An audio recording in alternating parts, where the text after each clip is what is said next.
Hey, Mindy, Cassie, Cassidy, anybody hear me okay? Kelly says yes, I see you. Thank I you. hear you. Yep. This is Julie, by the way. Here, let me get my video on. Hi, There we go. Julie. Hi. How are you? I'm good. I'm coming to you remote this time as well. Yeah, I'm all bundled up over here. My heater's broken. Oh goodness, what a time for it to be broken, Yeah, of yeah. course, right? It's freezing. I can relate because that happened to me in December, Oh like a week gosh. before Christmas. Yeah, whole thing Oh, went out. no, a week before too. Oh, Yeah. that's terrible. Yeah. Uh, we had to get a lot of little space heaters, and I tell you what, the electricity went up a little bit. But grateful for space heaters. They actually did the trick. Yeah. Well, hang in there. Thank you. Thank you.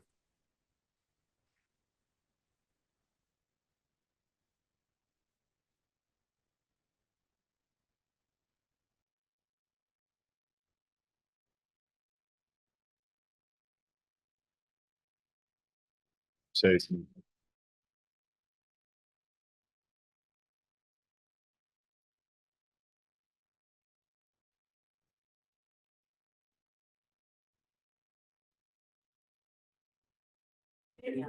Hey Kelly, can you say something?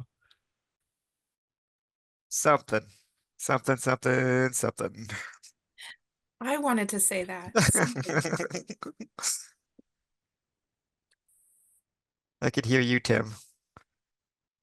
Can't see your video though, if there is video.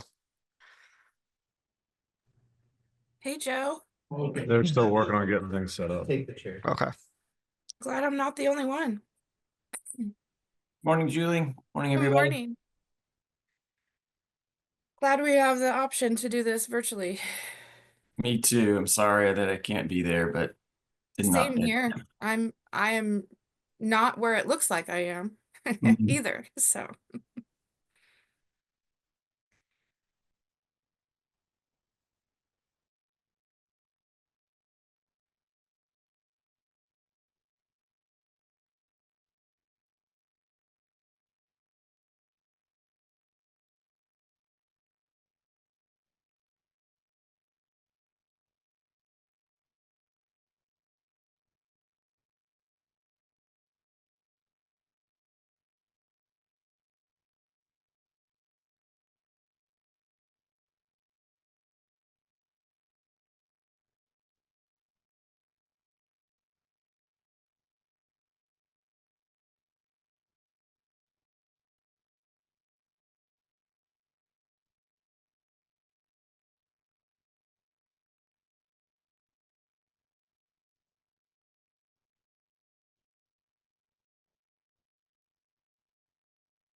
Kelly Mines, can you hear me?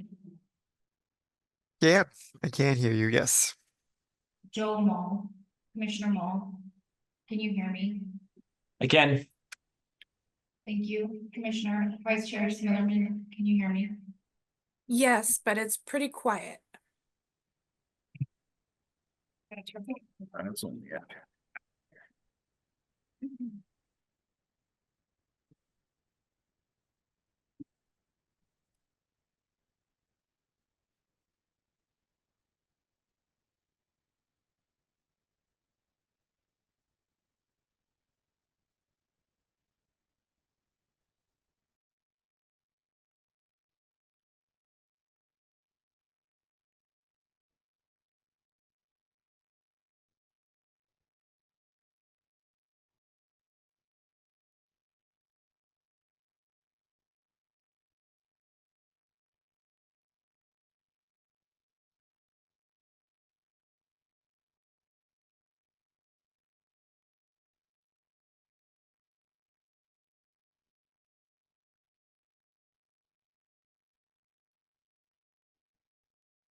Watching.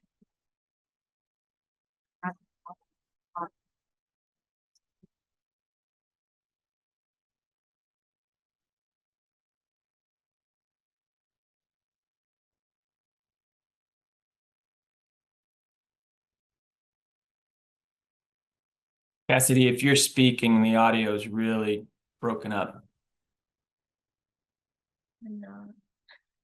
You click this on that end.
Trying a different audio.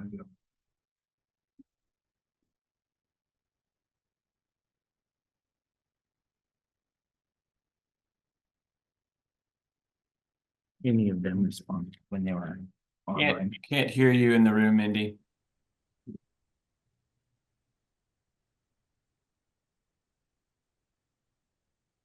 Not hearing Eric at all.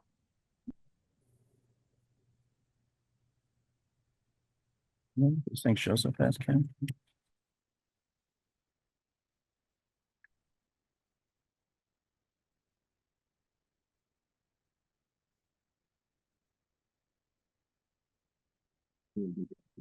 We just use the original one, even though it's gonna be Static. static.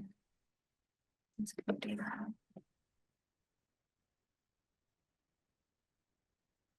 I don't want to do that every microphone input.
Folks, you have something?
Yep. Can you all hear me if I speak normally like this?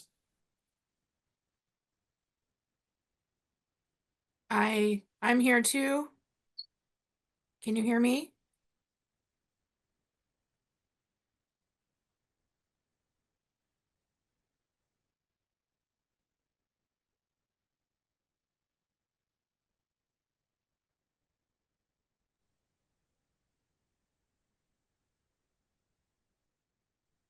We cannot hear you, though.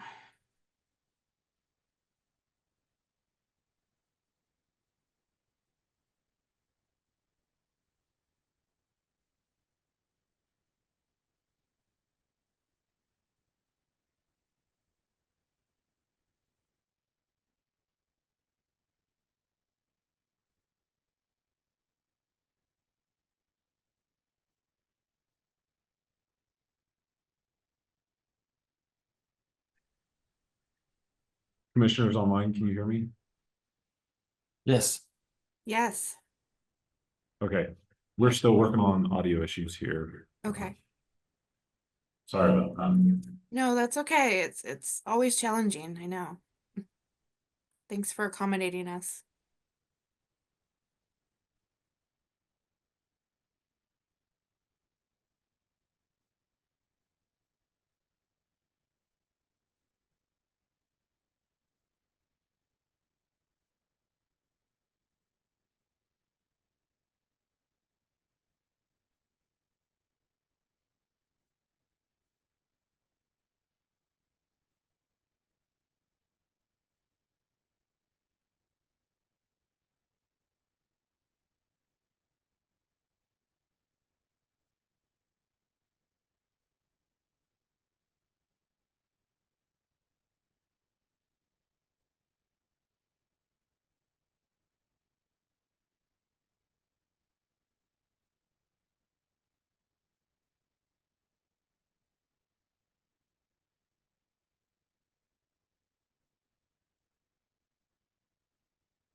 It's online.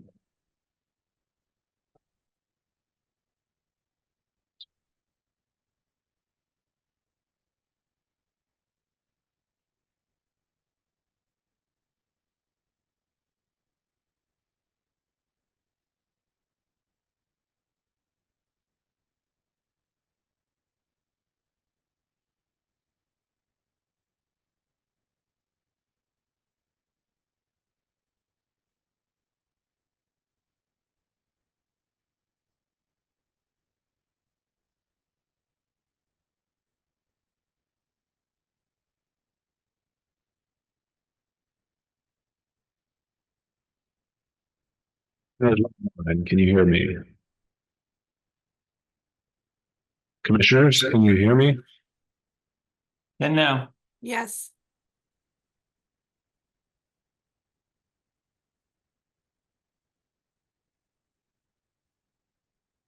Commissioners, this is Director Ball, can you hear me?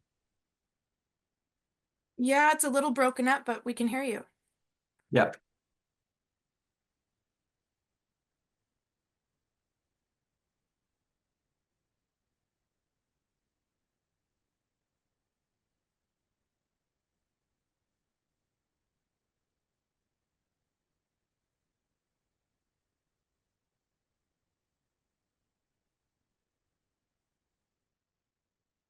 Commissioner Snyder, can you say a few words, please? That sounded like Klingon. I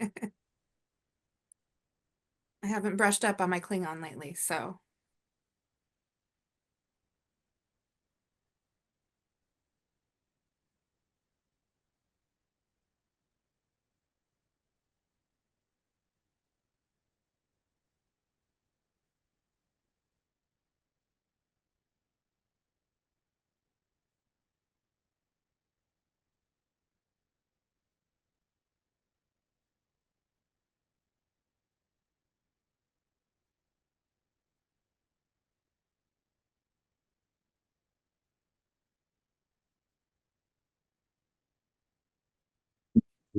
Can you hear me?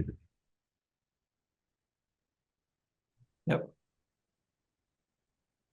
Can you say that again? Can you hear me when I speak? Yeah. but it also sounds we're getting some feedback, so it's an echo.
Really broken up that time.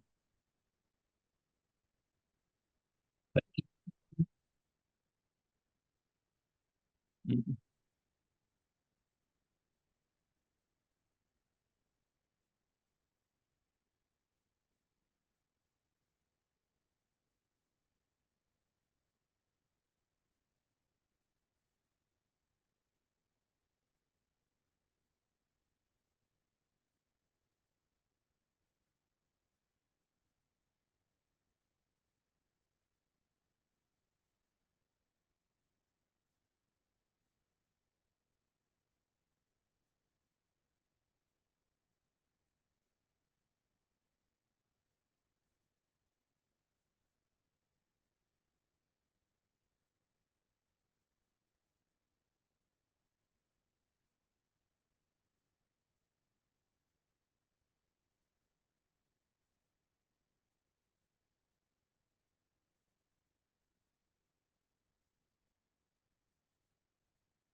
Commissioner Miles,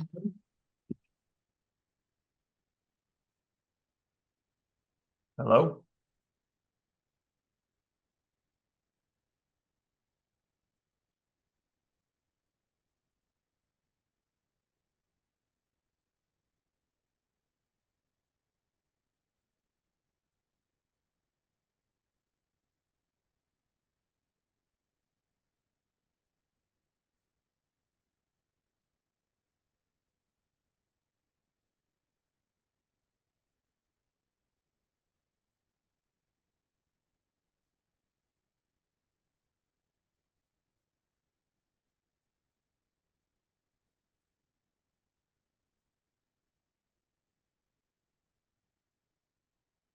Have to be audio in.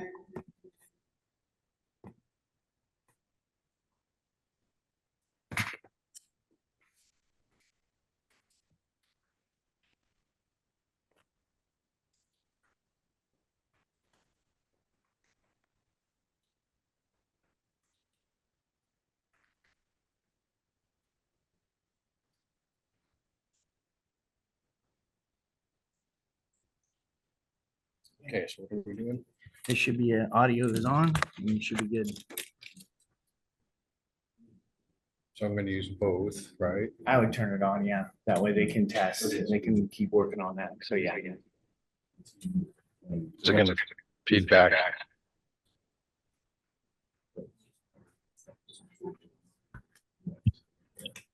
Speak louder. Without the microphone?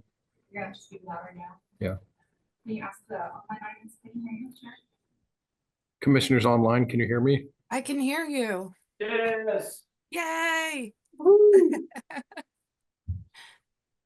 You did it. You're just gonna have to speak really loud, please. And not use the microphones for now. I think that might be the only solution right now. I think they might just switch feedback.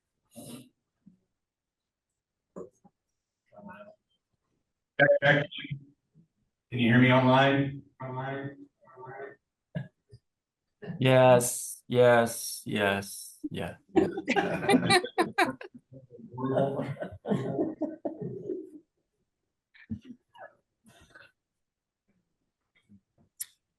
Okay, I think we're ready to go. We're gonna have to ask commissioners to speak very loud, please. And we'll get started on agenda item A.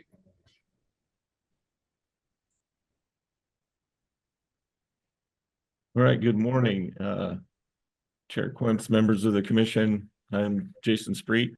I'm the East Region Manager from out of Baker City, and I'll let Tim and Kelly introduce themselves. Morning, Chair Quamps, members of the commission. I'm Tim Seymour, and I am the Assistant Manager for the Groundwater Section here at the Oregon Water Resources Department. Good morning, Chair Crimson Commission. For the record, my name is Kelly Mines. I am a water Kelly policy. McKean, you're speaking. Can't hear me. Can you, I can hear you, Kelly. okay. All right, Online. We can hear you now. great. Okay. Good morning, Chair Crimson Commission. For the record, my name is Kelly Mines. I'm the water policy analyst and rule coordinator for the Division 5 Chair of Rulemaking.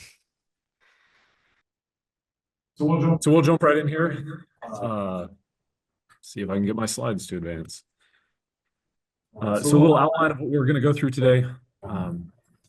First, we're going to talk about a reminder on what we've learned from modeling, and we're going to dive into some additional details that we've learned over the past couple of months since we last updated this commission on what we've learned with the model through sensitivity runs. We're also going to talk specifically about impacts and putting the modeling into perspective. So trying to highlight exactly what we've learned related to impacts to groundwater levels of our different management scenarios, and then also talking about some modeling uncertainty. We're going to talk about a management scenario we proposed to the RAC at RAC meeting number 12 about a month ago. And then we're going to dive into some RAC feedback that we've received throughout the whole process, as it relates to these different management elements that we've talked about related to management scenarios. Jason's going to dive into implementation, adaptive management, and then Kelly's going to finish things off with fiscal impact and next steps for timeline for RAC and for public comment as we move forward in this process. So jumping right in, some of this is going to be review from last time, but there's going to be some additional details as well. So as we discussed last time, the Harney Basin groundwater model released in early 2024. We've been using that model to inform our decision-making as we move forward with the RAC. We've spent hundreds of staff hours building tools and actually running the model. And we started out with the first approach of designing management scenarios that we would test specifically with the model. So we set very specific parameters for inputs, we ran it through the model, and we got results. We then moved to a second approach, which I think at the last commission meeting we called optimization. But basically what we did is we built a software that allows us to set not only inputs, but we can set goals for what we want the model to achieve. And then the model can tell us what the inputs actually should be to achieve those results. And so with that, we're able to identify the maximum amount of pumpage that can occur while achieving the goal of stable water levels. And then we've also run through and performed some sensitivity analyses to isolate certain variables and better understand them. And so now we're going to dive into what each one of those is. But to orient y'all, this is the model grid map, and this is the Harney Basin. And you can see here that in blue is the total model grid. The blue cells are inactive, but then the red cells on this map are what is actually active and operate when we run the model. So this is to sort of help you orient yourself to where we are in the basin. If you can see, I'm not sure if my cursor is showing up here online, but the towns of Burns and Hines are right here in the middle. We have Harney Lake and Malheur Lake down here, sort of around the middle of that axis that's going through the center of that map. So then to put it in perspective, as we've talked about previously with our proposed sub areas, so this is again the same region that I showed on the previous map, but here we've divided it up into sub areas. And in the dark black lines, we have our proposed 7 sub areas, and then underlying that in the different colors are the original 15 proposed sub areas that we presented to this commission previously. And so you can see we have a couple different ways we've sliced up the basin, and this will help orient you. A couple of the key sub areas that we're going to talk about as we go through this are Silver Creek, which is here on the westernmost extent of the proposed area. And then we've got Weaver Springs and Dog Mountain here in the center. And as we've talked about previously, Weaver Springs is the area of most significant decline in the basin. We're also going to talk about some springs that are important to the Malheur Wildlife Refuge, and those springs sit within this Silver Creek subarea here to the west of Weaver Springs specifically. So just to put the geography in perspective for you as we talk through some details. So now we'll talk about what we've learned with regards to the management element of spatial extent. So how does dividing up the basin impact our management scenario? And as we talked about previously, generally more sub areas or smaller areas for targeting curtailment means a larger permissible total withdrawal. And remember, permissible total withdrawal is the amount of pumping that we will set in rule in order to establish how we will go about curtailment. So more PTW means less curtailment. And then through some sensitivity runs to try to better understand what is the impact specifically of the Weaver Springs cone of depression in that really severe area of decline. And how does that relate to the Dog Mountain subarea that's right next to it? And what we found is that splitting Dog Mountain and Weaver Springs has little impact on the overall basin-wide curtailment. So whether we curtail specifically in each sub area or we combine the two and curtail within them as a whole, there's very little impact on the broad outcomes basin-wide. And so we have as you can see in our 7 sub-area map, they're proposed splitting them because it has a better result for more of the water users in the basin. And then the second point here is that spatial variability of water level rates of change is similar between 15 and 6 subareas. And when I talk about 6 subareas, the only difference between our 7 subareas and 6 subareas is that Weaver Springs and Dog Mountain were combined when we talk about 6. And why this is really important is because this shows us what our minimum and maximum range of groundwater level rates of change are at when we run the model. So at 30 years after we've achieved success, and we're defining success as a median water level rate of change of no decline. So it's essentially 0. So groundwater levels are stable at the median. The individual well of most severe decline is declining at minus 0.5 feet per year. And a well that is recovering at a maximum of 0.3 feet per year. And so you can see that the range of data that we have is really fairly tight. And so we don't have wild outliers within our modeling. And this is really important as we talk about picking a measure of success, because it means that a median value is actually fairly robust and we don't have extreme outliers. So we don't have concerns about specific wells declining at really rapid rates, even though we've stabilized the basin on a median level. And so whether we use 15 subareas or 6 subareas, that spatial variability is really tight. And that's a really good thing because it means that we can choose either 15 or 6 and have similar outcomes as it relates to water level rates of decline. So we talked about this last time, the success metric, and I mentioned it a bit just now. And again, what we found is that more stringent the success metric, the higher your final water levels, but also the smaller the PTW needs to be, or said another way, the more curtailment that has to happen. So as you demand a higher and higher statistic for success, more stringent, say the 80th percentile, right, which would mean 80% of wells have to be stable or recovering, then we have to curtail more to get there. And as I stated previously, that spatial variability would be a key indicator of why we would want to go for a more stringent success metric. Then when we talk about timeline to achieving the goal, as we've discussed previously, shorter timelines to achieve the goal, again, are going to mean higher final water levels. They're going to mean less impact to springs and streams, the natural evapotranspiration, those groundwater dependent ecosystems that can tap into groundwater, and to domestic wells going dry. But a shorter timeline to achieving the goal of stable water level trends means a smaller PTW or more curtailment. And it also means less time for adaptive management. So the sooner we have to achieve the goal, the less time we have to make changes and adapt as we go. When we talk about phased reductions, which we've talked about previously, the department and the RAC have been talking about how we would phase in curtailment over time to allow for an economic adjustment period. Again, shorter timelines for phasing in reductions means higher final water levels, less overall impacts to springs and streams, natural ET, domestic wells, and less opportunity for adaptive management. And then around this, what we have we've done some work to isolate some variables.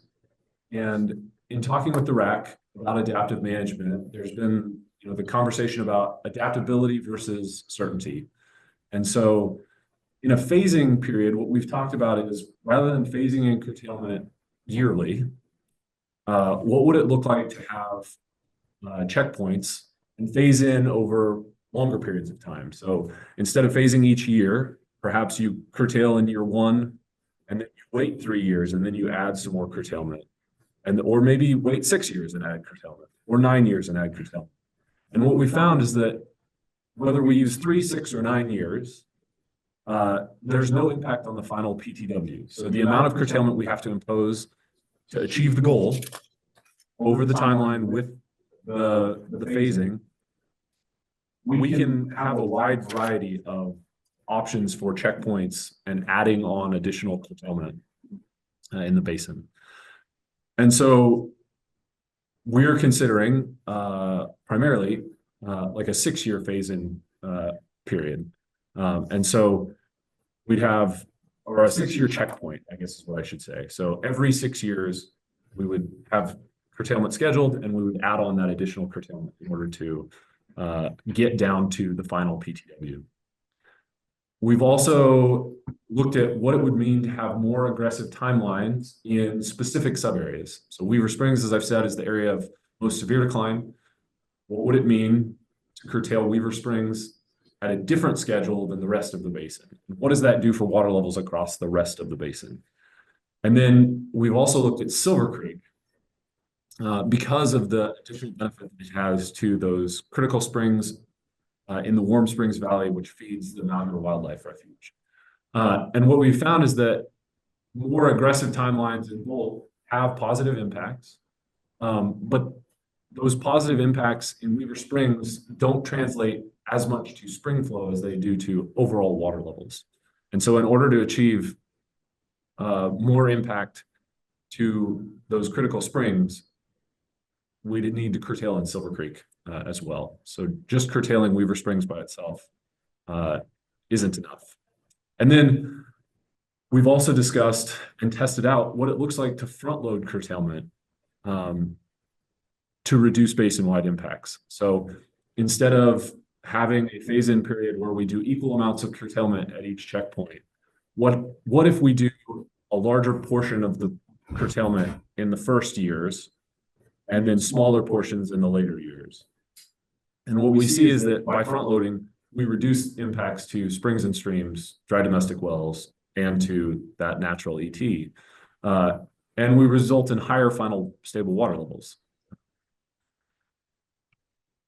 So then when we dive into impacts, through sensitivity runs, we've identified that Silver Creek is a critical contributor to spring flow within the basin. There's a large spring complex there in the Warm Springs Valley. It feeds the Malheur Wildlife Refuge, and it's important to the basin's ecology. And so the only way to protect it specifically is through curtailment in that Silver Creek subarea. We've also identified the quantity of water that Silver Creek, Sylvia's, and Dog Mountain subareas supply to the Weaver Springs subarea within the model. And so we've been working at seeing just how much curtailing Weaver Springs separately on a more aggressive timeline, how much that benefits those other subareas. And then we've also identified that targeting only Weaver Springs for quick and substantial reductions provides limited protection for spring flow. So as I said, it's that Silver Creek subarea that is delivering most of the water to that critical springs there in the Warm Springs Valley, and not Weaver Springs. So now I want to change gears just a little bit and talk about modeling uncertainty. And I think this is a really important thing for all of us to remember, is that a model is only as good as its inputs and what was used to build it, the data that was used to build it. And calling out right at the start, we have limited historic spring discharge measurements in the Harney Basin. Spring discharge measurements are hard to get, and we don't have a long, robust history of them. But we do have substantial historic water level measurements. So the model was built and calibrated primarily based on groundwater level measurements. And so we're very confident in the model's ability to predict groundwater levels in the future. We're less confident in calibrating to spring discharge and to ET. So those groundwater dependent ecosystems. We just have more uncertainty around that. And because of that, we really want to focus on achieving higher stable water levels rather than using the model and constraining the model based on spring discharge or natural ET.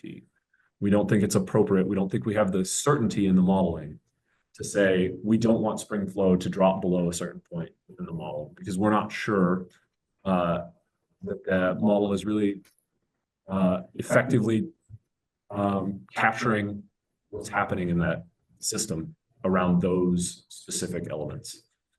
And so what we know conceptually is that higher stable water levels will result in fewer dry wells, less spring impacts, and less impacts to the groundwater dependent ecosystems. And so we really want to focus on getting to stable water levels at a sooner and at a higher final stable water level than other options.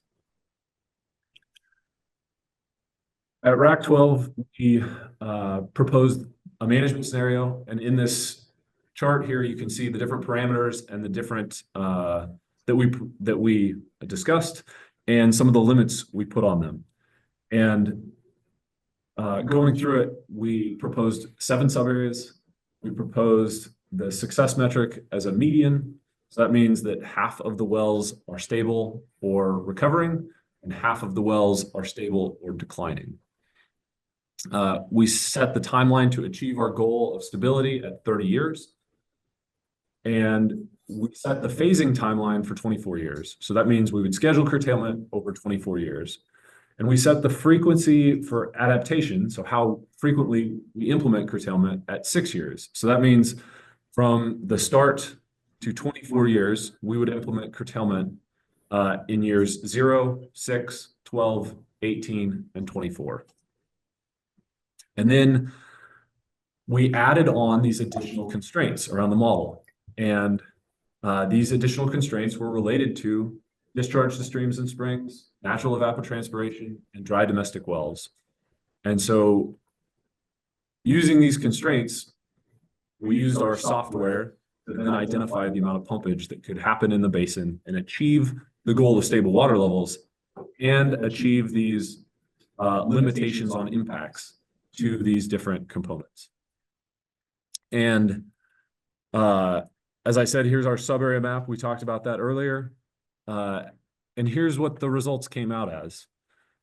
So final PTW was 82,800 acre feet, and that's a reduction of 53,700 acre feet from 2018 pumpage. So that comes out to about a 38% reduction basin-wide in pumping. And what we saw is that the change in lowland stream and spring flow as compared to 1980 is a 41% reduction. And change in lowland natural ET as a percentage of 2018 values was 28%. And then the changes in dry wells, we had 47 more dry wells in the model than existed in 2018. So those are what the impacts added up to. And those numbers are pretty stark. So here's then what happened to the water levels within some of these sub areas as we tested that management scenario out in the model.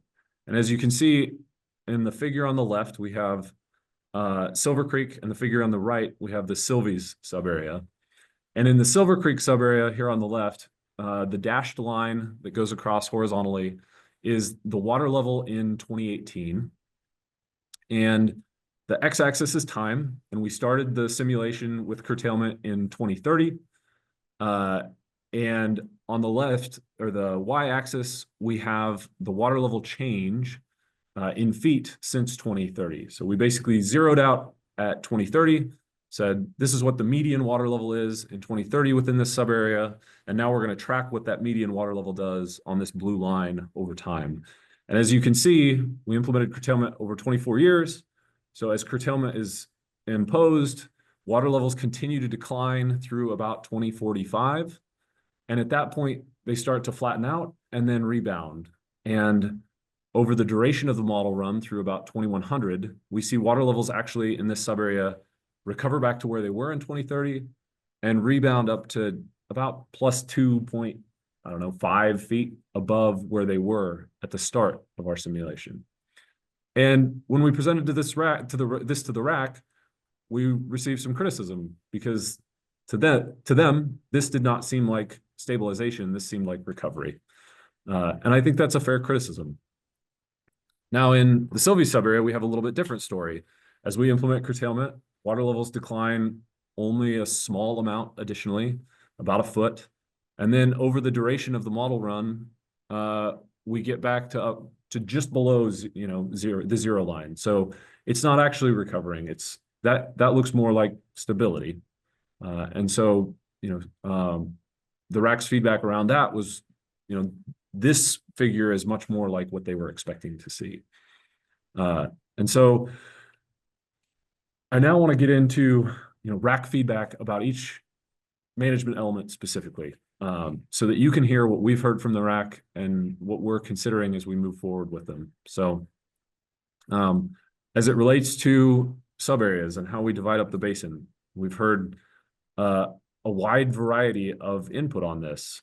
Some RAC members have advocated for 15 sub areas, which allows for targeted curtailment, while others have said that 15 sub areas restricts the ability to create voluntary agreements and successful market solutions. We've heard that using one sub area would honor prior appropriation the best, and so we shouldn't have any sub areas. And then we've heard many members of the RAC support, a 7 sub area concept. And then we've also heard that there should be a process for adjusting sub area boundaries in the future. And we're considering all that as we move forward. As we talk about success metric, again, we have a wide variety of opinions. Some people want us to use a well by well approach and use the mean, so like an average of groundwater levels. Some want us to use the median of measured wells within a sub area, so have a set, number of wells that are measured each year and then use the median of that. Some want that approach plus a limit on individual declines within a well, so no well should exceed a certain amount of decline in any one year. And then some are advocating for a more stringent success metric, so the 80th percentile, and including a limit on individual well declines. So as you can see, we have again a wide variety of opinions on the RAC of what people think the right thing to do is. When it comes to talking about a timeline to achieve the goal, again, there's very mixed results when we ask. We hear pretty regularly that it took a generation to create this problem, and so it should take a generation to fix it, and they should have the time to adjust to these changes. We've also heard that 30 years is too long. Groundwater levels have been declining since, really in earnest, since 1990. It's been, 30 years of decline, and people have had the opportunity to pump during that time, and we need to fix this problem now. People's domestic wells are going dry, and there's impacts to spring flow. It needs to be solved now. And so, again, a broad spectrum of, opinion about what the right thing to do is. When we talk about the phasing timeline, we've heard that 24 years is too long. 6 years would be better. We've heard that Weaver Springs should be curtailed immediately. It should be treated totally differently because it's an area of most severe decline, and everybody knows it's a problem. So let's solve it first. And one suggestion was to reduce its pumpage by 75% in the first 3 years. We've also, again, we've heard Weaver Springs should be on a different timeline. 24 years is too long. And then we've heard that 24 years provides an economic adjustment period, and 6-year adaptation periods increases certainty for water users. So support for that, proposal that we made. And then as we talk about impacts to springs and streams and ET and how we constrained the modeling in this last proposal, we heard that protecting springs and streams is an element of preserving the public welfare, safety, and health. And we heard that the highest percentage of streams and springs should be protected through immediate implementation of curtailment. But we also heard people rightfully call out that the model has uncertainty around these springs and streams. And so it's not appropriate to constrain the modeling and set the PTW based on, those constraints. And then people have pointed out that protecting springs and streams is not what WRD proposed at the start of this process as the goal. They said we talked about stabilizing water levels, not about protecting springs and streams specifically. And so we should hold to the original goal, which was stabilization. And then when it comes to impacts to dry domestic wells, we've heard, again, a variety of feedback. Many people have advocated for either no more domestic wells going dry or protecting domestic wells specifically because the statute says that we must assure adequate and safe supplies of groundwater for human consumption. And so they pointed out that there's a pretty strong statement there in statute pointing to protection of domestic wells. And so using dry domestic wells as a constraint in the model is appropriate. We've also heard that domestic wells can go dry for a number of reasons, some of them including poor well construction. And so they shouldn't always be considered. And then we've heard that domestic well issues can be mitigated with funding, and it's one of the few, it's the only impact really that can be mitigated with money. And so if we can mitigate it with money, let's mitigate it that way rather than curtailing additional groundwater users to protect dry domestic wells. So again, a wide variety of feedback from the RAC. And we're now working on how we update our proposal. And so here's a preview of what we're going to take to the RAC at the next RAC meeting. And as you can see, it's pretty much the same as what we've discussed previously. And we're removing the constraints on those impacts. We are, however, talking about the phasing timeline. And as I said earlier, we're talking about front-loading curtailment.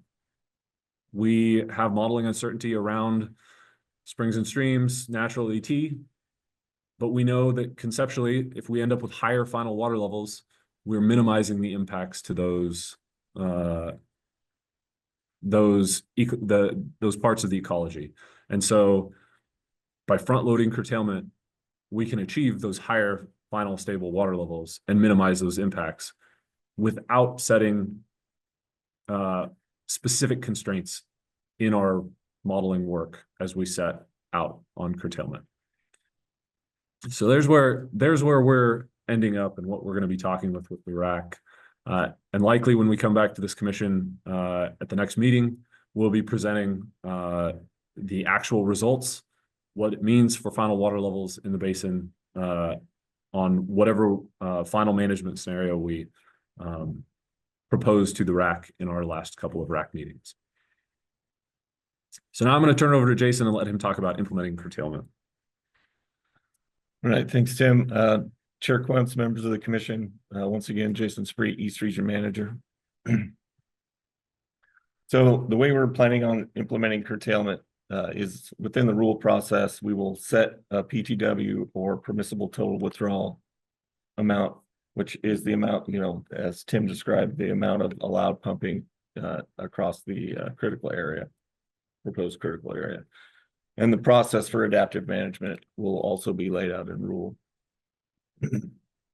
And part of that will be, we will initially allocate water to each water right in the basin. And the way we will do that is we'll look at the total number of irrigated acres under each water right, the actual use, number of acres under each water right.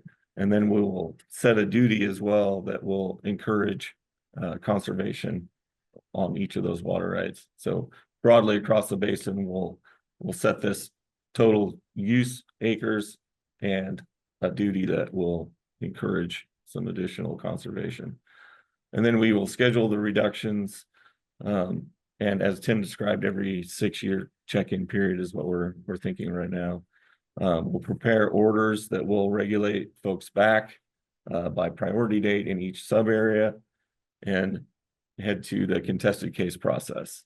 And then during the contested case process, we will make whatever adjustments after that to those orders. Then those orders will be the regulatory mechanism by which we'll regulate folks back. We'll have folks on the ground, the water masters, assistant water masters in that basin will ensure compliance with those regulatory orders. And then we will move forward with our adaptive management plan. So our adaptive management framework here proposed plan is we'll start by determining a reference level across the basin, across each sub area. So we have a starting place, and then every so many years, which as Tim described, every 6 years is our proposed check-in period for our adaptive management plan. And we'll do an analysis at those check-in periods to determine whether or not we are within the expected trend that we got from the model. If we are, and so you'll see under the TAN evaluate period there, that is when we will do our evaluation of the trend. We'll make a determination whether or not we've met the permissible total withdrawal at that point in that particular sub area. And if we have not, then we move to this adjust period where we have done our evaluation. We look at the trend compared to our expected trend. And we make a determination whether we are within our expected trend within a certain parameter there. If we are higher than our expected trend outside of a specific, range of water levels there, then we can move forward and adjust based on that current trend. So if we're higher than that expected trend, we can decrease the additional curtailment volume for the next check-in period. If we are below the expected trend, then we will plan to increase the amount of curtailment for the next check-in period. So we can adjust over time to make sure that we are on the correct track for implementing our curtailment there. And then we will plan to implement that curtailment based on trend. And once we get to that number, we can move on to that darker blue area where we announce to the community what our findings are and what our next curtailment will be. And then beyond, once we do that, we get to the regulate portion and there in the kind of salmon color where we would regulate to the next curtailment amount and essentially do, as I described before, we have staff on the ground to make sure that we are within compliance there. And then once that's done, we've reached our curtailment or our regulation period, we go back to the next check-in period, and this starts over again where we start with the evaluation, the adjustment, and then we announce and regulate again until we get to through our curtailment period of 24 years. And then on our 30th year, we can evaluate whether or not we have met, our goal of zero decline. And with that, from here, I'm going to go ahead and pass it off to Kelly to talk about the fiscal impact. Thank you, Chair Cramps, the Commission. Can everyone hear me in the room?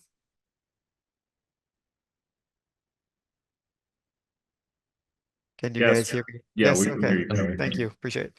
Okay. Yes. So I'm going to be talking about the physical impact with you today, and then later just talking about what the rule schedule is going to look like for 2025. But let's go ahead and get started. Can we go to the next slide, please? So just kind of giving you a background to where we were with physical impact and where we are today at this meeting.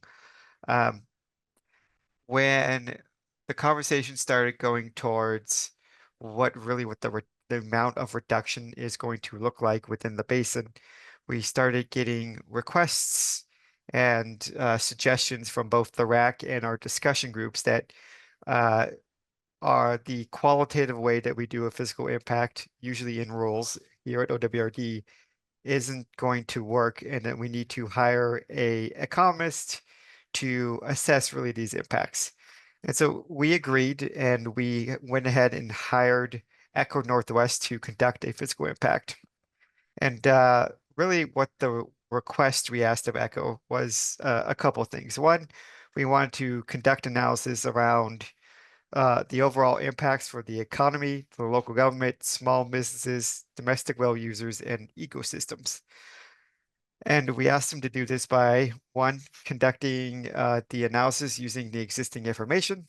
There is a lot of reported documentation out in the basin on the economy and impacts.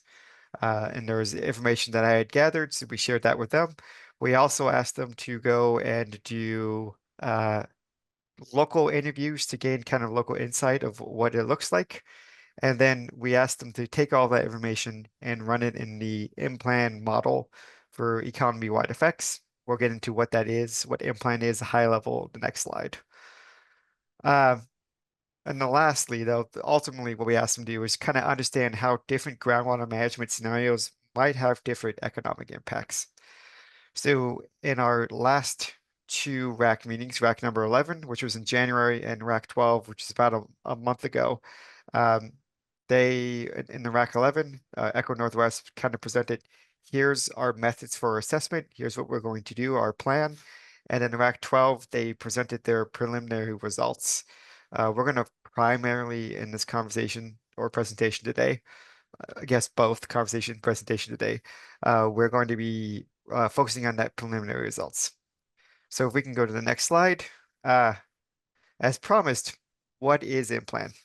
So basically, M-Plan models how money moves through the economy. And it does this by assessing three impact areas. So one, it'd be the direct impacts. So those are just expenditures by water users, so agricultural community specifically. Then there is the indirect, which is what you're looking at suppliers of the ag economy. So fertilizer, seeds, equipment, fuel, that sort of thing. And then lastly, we have the induced, and that is more of the impacts of the household spending, direct and indirectly associated with water use. So household to business effects is what we're looking at there. And they measure these impacts by M-Plan pumps out the impacts by three different ways, right? So one, they tell us the output, which is just the value of the goods and services produced. They tell us the average number of jobs that are being employed. So yeah, they're full-time or part-time. And they'll tell you us the personal income, the sum of employees, compensation, and proprietary income.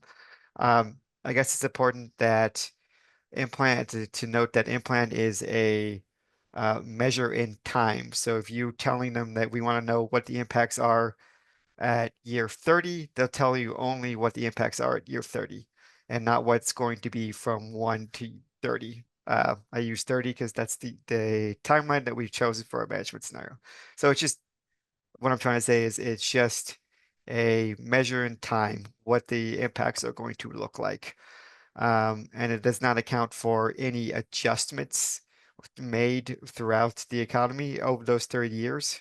It only impacts for that one time. So we're going to go ahead and on to our next slide. That's an M-Plan.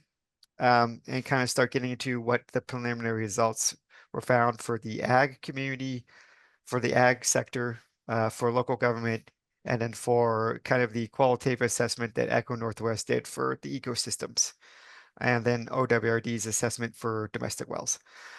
So Echo Northwest, they established a baseline before they kind of got the results. And what they are going to do with this economic baseline is basically compare and measure the change from the baseline to the groundwater reduction management scenario.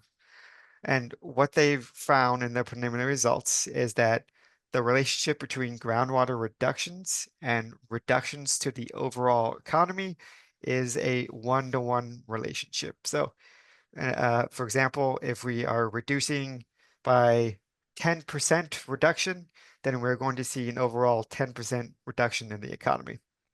And that holds true for two major reasons. One, the basin is kind of an isolated economy. It is primarily ag. And secondly, it is a one crop basin. So they're only growing alfalfa. this relationship won't hold anywhere else in Oregon, but in Harney County, because it was an isolated monocropped economy, we're seeing this kind of one-to-one relationship. I do want to note here that when presenting our preliminary results, there were some comments that we have in the analysis have left out livestock and ranching, as they are a big proponent of using alfalfa within the community. And so Echo has found a way to assess those. I have not heard the impacts yet because they're still doing their analysis, but it has been included in the assessment. So on to the local government, next slide. We are finding kind of the opposite. It is not a one-to-one relationship for the tax revenue for the local government.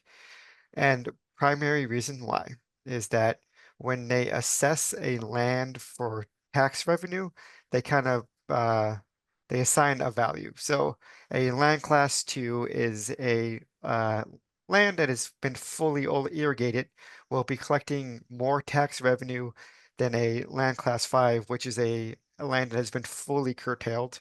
There is no irrigation going on that land.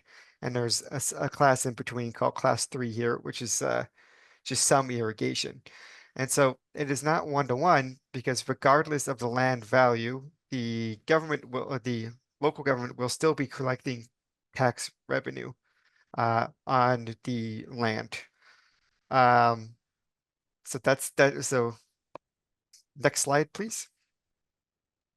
And then in terms of the Echo Northwest's qualitative assessment of the ecosystem services, they have found like 4 different things. So first, as Tim has pointed out in his talk, springs support base flow in most protected parts of the refuge, right? So springs are very, very important to the Malheur Refuge out there, which draws a lot of tourism each year.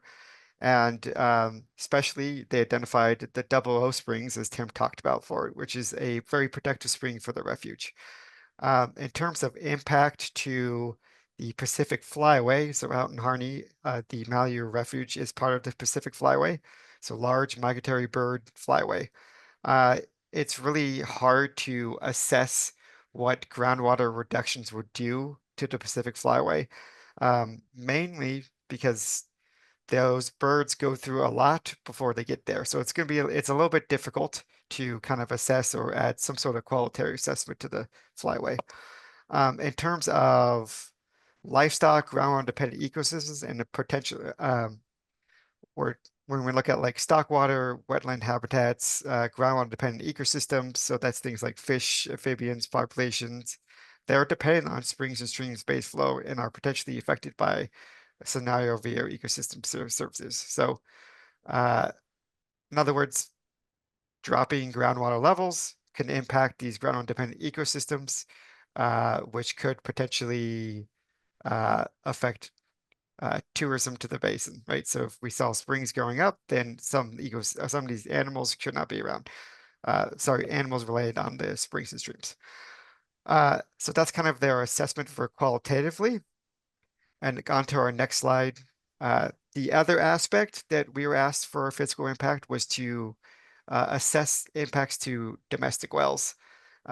We took on this assessment because we have a lot of in-house knowledge of really what it costs to fully replace wells, because we have a well replacement. We have 2 funds, the well replacement, I always get the words wrong, well fund and well abandonment repair and replacement fund, and the Harney Domestic Well Fund. And so to assess the impacts to domestic wells, we looked at grants that were specific in Harney County. There were 14 different grants, and we found that the average cost to replace a well, so that means deepening a well in part, is $24,987. We found that the maximum total cost is $39,980 and the minimum cost is $8,000. Great. Okay. Let me go back on camera here so you can all see my face. So we had just talked about in our findings for ag, local government, and the findings for the ecosystems in Harney Basin. And I was just discussing how OWRD plans to assess the impacts to domestic wells, just to kind of remind everybody where we're at. Thank you all for your patience. And so can we just go back real quick? So we found the average, the maximum, and the minimum total cost for a total well replacement in Harney County using our 2 grants available for well replacement. And then we're going to have the model spit out how many domestic wells are going to go dry in our proposed management scenario, and then how many will go dry in the continuing pumping scenario already within that model. And we're going to take the min, average, and maximum cost and see the cost savings between the baseline in our management scenario. So going on to the next slide here. So next steps, a lot going on. So Echo Northwest is going to be running the analysis for OWRD's management scenario. We should have the results for our April 2nd meeting here coming up. And so that means we'll be discussing with you, the commission, in our next commission meeting.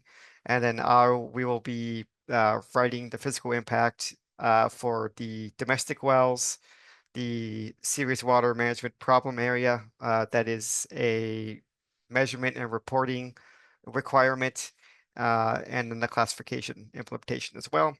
And we'll be discussing that April 2nd.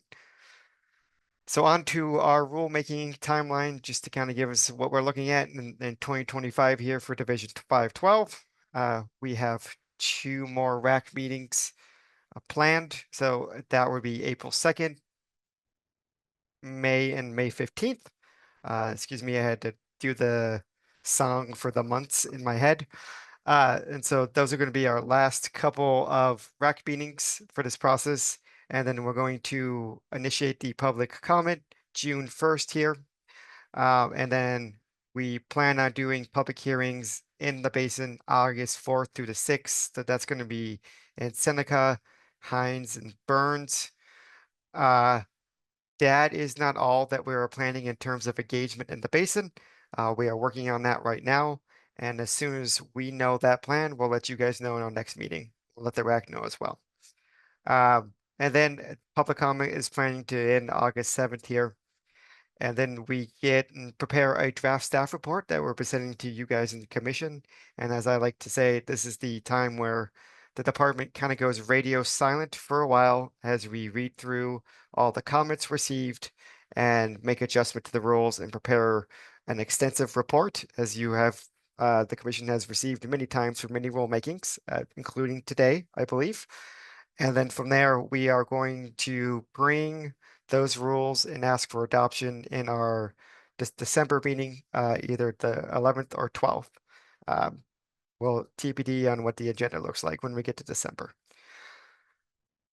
Planned topics for our next MAC meeting, right? So we are going to, as Tim said, talk about our management scenario, what we're planning on doing, our proposed management scenario, I should say, and implementation and what adaptive management is going to look like. We're going to bring our draft rule language to them, critical groundwater rule language. This is not final, this is draft. We are going to be expecting more comments and we'll be adjusting the rules as we take more comments with the RAC. And then, as I said, discussing the physical impact. So Echo Northwest will have results. We'll have a physical impact analysis for SWAMPA and classification. And then in part for the critical groundwater area. And then May meeting, it's all rule language all the time. So we're just going to have our draft rule language for SWAMPA classification in the critical groundwater area there. And we're going to be having conversations around that rule language. And again, from there, we'll bring the draft rule language to public comment, and there'll be more time to comment on the rule language. And we'll be discussing finally getting more comments on the physical impact. So that's all I had for you guys. And I'll throw it back to the commission, or Justin, I always say Justin, Jason or Tim, do you guys want to add anything? Nope, that's all. Thank you.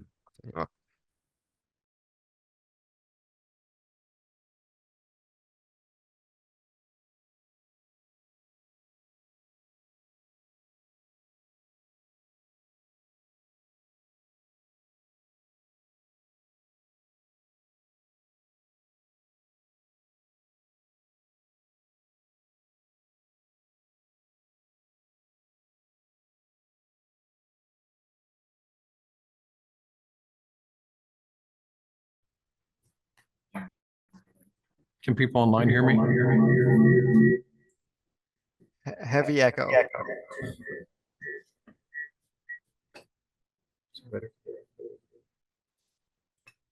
Is that okay?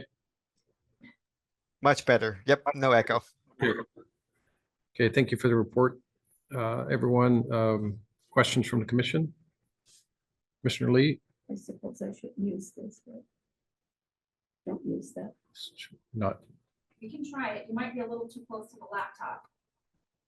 Okay, the question I have is how adaptable is this model to other basins?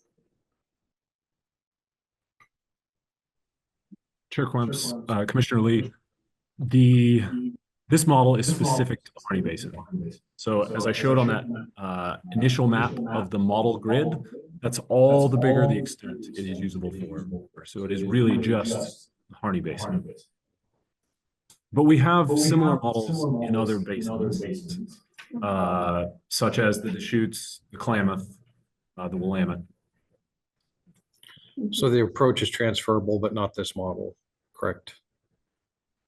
The specific model. Yes, provided we have a groundwater flow model for that area. Yeah. Commissioner Wolf? Yes, I was just wondering, on the fiscal impact, as presented a one-to-one correlation between reduction in total permissible withdrawal and economic impact. So is there any derivative that shows, so would that just be, assuming you get to year 30, you have a 38% reduction in total permissible withdrawal, has there been a threshold put on at a 38% of economic reduction, what businesses would then fail at that? Would it just be an approximate that would be the percentage of failure as well, or just that reduction in their? I'm trying to. Yeah, Chair Clemps, Commissioner Wolf, thank you for the question. It's a really good one. As I understand it, so I want to clarify a couple things. First of all, the one-to-one relationship is percentage reduction from 2018 pumpage is one-to-one with percentage reduction in that 30-year economic output. And so total economic output would be reduced by 38% in year 30 if we reduce pumpage by 38% basin-wide. And that's as the in-plan model calculates it, that is the actual dollar amount being generated by those businesses. That's the direct the direct costs, I guess is how I should say it. And we do not have a threshold of like, if the economy shrinks below a certain amount, this is the number of businesses that will be impacted. Eco Northwest is able to provide job numbers, so total number of jobs lost. The last thing I'll say on that is that in-plan does not, as Kelly said, does not take into account economic adjustment. So we're allowing for an economic adjustment period here. We're phasing in curtailment over time. And all of that is to allow people, water users specifically, to make decisions about their business and how they can adapt to a more water scarce environment. And so it's highly unlikely that with that economic adjustment period, we'd see a true one-to-one relationship, because my hope is, I think all of our hope is, that people will adapt and they will find new ways of supporting themselves, being, economically productive, and so that the economy wouldn't shrink by a full 38% over that period of time. Thank you. Vice Chair Smitherman? Oh, good, you can see me. I wasn't sure. I'm not really sure where my hand raising is right now, but thank you so much for that presentation. And kind of going off of what Commissioner Wolf was just talking about that 38%.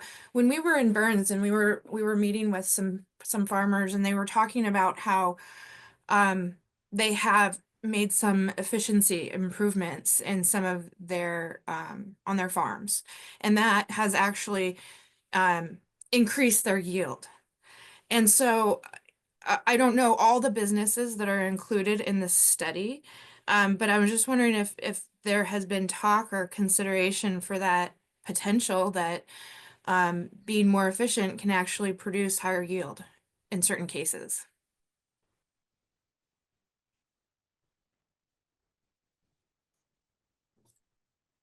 Chair Combs, Commissioner Smitherman, thank you for that question. As I understand it, and Kelly, please jump in and correct me if I'm wrong.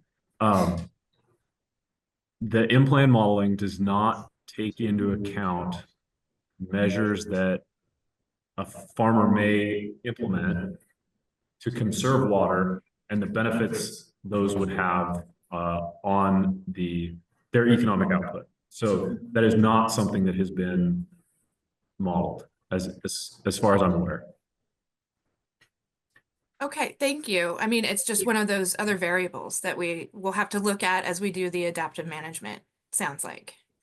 But, you know, it's just as far as how it's going to impact the economy, you know, and I don't, it's going to be different for every business. So I just wanted to say again, thank you for all the work that you're doing on this. This has been, I feel like it's a very thorough analysis that's being conducted.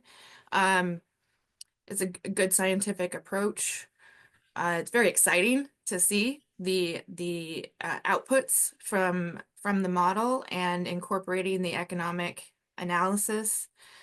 And it's really impressive to see the progress and trying to account for all these different variables that exist and all the different inputs that are out there. So I just want to say again, you guys are doing a great job. I look forward to seeing more results coming up in the future. I do have one other question. So when we were talking about the checkpoints, the years, and if we decided to go with a 6-year checkpoint, would there be any mechanisms for, say, a sub area to ask for an exception if they feel like significant changes have been made in their sub-region and they ask for a checkpoint review ahead of time? Do you think anyone would actually do that?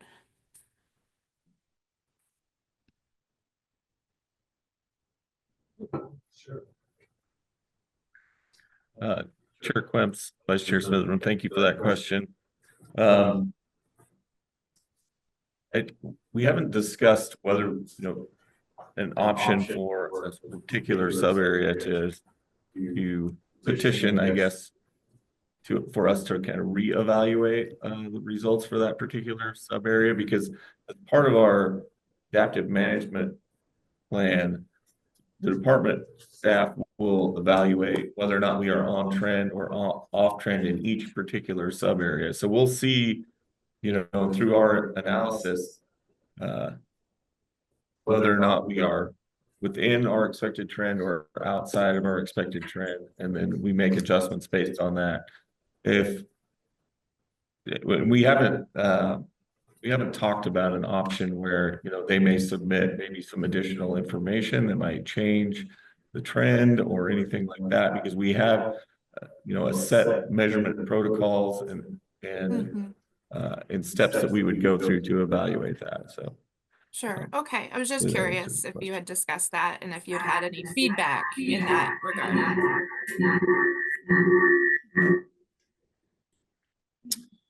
Thank you. That's all I had. Thank you. If we can, we'll go to Commissioner Mall and then Commissioner Newman after that, please.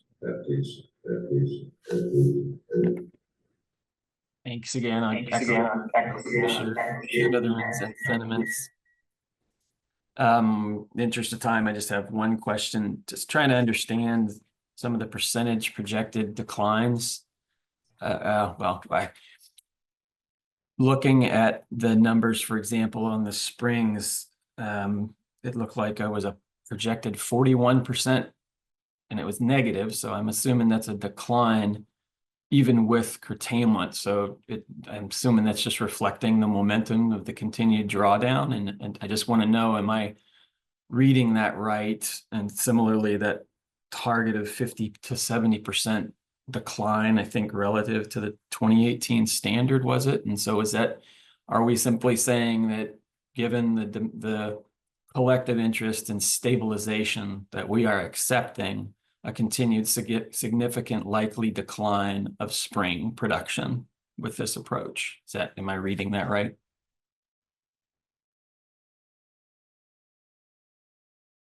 Chair Clemps, Commissioner Mall, thank you for that question. It's a good one. The 41% decline, it is a negative number, so that is a decrease in spring discharge and stream groundwater discharge to streams. That is based on the 1980 spring and stream discharge in the model. And so a portion of that 41% is what we have accepted already through today.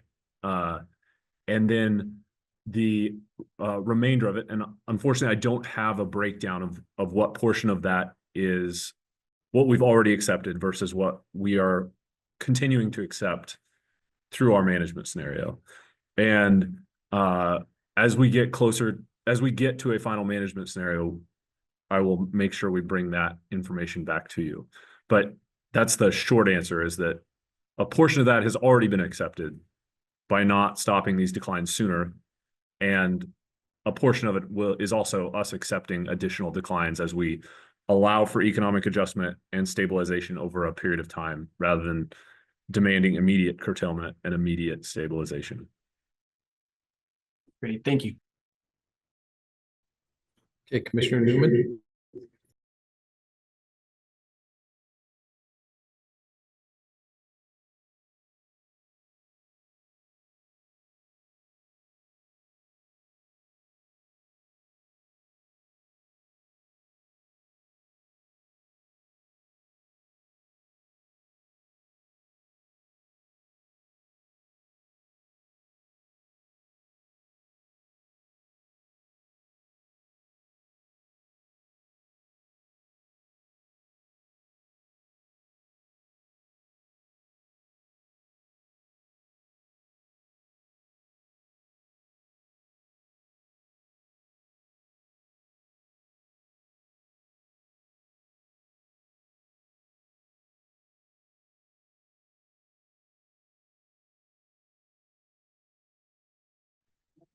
Commissioner Newman, can I just have you speak more loudly or closer into the microphone? Yeah. You need me to repeat that? No, The mics are there. Chair Quemps, Commissioner Newman, thank you for that question. I'll try to restate it so that people online can hear it, and also so that hopefully I get it right. So the first question was about how was the 50 to 70% reduction in natural discharge constraint identified? How did we pick that? I will be very honest and say that portion of that was arbitrary. It's what is bad, and like losing half of what we have right now seemed bad to us, and so setting that as like an absolute constraint seemed appropriate. And as I said previously, we are far less certain in the model's ability to predict future spring flows and even current spring flows that we could actually measure than we are in the groundwater levels. So that was where that constraint came from, is it was a department staff choice. The second portion of your question, I'm trying to remember what it was. I'll try. There we go. That seems to be working. The second part was simply, even if you remove that as a constraint for running the model, I'm assuming that there will still be data about the springs available to the model, and that you will be able to see the impacts, even if it's not a model constraint. Absolutely. So even though we're not using it, that's exactly right. Even though we're not using it as a constraint to set the permissible total withdrawal and identify the amount of curtailment, we will be able to see what the impacts of our management scenario on spring and stream flow will be in the model.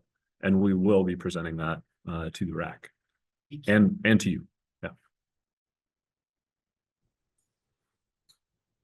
Thank you. Any other questions from the commission? I want to thank you as well for a great report and update. And I also appreciate the transparency showing what the RAC is saying. Even, sometimes it's contradictory, it's showing a diversity of perspectives there. And I appreciate that that's challenging. I think it's great that you're documenting it and sharing it. So thank you. If there's no other questions, we'll move to agenda item B, an update on the integrated water resource strategy. Rex, I believe we would like to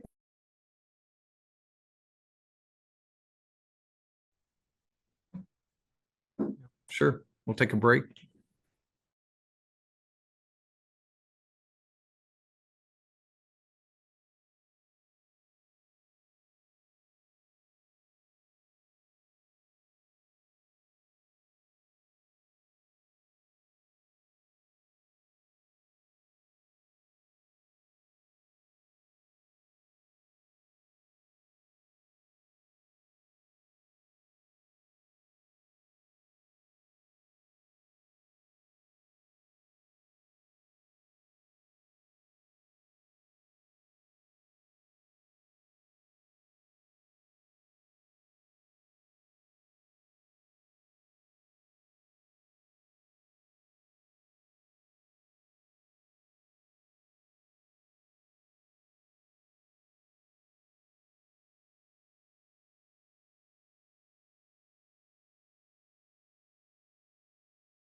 Hey, good morning. We will reconvene. Moving on to agenda item B, Integrated Water Resources Strategy Update. And I wanted to say very quickly that on the last item, we had a comment from Lisa Brown from Water Watch that I missed, but she will be emailing that to the department. And then we'll have at least one comment on this topic after the report. So, thank you. Chair Quims, members of the commission, thanks so much for taking the time to speak today. I'm Crystal Grinnell, the Integrated Water Resources Strategy Specialist, and I'm here to give a quick update on what is happening right now with the update on that project. So I am going to shorten my presentation a bit just to get us back on time, so just feel free to stop me if I've brushed over something too quickly. So the main things I wanted to cover today would be to just review the schedule that we have for the finishing out this project, and then I'll hit on a few different changes that we should expect to see in draft 2. So an overview of the schedule that we have here. So we are planning to release draft 2 in April. We do have another commission meeting in June, and so that would be a great opportunity for us to discuss the comments that we receive on draft 2. We'll have a 30-day comment period on that draft. And then if the commission agrees that we're getting pretty close to finalizing the document, that would allow us to spend July finalizing the document, addressing those comments, the public comments and any other comments from the commission, and then hopefully looking at adoption of the final IWRS draft in September. So that's what we're trying to target at this point. So now I'll just run through at a very high level some of the changes that you can expect to see in draft 2. So again, we are planning to release this in April. The action priorities are something that is new. None of us have really seen those fully fleshed out yet. I did present back in December at a very high level what those action priorities are, and I'll talk a little bit more about that in a second. We also talked about framework changes, so there will be a different framework than what we talked through in December. You will see some changes in that. And then there's also some narrative changes that you will see. So starting with the state action priorities, here's a slide that just gives a high level of the 3 different priority areas that we will be presenting. So we have Act with Urgency as priority area 1.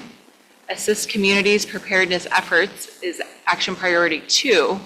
And number 3 is adapt to doing more with less. And so underneath each of these priority areas, we're going to dig into what different agencies are going to be doing, and we're actually going to line out some metrics and some outcomes for those so that we can have something that we can convert to our work plan in the future and track some accountability.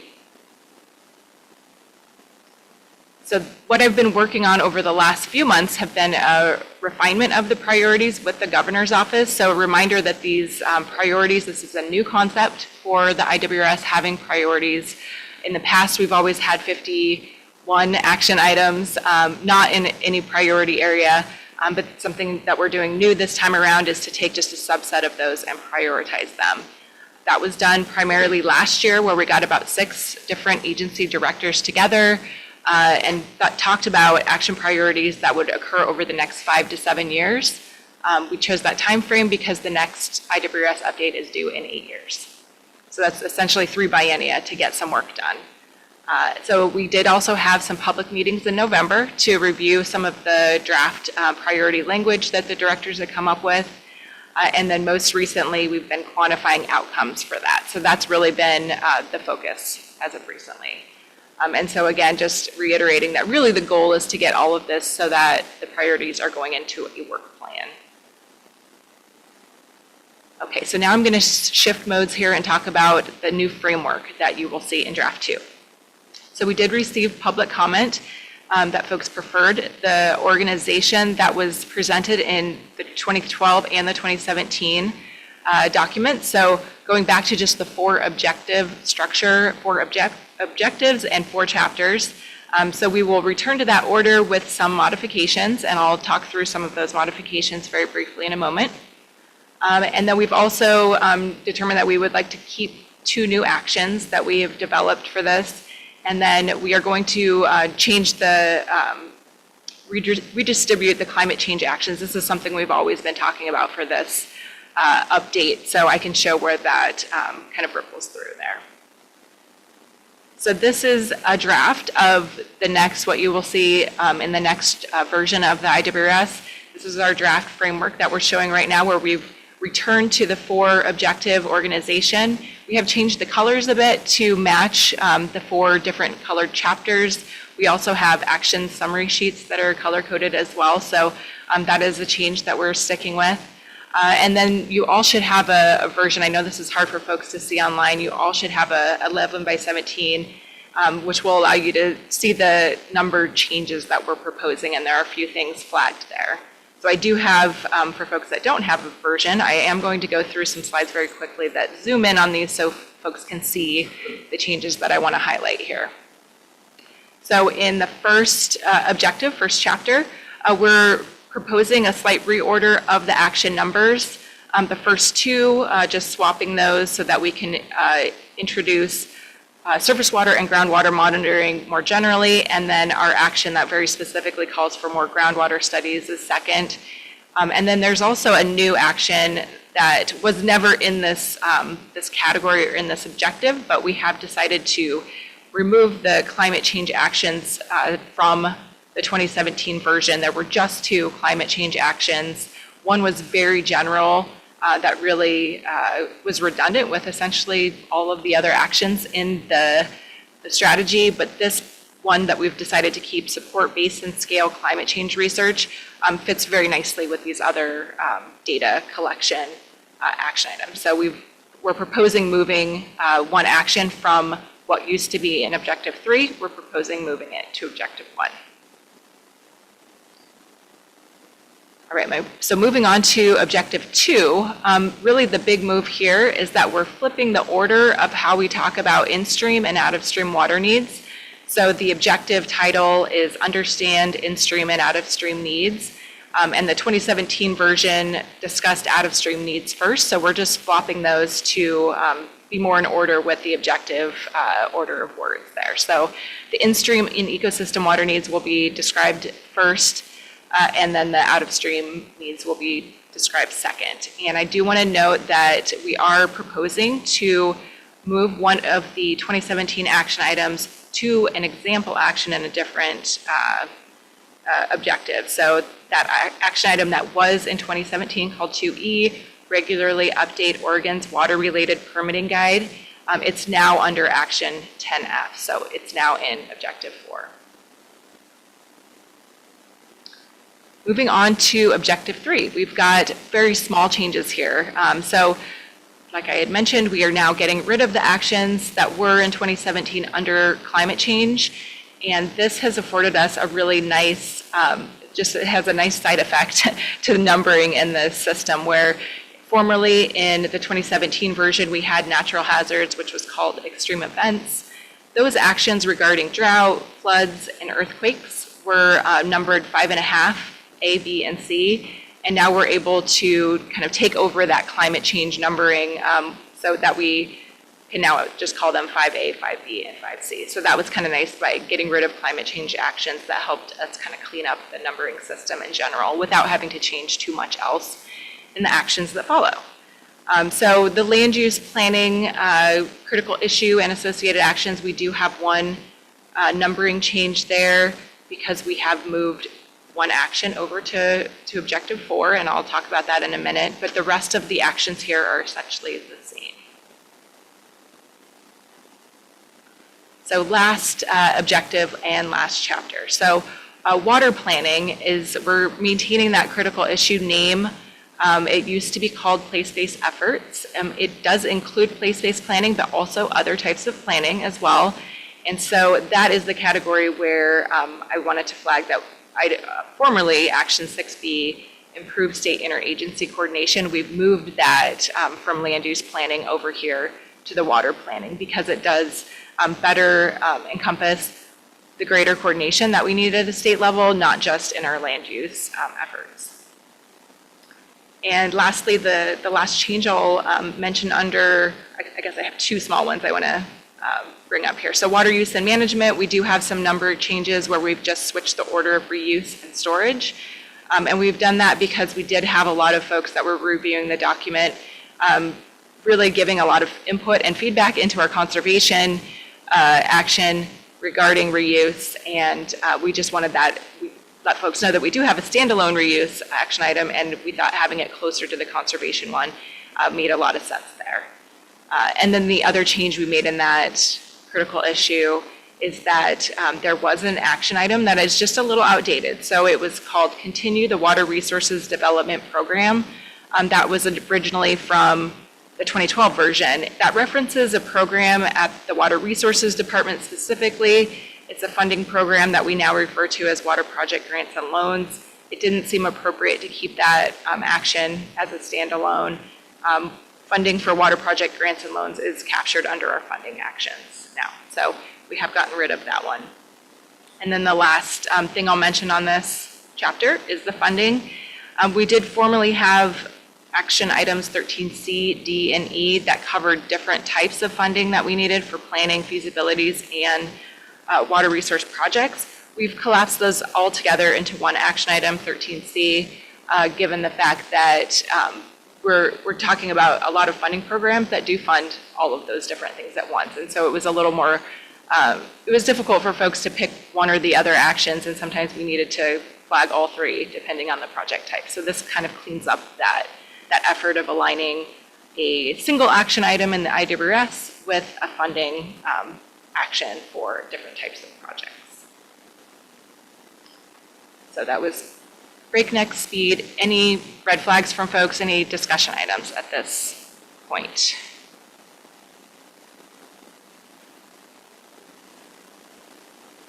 Commissioner Newman and Commissioner Lee after that, please. Thank you. One thing I'm not seeing is there's a lot of new small hydropower going on, like something we'll hear later in the meeting. And that's not an out-of-stream use, it's actually a non-consumptive. So I'm not sure where that's going to fit into section 2. So hydropower does have an action item under, I'm sorry, it's actually under chapter 3, so in the red box, under water and energy, we've got action 4B, develop non-traditional hydroelectric power. And so that's where a lot of that in conduit hydro is picked up there. I did see that, but it seemed like there should be a distinction in section 2 as well. Regarding hydropower? Yeah. Yeah, we don't have anything in there because there was never anything quantifying need for it. So the out-of-stream needs are really focusing on water use and measurement, and then the bigger demand component. Those are kind of like the water need pieces, most clearly. But thank you for that comment. Okay. Thank you. This is, I think, much clearer and more logical, and I'm happy. And I hope that the interest groups and the public will find it more clear as well. It really makes sense to me to put it together this way. So thank you. Thank you, Commissioner Newman. Any other comments or questions? Vice Chair Smitherman? Yes, thank you. Crystal, I just wanted to say thank you to you. I know you've been working on this with your team for a long time. I mean, you've had to pivot many times. And I think that I was able to follow this layout, and I feel like it's something that will be digestible to the general public in Oregon. So, you know, in particular, objective 3, if you could go to that screen. Understand the pressures that affect our needs and supplies. I mean, that's very straightforward. Not a lot of water jargon like we're all used to. You know, it just lays it out of basically what is impacting us. What are our challenges going forward? So, anyways, I do appreciate the layout and I appreciate all your work. Thank you. Thank you, Vice Chair.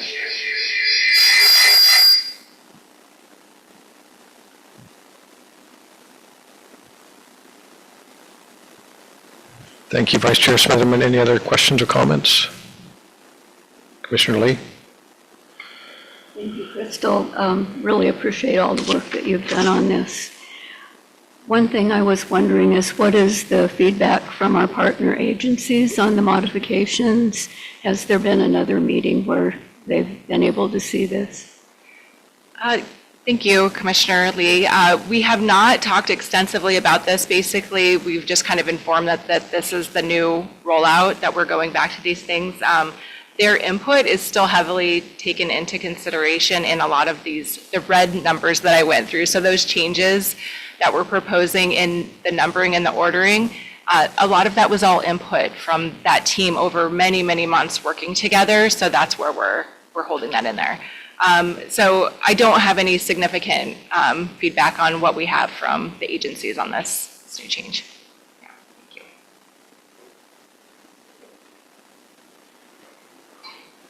And I want to thank you for your work as well. You've pivoted so many times, it probably felt like traveling, but, and I know it's difficult to write a product for so many audiences and so many reviewers. And I think you've done a great job, and this is a great revision. So I want to thank you for your work. Thank you, Chair. Go on with the presentation. I do just have a couple more slides for us. So just to highlight the narrative changes for draft 2. These are all items I've discussed previously in December. So we are proposing to have a new front section to the document that we've never had before. When you open the cover, you're going to go right into priorities. So those action priorities, where we're planning to spend our efforts over the next 5 to 7 years, will be at the front end of that document.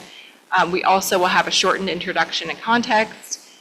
You'll see more appendices than we've seen in the past, where we're tucking information into that location so that we're able to keep the narrative a little bit shorter. And then the last thing I'll mention are the example actions. And I want to give folks a visual on that because I think it's helpful to talk through these two changes. So the example actions in all of the previous versions of the Integrated Water Resources Strategy had a call out box like you're seeing on the left there.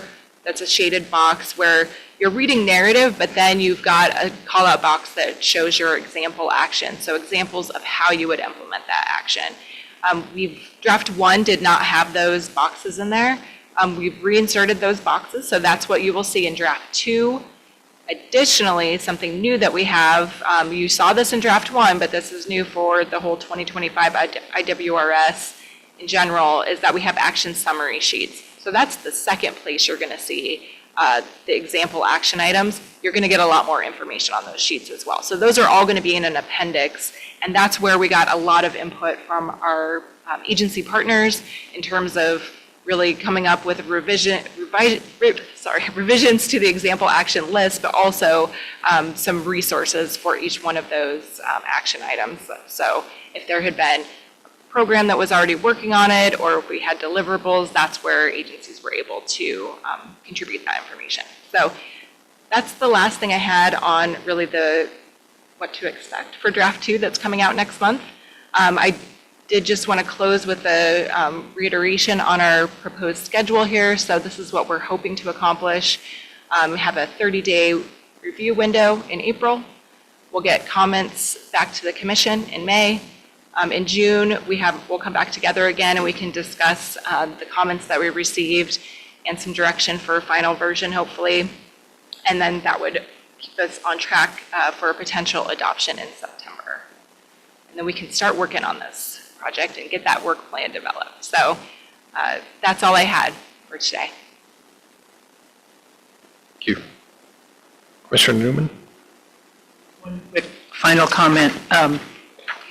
I think that when you take this out for public review, you might want to either have, maybe you have already done this, you might want to have an action summary or some way of highlighting the climate change pieces, since it's, sort of now throughout. I mean, I went through and highlighted a few that seemed to me to be relevant, but I think that you're going to want to be able to do that as people review it.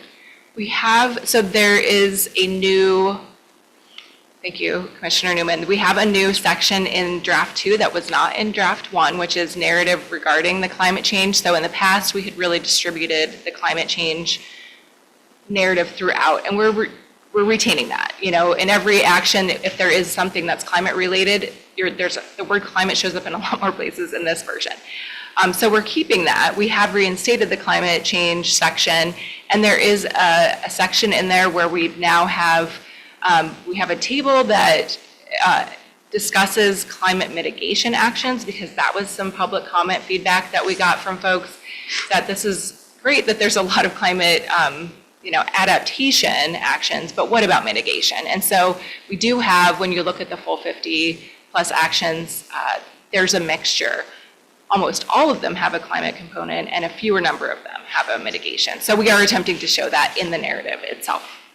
Thank you. Yes, you're welcome.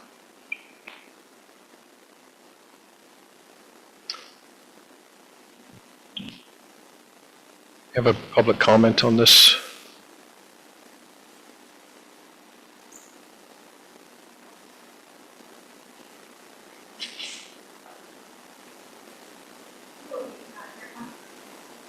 Okay, thanks.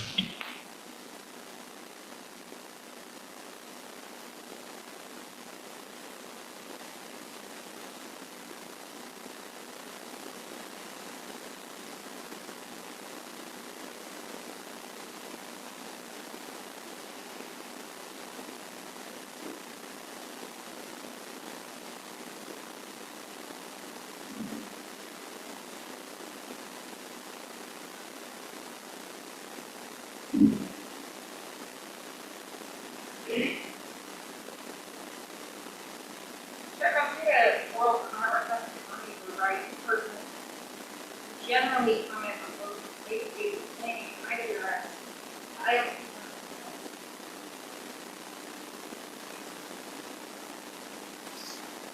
Don't take my mind, but I will double check.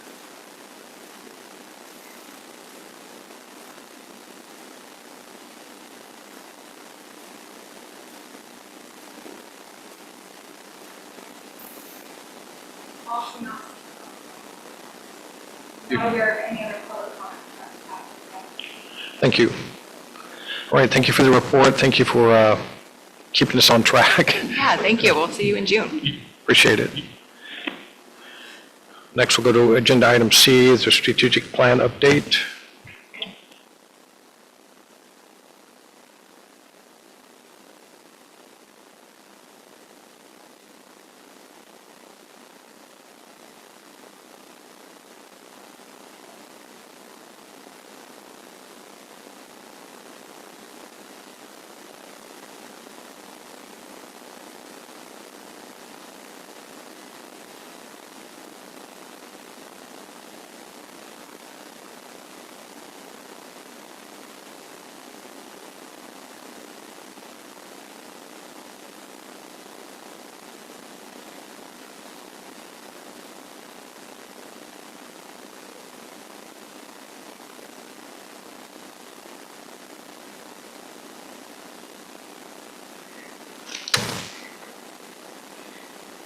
I'm afraid to jinx anything at this point. Good morning, Chair Quimps, members of the commission. For the record, my name is Laura Tessler, and I am the department's policy analyst, and I am here with Policy Section Manager Danielle Gonzalez to present an update on the strategic planning process now underway. I can't see my slides.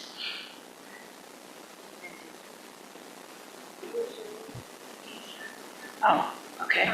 I'm sorry, I thought you were controlling that.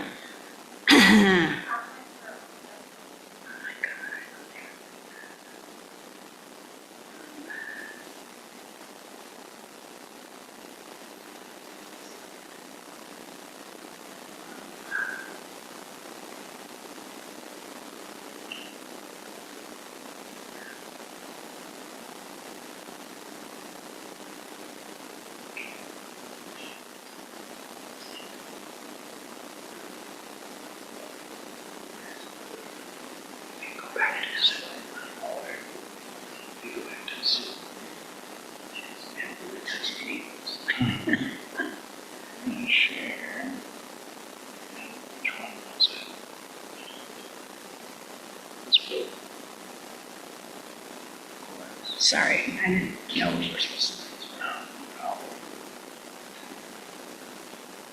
Okay. All right. Sorry. Okay, next slide.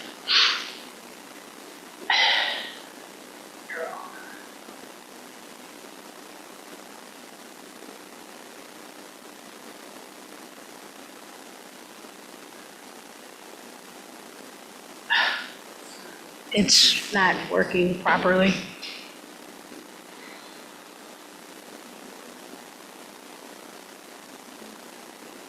I have the wrong glasses for this. Go into presentation. Which one is that?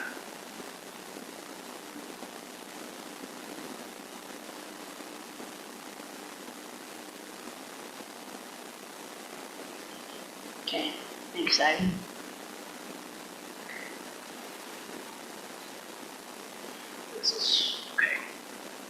Okay.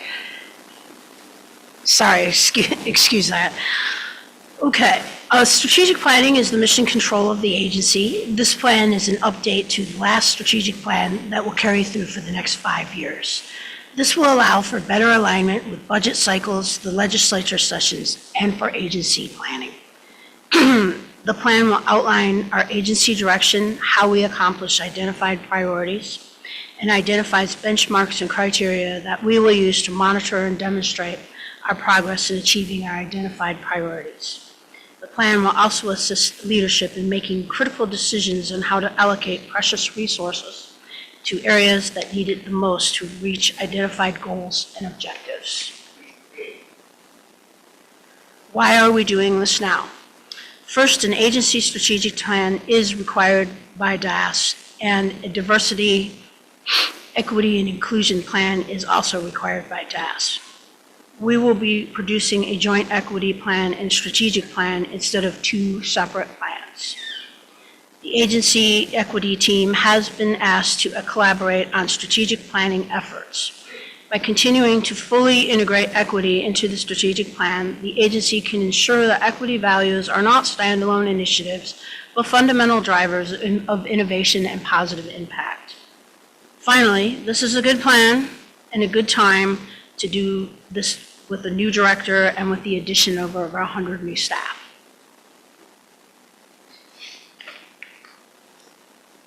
I'd like to use this slide to touch on the concept of the golden thread, which refers to the clear and continuous alignment between our agency's priorities, strategy, and day-to-day operations.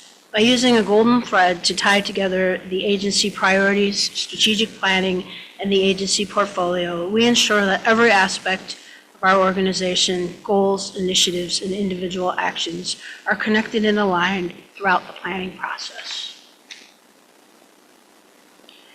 This slide shows some of the highlighted agency successes that came into being from the last strategic plan. You will note that many of these actions were helpful to staff at the field level, such as the addition of 7 well construction and dam safety staff and new program roles. The addition of 4 enforcement division staff is a tremendous help at the field level, and the creation of a new region has helped allocate workload in a way for staff to equitably serve constituents with the huge and unique challenges in the Klamath Basin. We would like for the next strategic plan to produce many of these types of field level actions where they can assist agency staff to be most effective working with agency constituents and partners. Some of these actions were crucial at the agency level as well, such as the implementation of the place-based integrated planning program, the communications team, who bring benefits across many different programs. A brief history of where we came from on strategic planning. I'm very grateful for the immense amount of work done by my cohorts before me. They developed a great starting product and gave me a great platform to begin with. We believe in taking a fresh, streamlined approach to this iteration of the plan, and it will make it easy for staff to draw from in their daily work and for external partners to clearly see where the agency derives its direction and demonstrated on-the-ground agency priorities in action.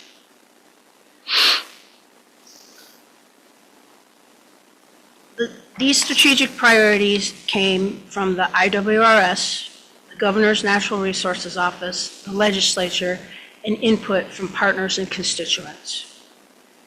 We also have a priority to measure engagement and staff retention. We are very much interested in learning on how to recruit and retain the very best and brightest to move our agency into the place it needs to be to meet the challenges of the future. These priorities help us to gather information from staff on whether they are realistic and achievable, and the feedback that we gather from staff in turn helps us to establish clear and measurable objectives that lead to goals that can be accomplished in 5 years and that are an easily replicable process. The strategic plan pathway shows how all pieces of the plan fit together to form a final plan. This is what staff will be developing after we gather feedback on the priorities from staff and our external partners. It is important to note that this is where staff and external party feedback has its maximum value. This feedback will help staff in constructing the goals and objectives of the strategic plan. Strategic objectives answer the question of how will we accomplish our priorities. The goals help guide decision-making and resource allocation by setting a schedule and a sense of scale. Metrics should answer the question of how will we measure success and how do we know when we have met our goals. This is the planned timeline for strategic planning. We realize we are moving quickly, but we believe it is feasible with highly motivated and experienced staff and secured support from leadership. We are writing an external communication and engagement plan that will involve tribes and a variety of external partners. We plan to engage with tribes and other partners in April and May, and we hope to give presentations there. At this time, I would like to pose a question to members of the commission. Actually, a question with 2 parts. Given that I will be returning to you in June of 2025 with the draft, I would like to ask you if you would like to comment on these 4 priorities before you. Specifically, from your perspective, do these draft priorities address the key issues for the department? And what other concerns and questions do you have? And I'll just pause there. And please excuse me for a minute. Sorry.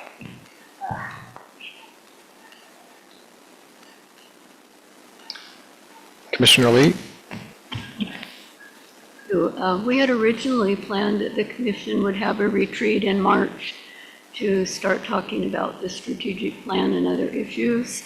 And I see there's a very broad external outreach program, but shouldn't there be some time before June that there's a chance for the commission to weigh in with staff?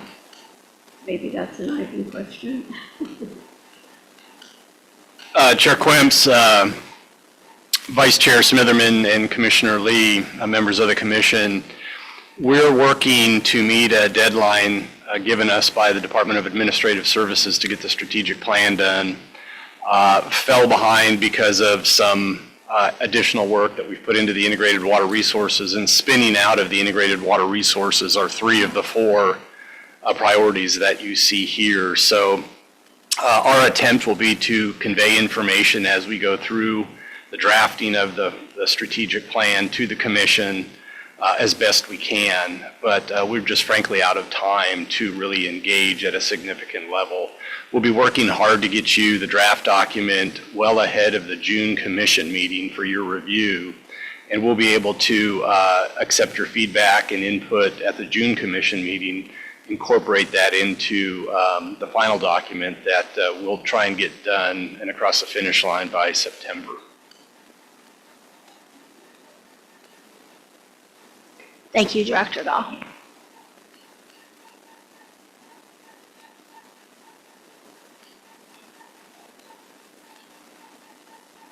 I have a comment that the priorities there from the strategic plan, to me, 1, 3, and 4 are how we do our work, and number 2 is, I think, the one that's more goal-oriented. So, I think 1, 3, and 4 are kind of operational in nature, and I understand that makes sense in a plan that's really for the staff for the next 5 years to move things forward. But I guess I feel like there should be more what and not high-level goal statement. Thank you. Chair Clems, if I could speak to that a little bit.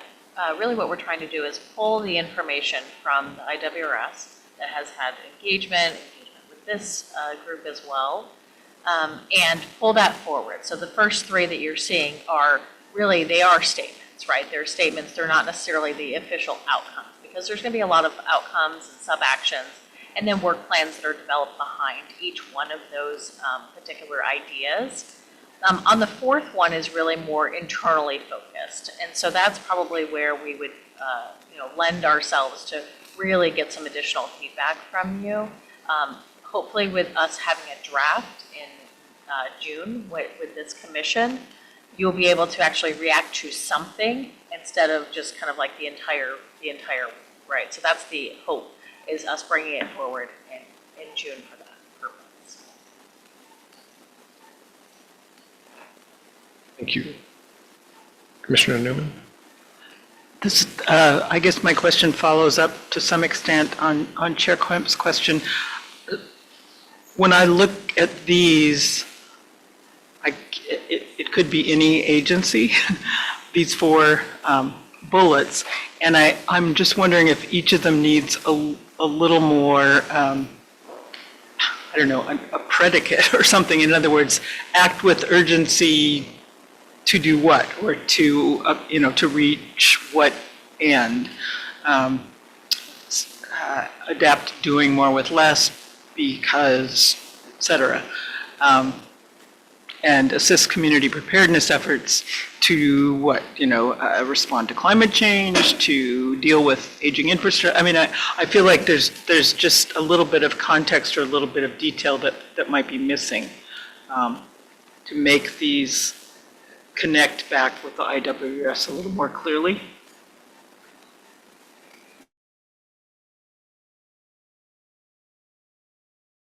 Information forward in June and work those through a little bit better.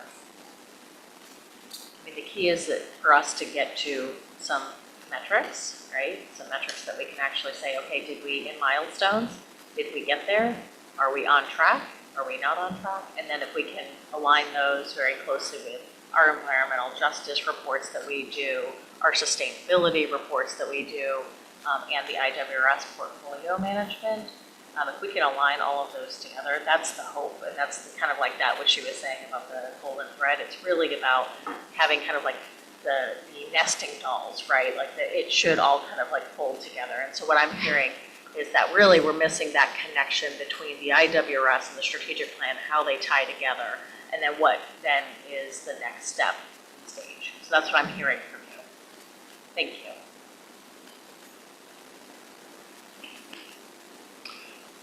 I have a couple other questions that are probably pretty lengthy, but the report states that the input included expectation from the governor's office. I know the governor had released an executive order regarding the Resilient Columbia Basin Agreement, and I can go into background on that if it's necessary, but I'm wondering if anything from that executive order is being reviewed and considered in the strategic plan. Commissioner Clements, I would say that we haven't gotten that far yet. We're still in early stages. Right now, the initial engagement internally has been in the field and not necessarily with our senior leadership as of yet. So I'm hearing what you're saying, and I think Director Gall, I believe, wants to say something as well. Chair Quimps, members of the commission, I think just for a little bit more context, what you noted, Commissioner Newman, the general statements there in the three goals, those are as taken from the IWRS today, and those are written for all the natural resource agencies, particularly the ones that deal in water. Crystal has gone above and beyond, as have staff from other agencies, and beneath each of those are a number of specific tasks that are being generated now and reviewed. And it will be those specific tasks. We will then high grade that list from the IWRS that'll go into the strategic plan. So again, remember the IWRS is going to be good for 8 years, strategic plan for 5 years. There will be 2-year work plans coming out of the IWRS. All of this is going to be incorporated to keep us on task and then come up with the specific metrics to track some of these things. And at Chair Quimps, we are engaged with the governor's office and Jim McKenna on the Columbia River work there. We play a very, very small role in that. And so we are part of the governor's executive order. We've got some reporting requirements to do there. But happy to discuss more so we can understand your thoughts and concerns on it too. Well, it's just, the executive order directed departments to use the authorities and responsibilities and resources they had to be responsive to the Resilient Columbia Basin Agreement, and also develop new ones that it would need to be responsive to the Columbia Basin Agreement. So I'm just thinking that there's probably some very tractable things in there that might be in a strategic plan. Thank you, Chair. And I think Vice Chair Smitherman had a question that I missed or had her hand raised. Yes, thank you, Chair Quimps. Could you go back to the 4 bullets, the 4 priorities, please? With urgency. Okay, I know that there's been a lot of push to work more collaboratively with other agencies and the governor's office, and to have more meetings with the governor's office and the natural resources group there. So I was wondering if that would be considered another priority, or if that's already encompassed in one of these 4. Or if it's necessary. Just a thought. Thank you. Chair Quimps and Commissioner Smitherman. Absolutely, these are, because we haven't necessarily put together all of the different steps and projects and all of those kind of things that kind of come with a strategic plan, those would all be integrated more into the work plan of like, how do we get there, versus having it as a high-level goal by itself. So that helps to explain that a little bit better. No, it does. Thank you. I just thought I'd bring it up just in case it was something that you thought would be important. Thank you, Commissioner. And it is important. It just may not be necessary to call it out as a priority in this sense. So, understood.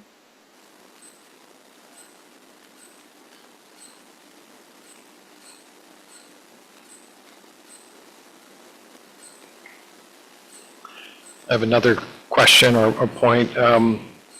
I appreciate the governor's office calling out important issues, and when you look at the idea of doing more with less on some of these topics, like climate change, for example, given the period of this plan and the current administration, I think we can expect little to no federal support for that kind of work, and so we will have to do more with less. It's obviously a very relevant and important topic. One suggestion that's, maybe I'm getting into, too much into the details here, but I know Oregon State University is preparing to do, they're finalizing a supercomputer that's being built with a large donation from an alumni who's the CEO of NVIDIA. And he was very clear that one of the purposes of that supercomputer was for climate change modeling, for people to be able to basically go into the future, model different scenarios, look at what the outcomes were, and come back and make good decisions for the future. So I would encourage the state, the department, to consider an MOA or maybe some kind of tighter relationship with the university around that capacity and that potential, and expecting that for the next several years at least, we may have to do more of that on our own. So something to consider. Thank you. Thank you, Chair Quinn. Thank you.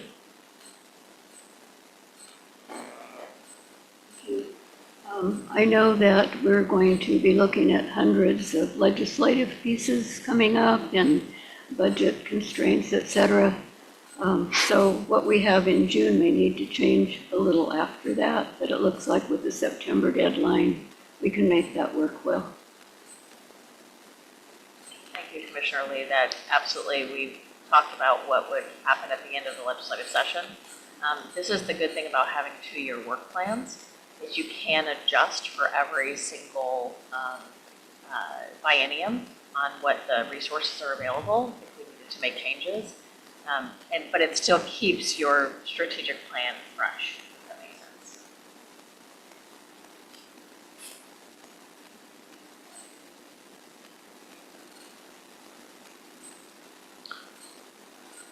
Commissioner Mall?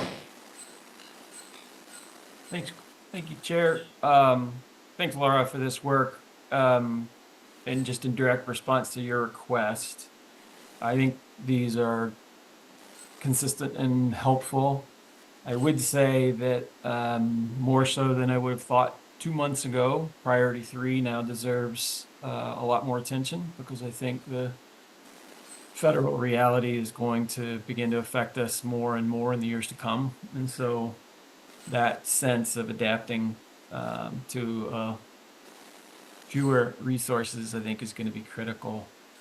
I'm curious if you wouldn't mind, are you all doing any scenario planning or thinking around that now, the federal situation, in the finalization of this plan? Commissioner Mall, yes, we are. We're having conversations on the federal funding questions, and that is pretty much discussed at every meeting, I would say, around the agency. And so, of course, the strategic plan would want to identify potential non-resource related changes that you can make, right? So you have resource related changes you can make, and things that, if we go out for federal funds. In our agency, our federal funding is less than 1% of our total budget. So in, relation to some others, that is, a direct line is a little bit harder to show how it's going to impact. What it will impact, though, is our scientists that work closely with our federal partners and our federal partner agencies. So that's, I think, where we will probably see the biggest impact. And so that will definitely be something that we'll have to continue to keep our eye on as the federal administration makes their changes. Yeah, that's good. I think you're also going to see a severe decline in the amount of match that community partners are going to be able to bring to projects. And I think we need to consider that in programs that we're developing today as the ones that we're implementing now. And I think under fostering forward thinking and resiliency, part of that is just a commitment to discretion within staffing, because meeting schedules aside, being able to have the ability to adapt on the fly to things that are happening on the ground, I think, is just going to be critical to maintaining trust as we continue to try to build trust in some communities that are more or less doubtful within this, this perturbation now coming from the federal government, especially being able to demonstrate that, yeah, we can work with people and don't have to rely on going back and redoing rules and things, but on the ground staff have discretion, I think, could be particularly helpful. So appreciate that priority 4 as well. Thanks for your work on this. Thank you, Commissioner Thank you, Mall, for that Commissioner Mall. comment. Understanding sometimes how you can identify opportunities when they come forward. It's really important for us to do this planning now. So when opportunities do come that are within our milestones that we're trying to accomplish, it is much easier to identify and saying, oh, we do need to hit this within this time frame for us to be successful with our strategic plan. So I'm glad that you pointed that out, and thank you very much for that, Commissioner. Related to Commissioner Mall's point and my earlier point, the topics of doing more with less, cultivating forward thinking, being adaptive. It's probably important to also look for opportunities to collaborate with and work with Oregon's 9 tribes that have both staffing and resource capacities that can be helpful on mutual issues. So. Thank you, Chair Clems. Commissioners, that is actually something that we've been pulling aside and now doing. So on the rulemaking side, I'll use that as an example. Rulemaking is one we can make internal changes pretty quickly. So when we do our public noticing now, when we are working through rulemaking, we actually are separating them out in the public notice and not putting it within the similar racial justice pieces that are required. We're putting tribal in a separate category and working specifically with tribes as much as possible. I will say sometimes it's difficult to be able to get two-way engagement on that. Crystal with the IWRS and Laura with the strategic plan, and then Laura Hart, our other policy analyst that is also our tribal liaison, helps to facilitate notifications and facilitating a request for consultation. So we are trying to do a better job in making sure that we can fully engage with tribes at their desire. Yeah, thank you.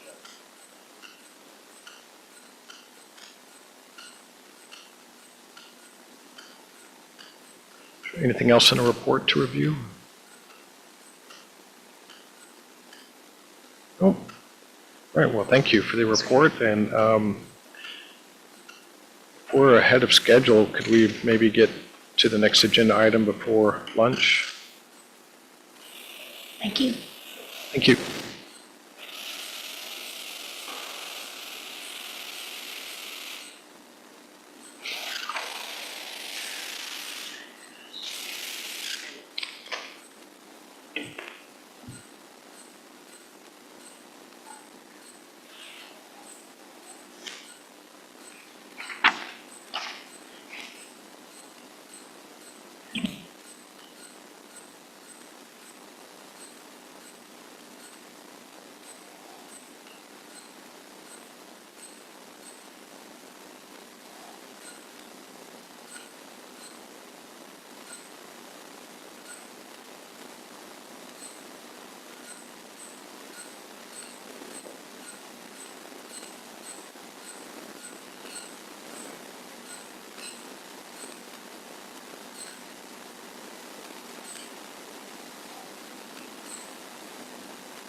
All right, Chair Kemp and members of the commission, thank you for meeting with me here today. For the record, my name is Martin Sanchez, and I'm a hydroelectric project analyst for the Oregon Water Resources Department. And I'm here to present the Basin Program Exception Request for the Sandy Basin Program on behalf of the City of Tualatin. Let me get started. So why are we here? Well, the City of Tualatin had recently applied for a minor hydroelectric project within their municipal water system using water that they get delivered from the City of Portland. Although they get the water delivered from the City of Portland, that water actually comes from the Bull Run watershed that's in the Sandy Basin Program. And under current rules, use of water for purpose of generating hydroelectric power is not classified as an allowable use for the Sandy Basin Program, which is why the City of Tualatin has requested a basin exception request for the Sandy Basin Program to allow hydroelectric use within their municipal water system.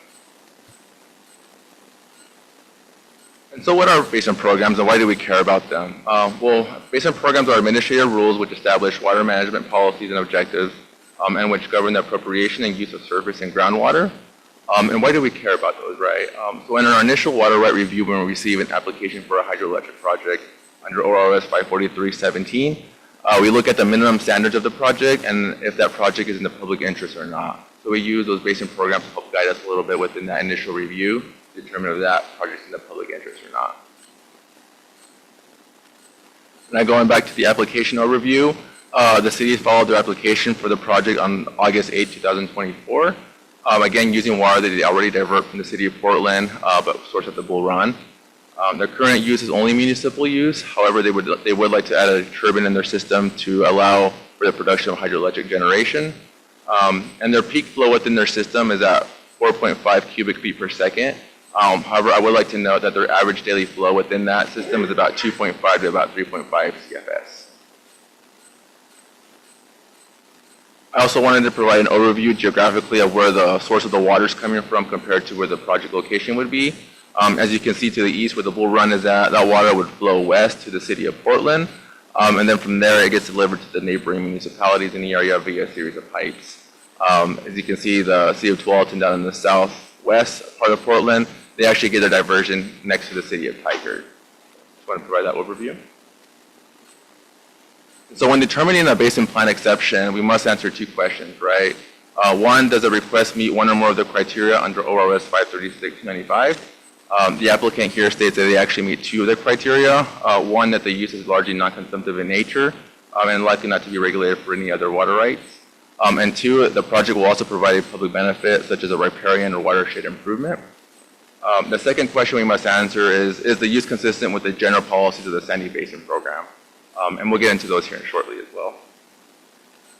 Starting out with issue one, does a request meet one or more of the criteria under ORS 536-95? Well, the city of Tualatin currently already diverts water into the municipal system, so they wouldn't be diverting any additional flow into the system. The hydroelectric project would actually be in parallel to an existing pressure reducing valve that's in place right now that actually currently captures all the pressure of the water. That pressure would actually be going to spin the turbine if they would install the turbine there, and there would be a non-consumptive piece to that. So that would satisfy that requirement under 536-295 item C. And also, the hydroelectric project will serve to reduce water system operating costs and improve water affordability for the population of the city of Tualatin. It's important to note that the city is also thinking of upgrading their fleet to like an EV fleet and adding charging stations to their location as well. So that project's going to help improve or help with powering that movement as well. Also important to note that the building where the project would be housed at also serves as an emergency response center for the city. So having that energy readily and available will be helping for that movement as well. So that would be providing that public benefit as well on that. So going back to issue one, does the request meet one or more of the criteria under 536-295? The answer to that is yes. And I go on to question two.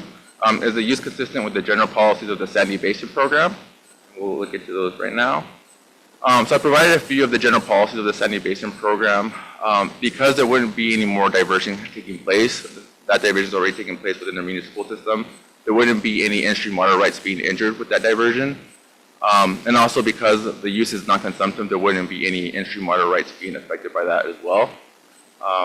The applicant has also applied for a water source that has no history of regulation, and given that the city of Portland has exclusive rights to Bull Run water, there hasn't been any regulation for hydro projects in that aspect. And also because we're already diverting the water, the proposed use will not result in any over-appropriation of the stream. So going back to the question, is the proposed use consistent with the general policies of the Sandy Basin Program? The answer to that is also yes. So the department has come up with three alternatives for the basin plan exception request. One, we could approve the request for the basin plan exception, and therefore we will continue to process their application like any normal hydroelectric project. Two, we could deny the request for the basin program exception, therefore would probably deny we would deny the application completely. Or three, we could take no action and direct staff to continue to work with the applicant and look what other rules we have that could meet their needs as far as developing a project. The director's recommendation was to recommend alternative number 1, that the commission approves a request by the applicant for an exception to the Sandy Basin program as the use is largely non-consumptive in nature. I would like to add a little piece to that. We wouldn't be making the full determination of the water use for the public yet. We would just be determining the first piece of that, as that first piece, as determining if this project serves the public interest or not. So we'd like to note that we would, if approved, we would still continue to process the application like any other application, publish our documents like our PFOs, and allow the public to comment on those processes as well. So I'd like to note that. That's all I have for today. I do like to thank the commission for taking your time to hearing my request. I do look forward to hearing response as well. And we'd like to take any time to answer any questions that the commission might have. Martin, any questions from the commission? Commissioner Lee? I would just like to say that these kinds of inline projects are really a win-win for everyone, just reusing the same water without making any changes to the stream. I did, as a consultant, I wrote the permit for the city of Portland to do the same thing at Mount Tabor, and it's really been a boon to the city, and I know Tualatin will really merit from this. Commissioner, no. Really? Commissioner Wolf? Yeah, so you said that the water right allowed 4.5 CFS, but the average was 2 to 2.5. Nothing in this allows or gives the Tualatin an incentive to divert more than they need to create extra power, does it?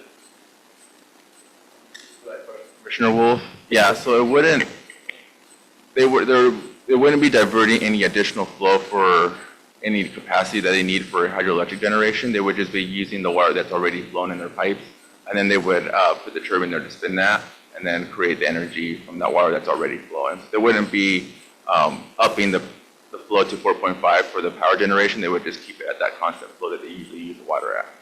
Yeah. Commissioner Newman? Unless I'm missing something, this seems like a really easy yes. Newman? That sounded like a motion.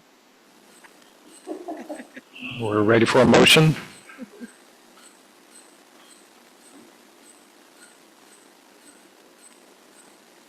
Yeah, I move to approve alternative 1, that the commission approves the request by the applicant for an exception to the Sandy Basin program as the use is largely non-consumptive in nature. Second.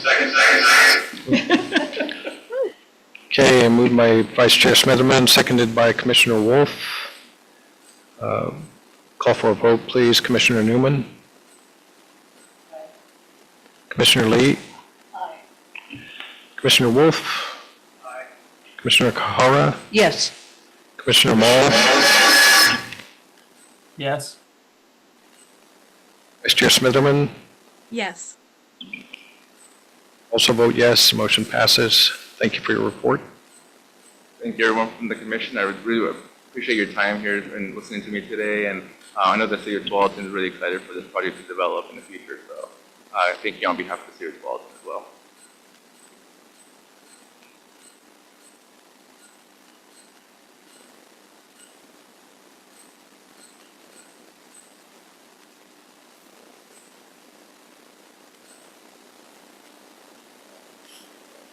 Director Gall, do you think we can cover the next item as well before lunch?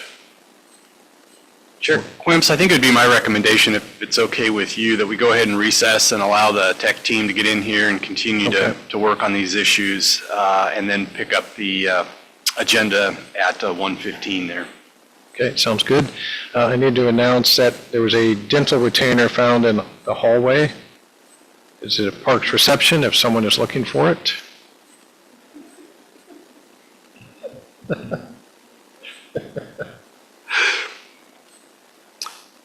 And we will break for lunch then and reconvene at the scheduled time of 1:15. Thank you.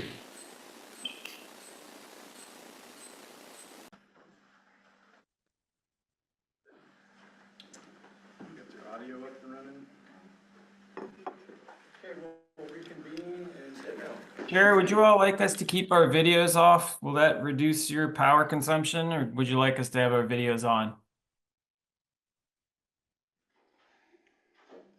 Hey, folks, for the record, this is Ivan Gall, Director of the Water Resources Department. For those of you who aren't aware, downtown Salem has lost power, probably for the last hour or so. So we've put together the best we can. We're depending on one OWL camera for a speaker, the microphone, and the video. Joe, for your question, I don't know if it's going to draw any more power to have you on video or not. But we are going to go ahead and proceed with the meeting. So with that, I'm going to turn it over to Chair Quims. Thank you, Director Goll, and I understand we'll try to get through the 2 action items while we have power.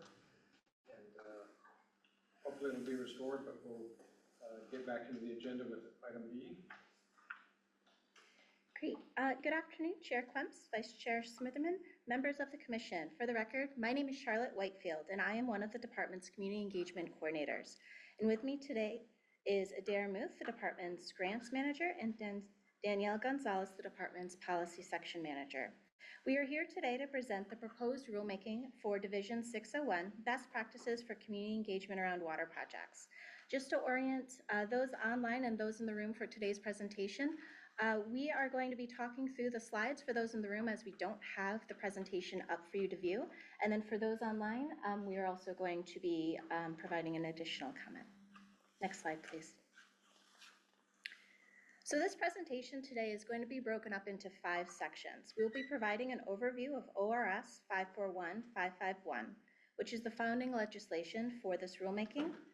We're going to go through the process for the rulemaking and the proposed rules themselves. We'll be providing a timeline for public notice and an overview of the feedback received from communities on these proposed rules. We will also be providing an overview of the implementation and finally, alternatives and director's recommendation for the commission action today.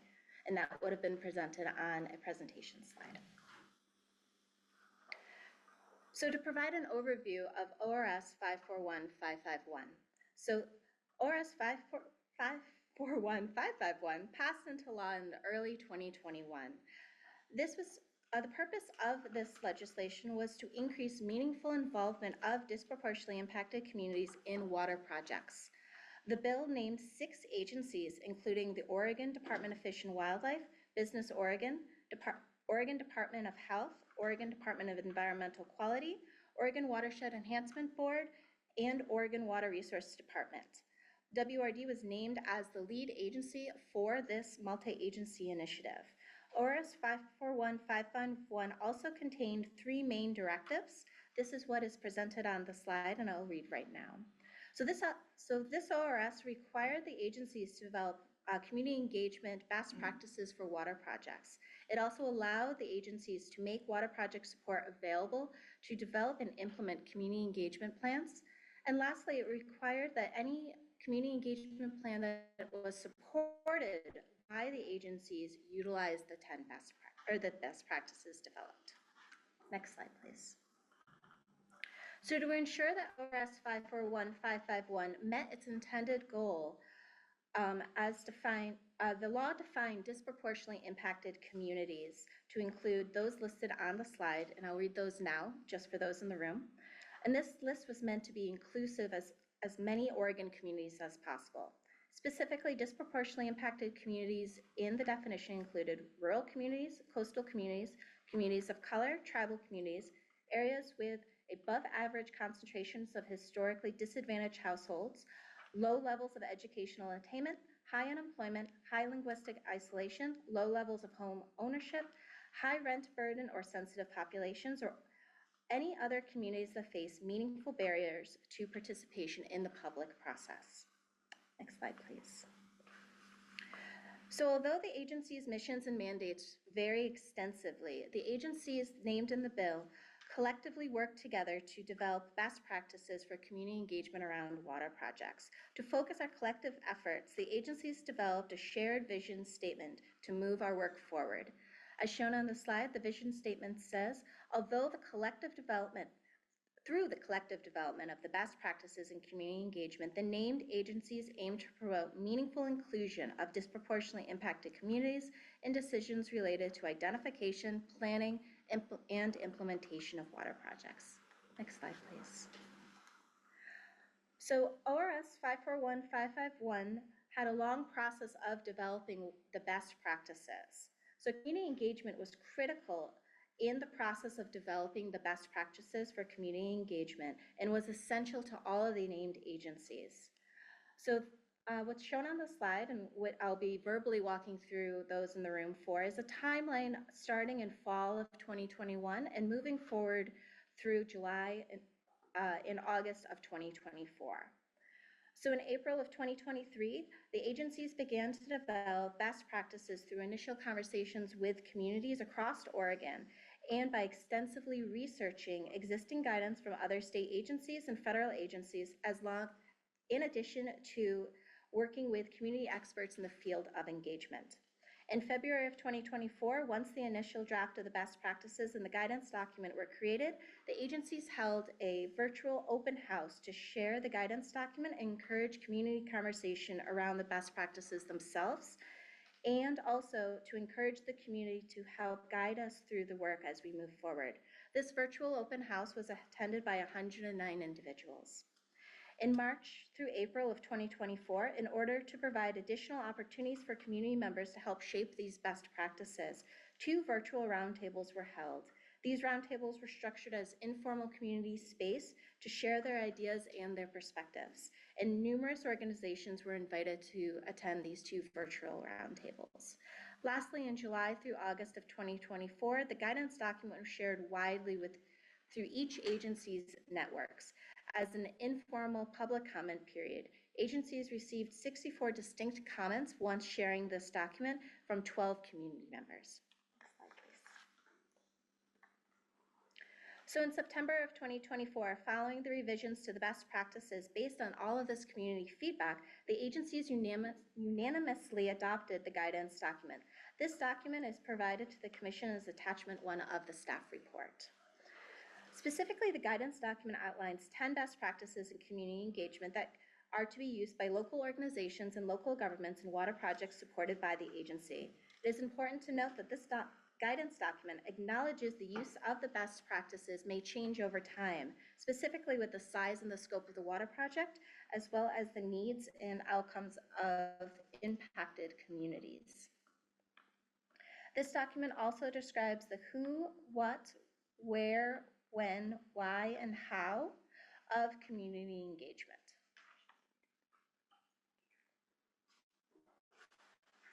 Next slide, please.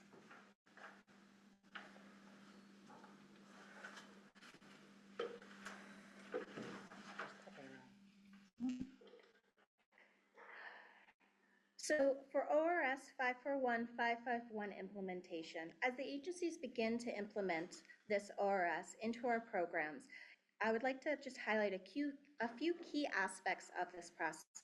So no funding is allocated by ORS 541551 for the actual implementation of this rule. And as such, each agency is taking a slightly different approach in recognizing best practices within their programs and their agencies.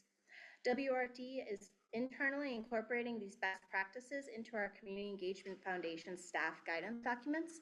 And these are guidance for department staff to further work within communities and do community engagement. In addition, WRD aims to implement best practices using existing funding programs through the proposed rulemaking, which is Division 601. The department is proposing to implement this rule specifically through Water Supply Development Account, commonly referred to as Water Projects Grant Loans, and the Water Conservation Reuse and Storage Grant Program, commonly referred to as the Feasibility Study Grants. Next slide, please. So the next slide is going to be orienting us through the rulemaking process itself.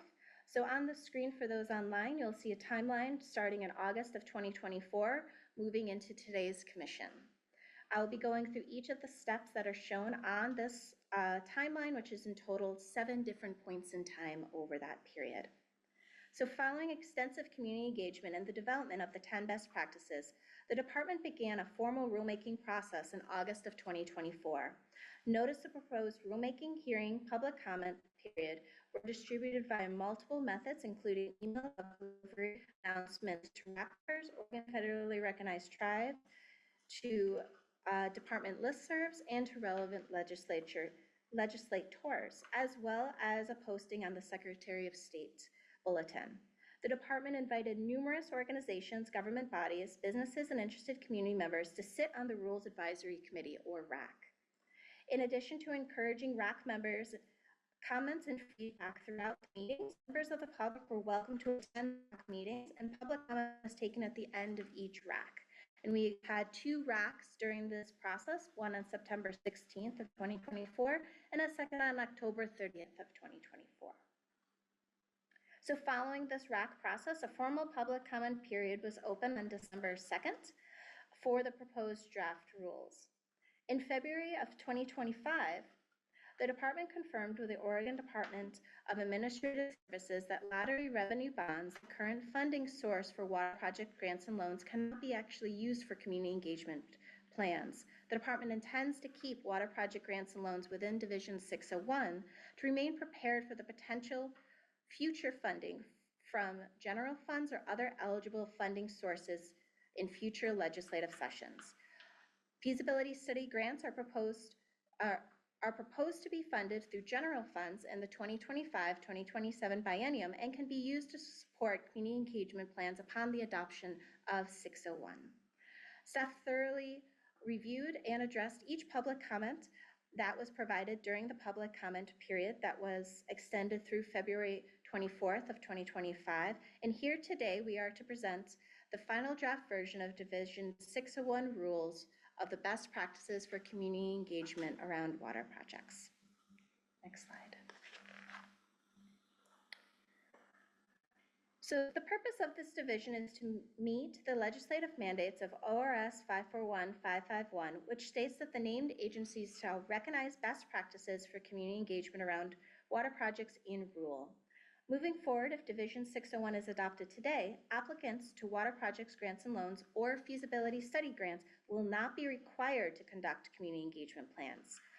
But if they choose to request funding for community engagement as part of their applications, they will have to follow the best practices and other guidance as outlined in these rules. Division 601 contains 7 sections, and I will read those on that would have been presented on the slide, and we will be briefly going through each of the sections here today. So it has a purpose, definitions, funding for community engagement plans, best practices for water projects for using community engagement plans, application requirements and evaluation of community engagement plans, public notice and funding agreement and reporting for the community engagement plans. Next slide.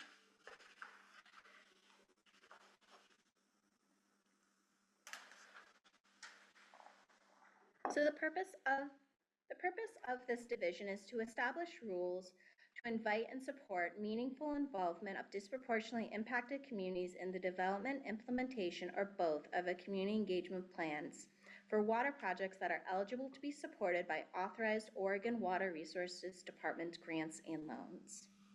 And the slide would have been just the purpose statement as read. Next. So the next slides, we'll be highlighting several different key definitions that are provided within Division 601.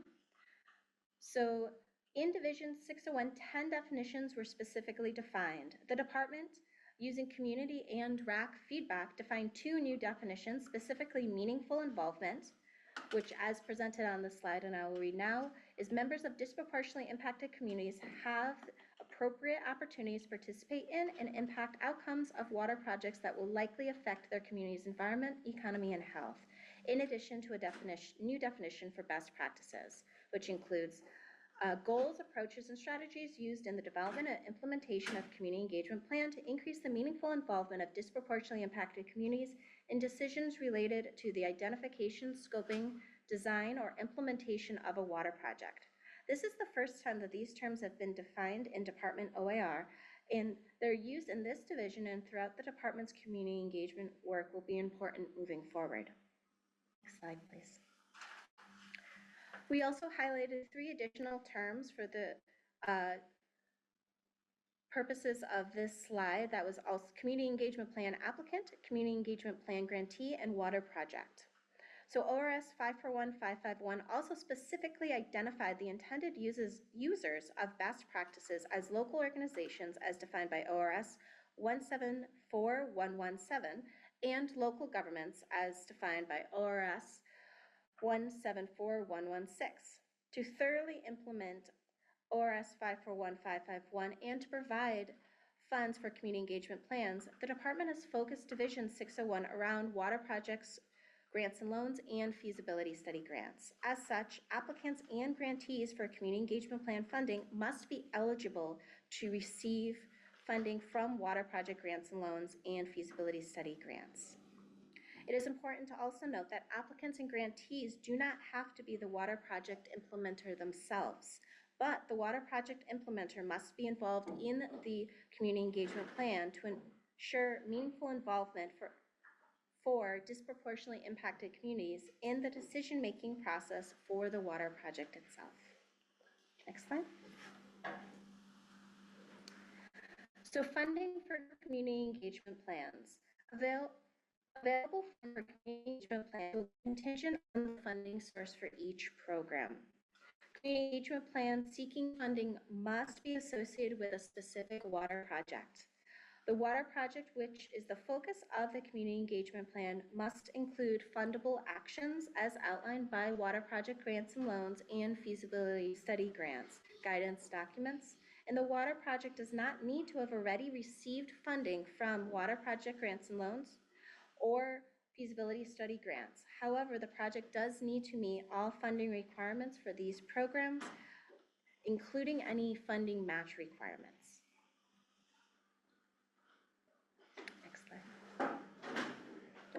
So for best practices in community engagement, best practices for water projects for community engagement plan section, which is section 400 of the rules. This lists 10 best practices from the guidance document itself. It also outlines components required for a community engagement plan, including a framework of how communities will be engaged in the water project itself. The department also describes 3 main parts of a community engagement plan framework, which is described in the section that should be developed as part of the community engagement plan itself. This includes goals for equitable participation, approaches for meeting these goals, and guidelines for how community feedback will be considered throughout the community engagement plan. This section also requires applicants and grantees to use the 10 best practices in community engagement throughout their community engagement plans. Next slide, please. So section 5, application requirements and evaluation for a community engagement plan. This section specifically outlines that applicants shall comply with feasibility study grants and water project grants and loans application requirements and may propose not to incorporate one or more best practices in community engagement within their community engagement plans, but must justify why and provide alternative best practices. This section also outlines that plans will be evaluated based on the criteria for feasibility study grants and also water project grants and loans. Additional criteria outlined in Division 601 include the impact of the water project on the communities, the budget, and the applicant's qualification, those qualifications of the community engagement plan project team.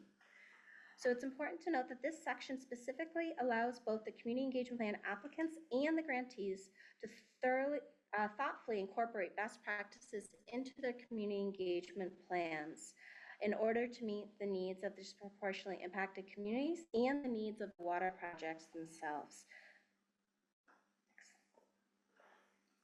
So section 6, which is public notice.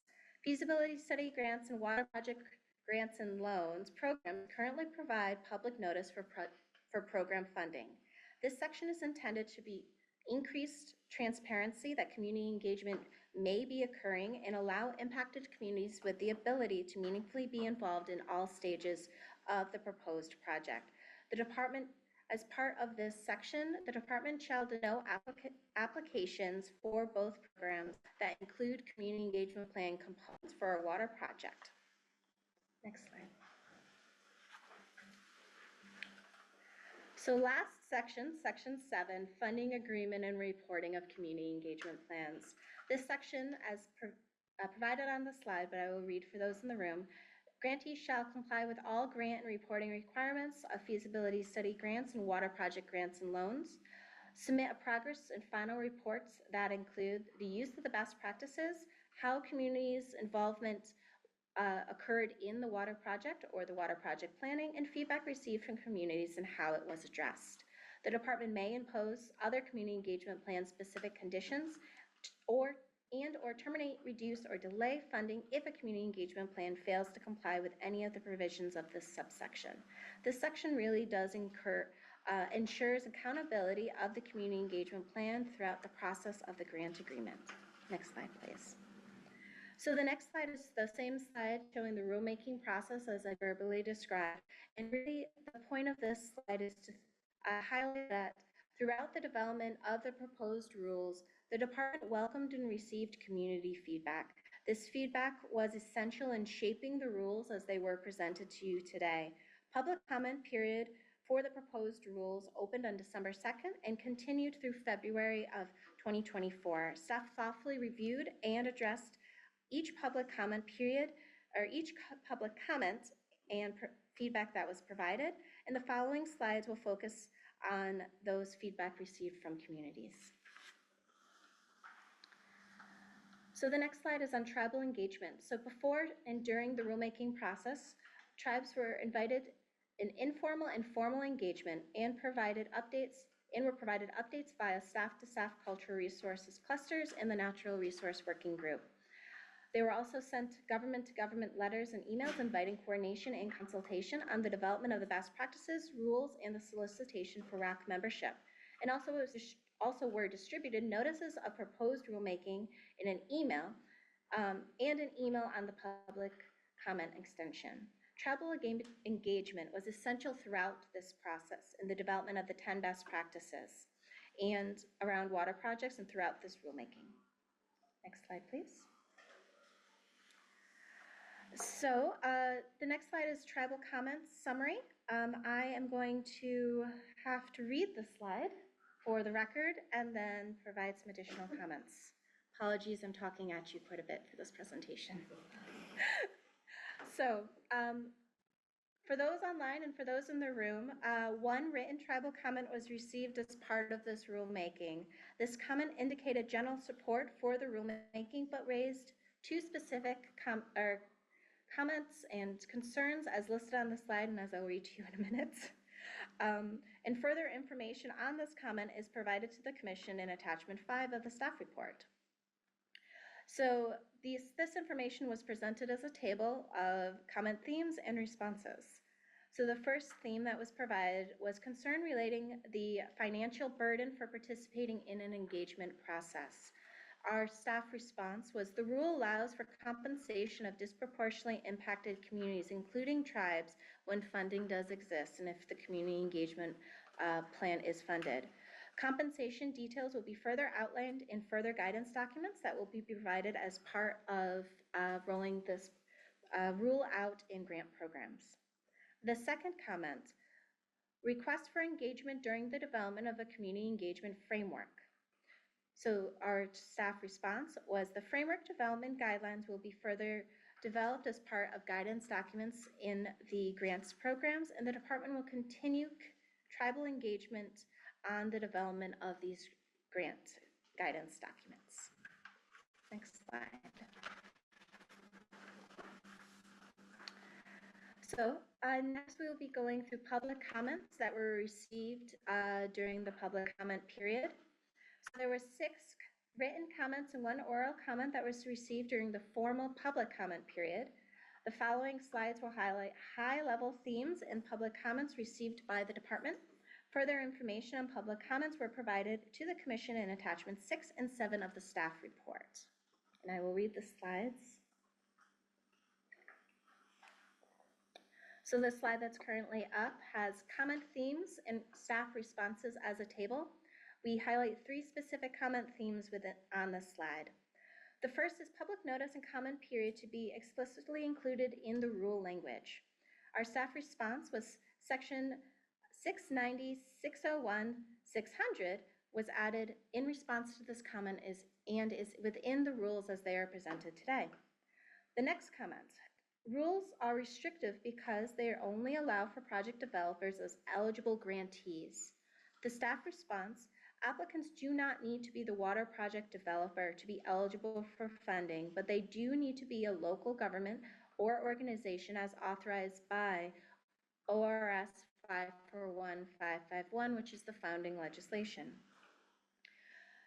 The third comment, clarification on the application process and related requirements. Staff response. Rule language has been added to clarify that community engagement plan funding requests are a component of the grant application materials for feasibility study grants or water projects grants and loans, and not a separate application process. Next slide, please. The next slide has two additional public comment themes and staff responses. So the fourth theme that was provided, further guidance and clarification is needed on the criteria to be used to evaluate community engagement plans. The staff response, section 690, 601, 500, subsection 3, has been updated to include the word relevant evaluation criteria. Relevant evaluation criteria will be identified in grant-specific reference materials and will be specific for the community engagement plan development. The last comment. Concerns that the community engagement plan must be part of a larger funding request for the entire water project rather than a standalone funding request. The staff's response. Community engagement plans are not required to be part of a larger funding request for feasibility study grants or water projects grants and loans. Community engagement must be associated with and focused on an eligible study or water supply project which meets all the funding requirements for feasibility study grants or water project grants and loans, including match requirements. So the following slides will be presented by Adair Muth, our department's grants manager. Thank you, Charlotte. Good afternoon, Chair Quemps, members of the commission. For the record, my name is Adair Muth, and as Charlotte mentioned, I'm the grants manager in the planning, collaboration, and investments section. I'm going to share the fiscal and racial equity impacts of these rules before moving into how we will implement these rules. We consulted the Rules Advisory Committee on the fiscal and racial equity impacts, and they can be found in the notice of the proposed rulemaking, which is attachment 3 of the staff report. The slide, which I apologize you cannot see, is the fiscal impacts. So I'll go ahead and read that. But the rules are not expected to have significant fiscal impacts on the department beyond the ongoing expenditure of grant funds for water project community engagement plans in communities across Oregon and the additional cost of departmental support for these grantees. The rules may have a positive economic impact within Oregon communities, as funds may be used to compensate disproportionately impacted communities' participation in water project community engagement development and implementation. The next slide, I'm just going to touch on the racial equity impacts. So no unintended adverse consequences on racial equity are expected from the proposed rules. The proposed rules aim to increase meaningful involvement of disproportionately impacted communities by supporting the development and implementation of community engagement plans for water projects. They include provisions for tribal engagement in water projects, recognizing federally recognized tribes as eligible applicants and participants within community engagement plans, and they include specific best practices aimed at including engagement with federally recognized tribes. Next, I want to talk about implementing these rules. So we will be implementing these rules in 2025, if they are passed, of course, through our feasibility study grants program, which I know you are all familiar with. This program provides funding to evaluate the feasibility of a water conservation, reuse, or storage project. Applicants will be able to apply for community engagement funding in the next funding cycle for feasibility study grants. As noted by Charlotte earlier, to receive community engagement funding, the proposal must be for a project eligible for feasibility study grant funding. A community engagement plan on its own could be eligible for a feasibility study grant as long as it's supporting the feasibility of a water conservation, reuse, or storage project. So on the slide, we have our anticipated timeline for implementing these rules for feasibility study grants. So our proposed timeline is spring and summer of 2025. We'll be developing the guidance documents for how these will be incorporated into feasibility study grants. Then we plan to announce the next funding cycle, including funding for community engagement in the fall of 2025. And then spring of 2026 is when our grant applications would be due. I'll just note that this schedule is pending our receipt of additional funding for feasibility study grants in the current legislative session.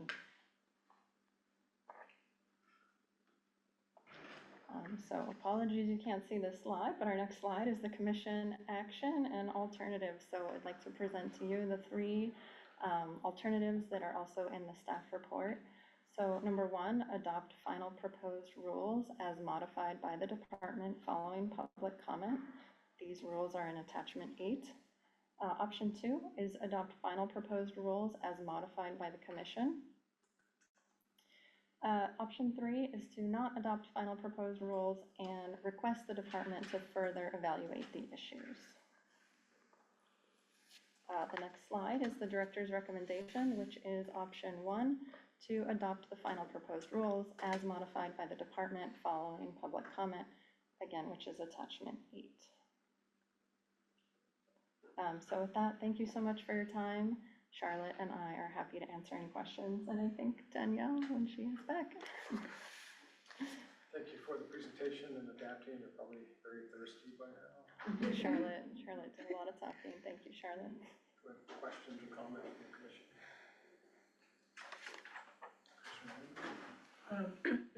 I just want to make sure I'm tracking through the various parts of this.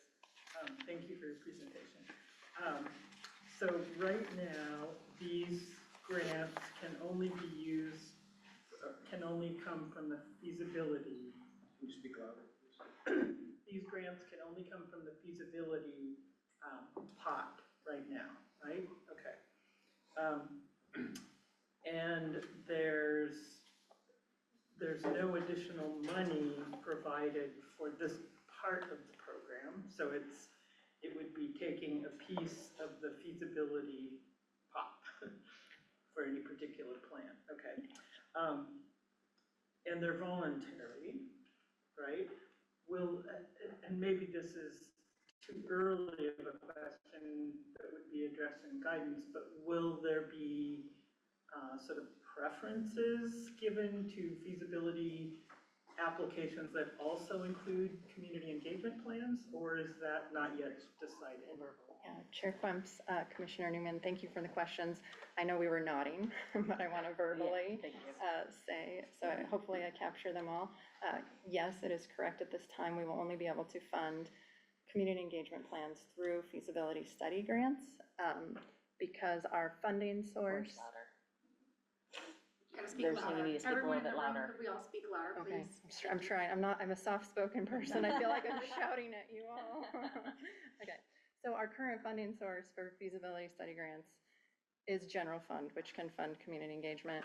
Unfortunately, our funding source for water project grants and loans is lottery revenue bonds, which cannot fund community engagement.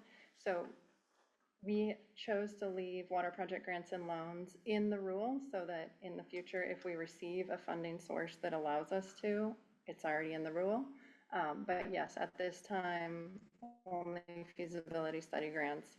We did not receive additional funds for community engagement. So any community engagement that is funded would take from that feasibility study grant pot.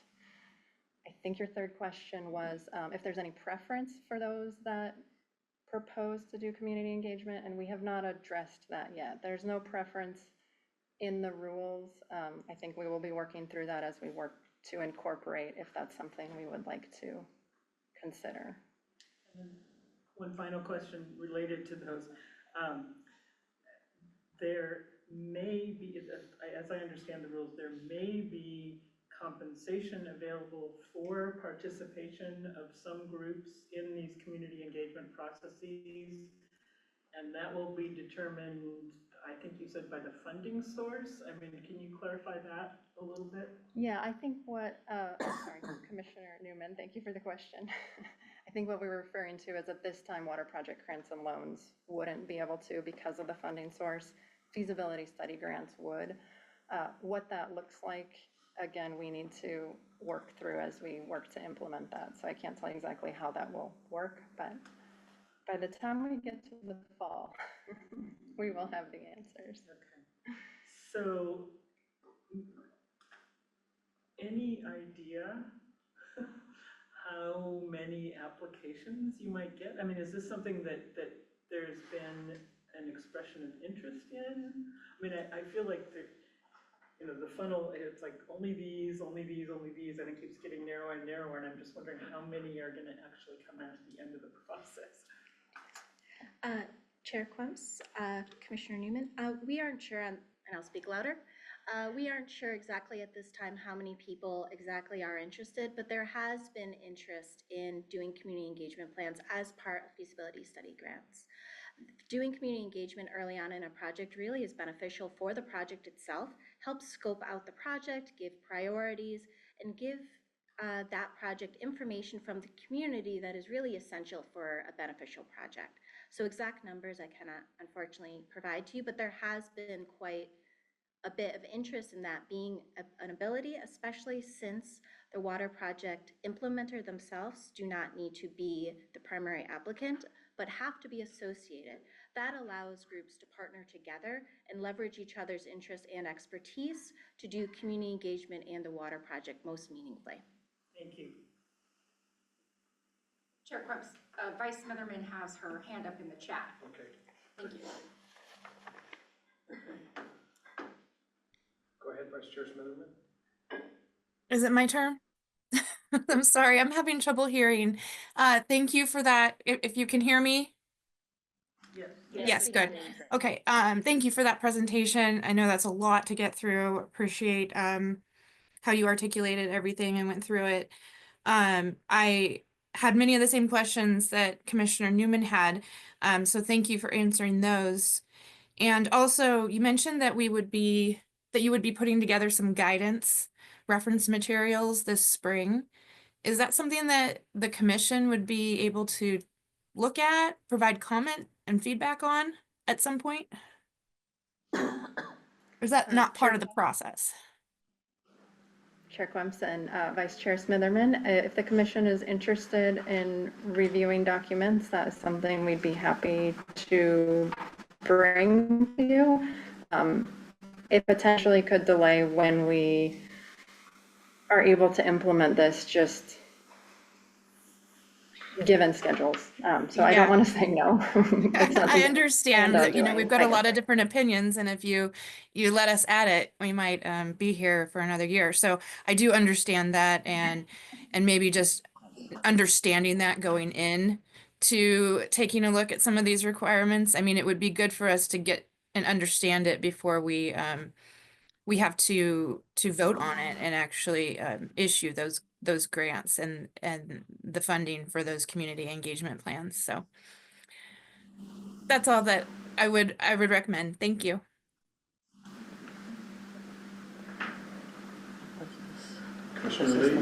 I was going to ask you if you could describe how this would actually work if the applicant is dealing with the project and they were getting comments from people, but it sounds like that will all be in the guidance document. So Chair Quimps, Commissioner Lee, yeah, so some of that information about exactly how would a water project implementer or the community engagement plan implementer kind of walk through communities and receive community feedback will be within those guidance documents for the grant program. Some of that is also slightly outlined within Division 601 as presented to you today.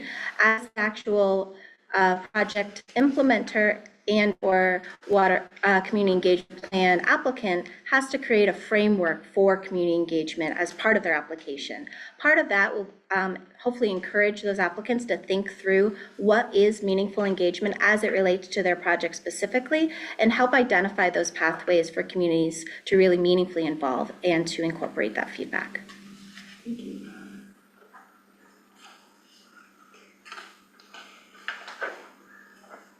other questions or comments?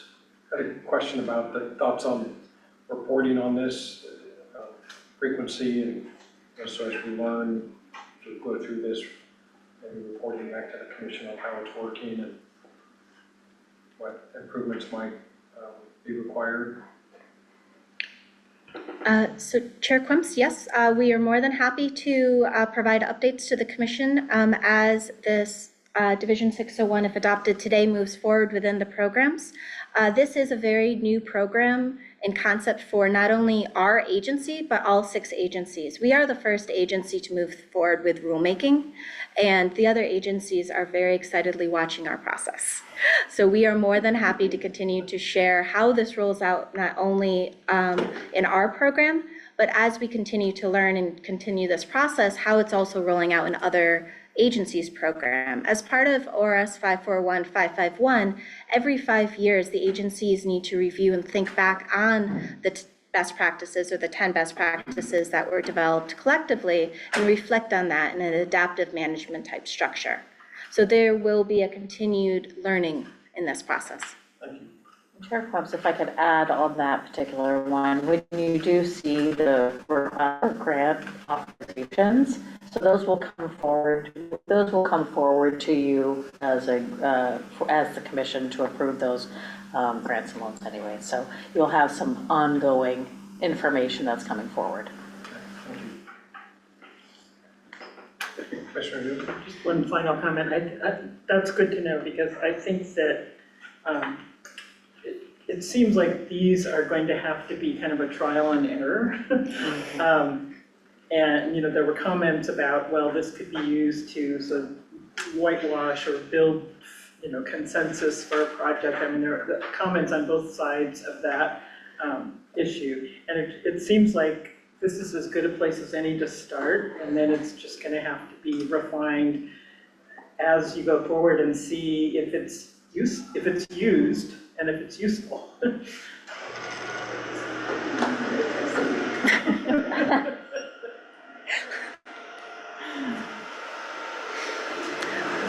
power just come back on?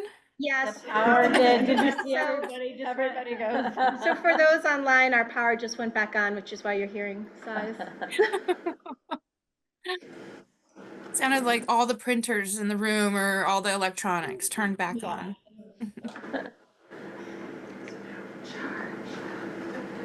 So given Commissioner Newman's comments, are we ready for?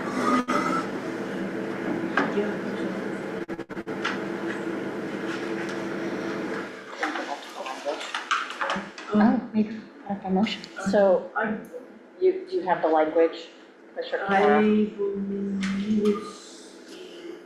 Yes. So I move that we adopt final proposed rules as modified by the department following public comment as shown in attachment 8 to the staff. Second by Commissioner Newman. We'll start online if you can hear Commissioner Mall. Yes. Yes. Vice Chair Smitherman, Yes.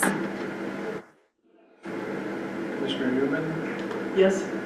Commissioner Lee, Yes. Commissioner Wolf, Yes. Commissioner Kahara, Yes. and I also vote yes, so that passes. Thank you again for your work and for adapting. Thank you. Thank you.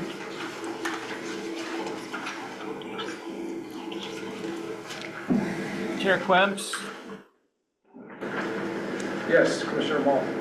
as a post-vote comment, I would just really encourage staff to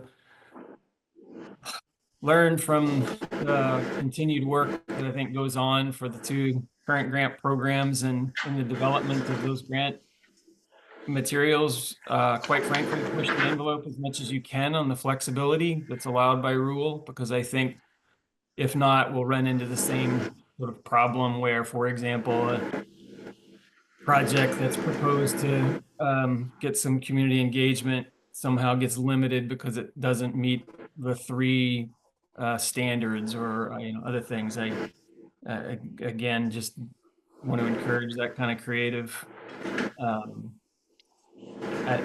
adaptive mindset in the creation of those grant applications and grant review guidelines. We want to support that. Thank you.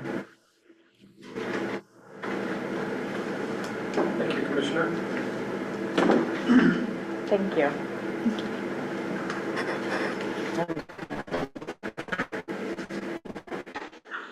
Chair Cox, before we move on, can we pause so we can get back on the regular internet connection? Sure. Take a break for how much do you need, you think? 15 or Is that okay? 15-minute break, or 45 minutes ahead of, yeah, that kind of time. Okay, thank you so much.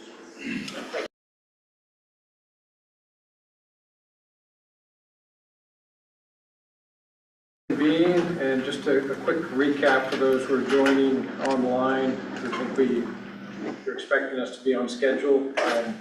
We're ahead of schedule. We've completed agenda item D, and the commission did authorize the exception to the Sandy Basin program to allow for power generation. We also completed item E, and the commission did vote to adopt the new rules for Division 601. Now we'll go to agenda item F, proposed rulemaking for Division 602, place-based water planning, and I think that we'll also be able to complete the director's report and the approval of minutes this afternoon after agenda item F. So, thank you. All right. Good afternoon, Chair Clemps and members of the commission. For the record, my name is Lily Prawl, and I am the planning coordinator in the Planning, Collaboration, and Investment section at WRD.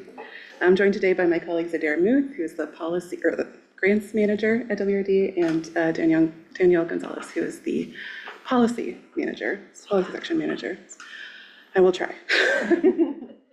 Our rules coordinator, Margo Mushkoskaya, is unable to join us today, but she was instrumental in helping with this rulemaking process. So we're here today to talk to you about place-based water planning and the rules for Division 602. I'm going to kick things off with some quick background on place-based water planning before diving into the rulemaking process and the proposed rules. We'll do a high-level overview of the public and tribal comments we received and the fiscal and racial equity impacts of the rules, and finish up with the alternatives regarding rule adoption and the director's recommendation. Starting off with some background on place-based water planning, it has been a while since we presented to this commission about place-based water planning, so I just wanted to start off with a brief reminder of how the program has developed over the past decade and where it stands now and what our plans are moving forward. So place-based integrated water resources planning began as a recommended action in the 2012 Integrated Water Resources Strategy. The idea was to empower communities to engage in a collaborative planning process to determine how best to meet their unique in-stream and out-of-stream water needs. The planning scale would reflect the unique characteristics of a place and provide a venue for water interests to voluntarily come together and work in consultation with the state. The first step of implementing this action was completed in 2015 with the publication of a set of draft guidelines for place-based water planning.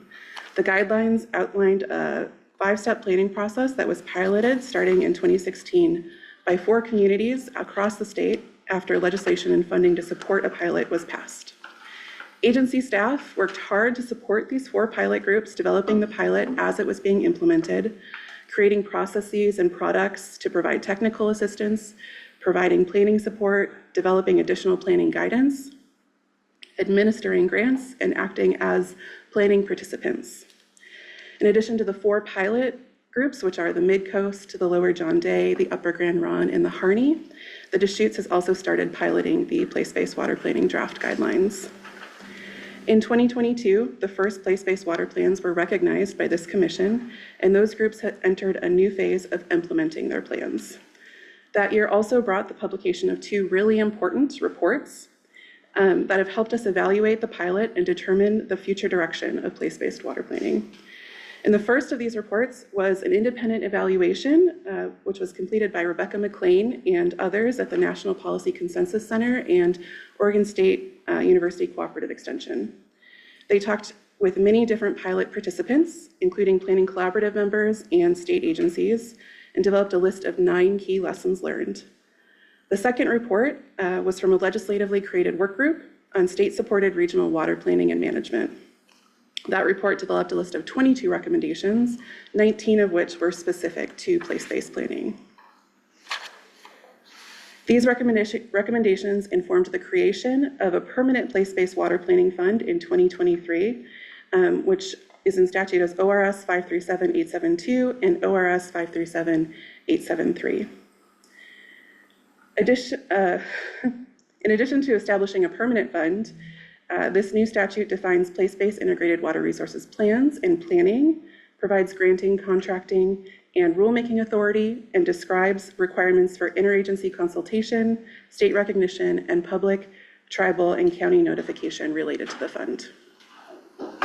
In scoping the work needed to stand up the new fund, the department determined that rules were necessary to implement the new statute, which is consistent with our other grant programs. So we looked at the recommendations from the 2022 reports and consulted staff to develop a set of draft rules that we took to a rules advisory committee.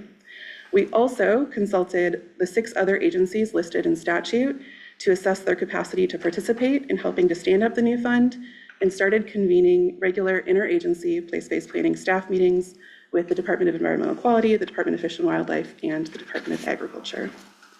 This year, we are hoping to adopt these new rules, release updated place-based water planning guidelines, and have our first place-based planning grant solicitation. We're also working on updating our technical assistance strategy and technical assistance products. All right, so let's move on to our focus of today, which are the rules for place-based water planning. We're going to start this conversation with an overview of the rulemaking process and how we ended up with the proposed rules that we have today.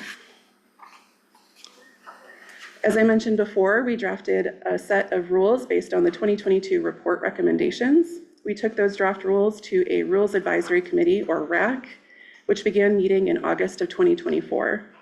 The RAC was made up of 23 different people representing a variety of interests from counties, cities, special districts, watershed councils, tribes, state agencies, and organizations representing in-stream and out-of-stream uses in environmental justice communities.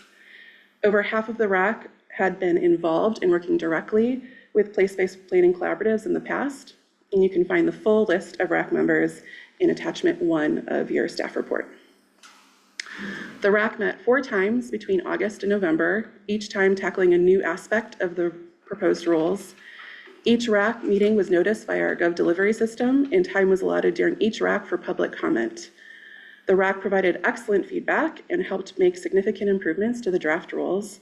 After the RAC concluded, the new and improved draft rules went out for public comment for 45 days, and a public hearing was held on the draft rules on January 7th.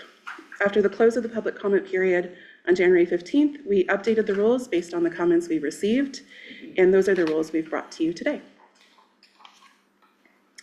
In addition to the public notice, we also did tribal engagement. We sent government-to-government letters and emails to each of the 9 federally recognized tribes, inviting coordination and consultation on the rules. We also invited each tribe to be a part of the RAC. We had 2 tribes represented on the RAC, the Confederated Tribes of the Umatilla Indian Reservation and the Burns Paiute Tribe. We also invited formal and informal engagement and provided updates at the staff-to-staff Cultural Resources Cluster and Natural Resources Work Group. Okay, so now that we've gone over how we got to these proposed rules, let's discuss what is in them. I'm going to go over each section of the rules with you today. We recognize that the language of the rule is incredibly important and has specific implications, but we also didn't want to spend the whole presentation going through the 8 pages of the proposed rules line by line. So instead, I'm going to introduce each section and summarize it at a fairly high level, but if you want to find the specific language, that is in attachment 7 of the staff report.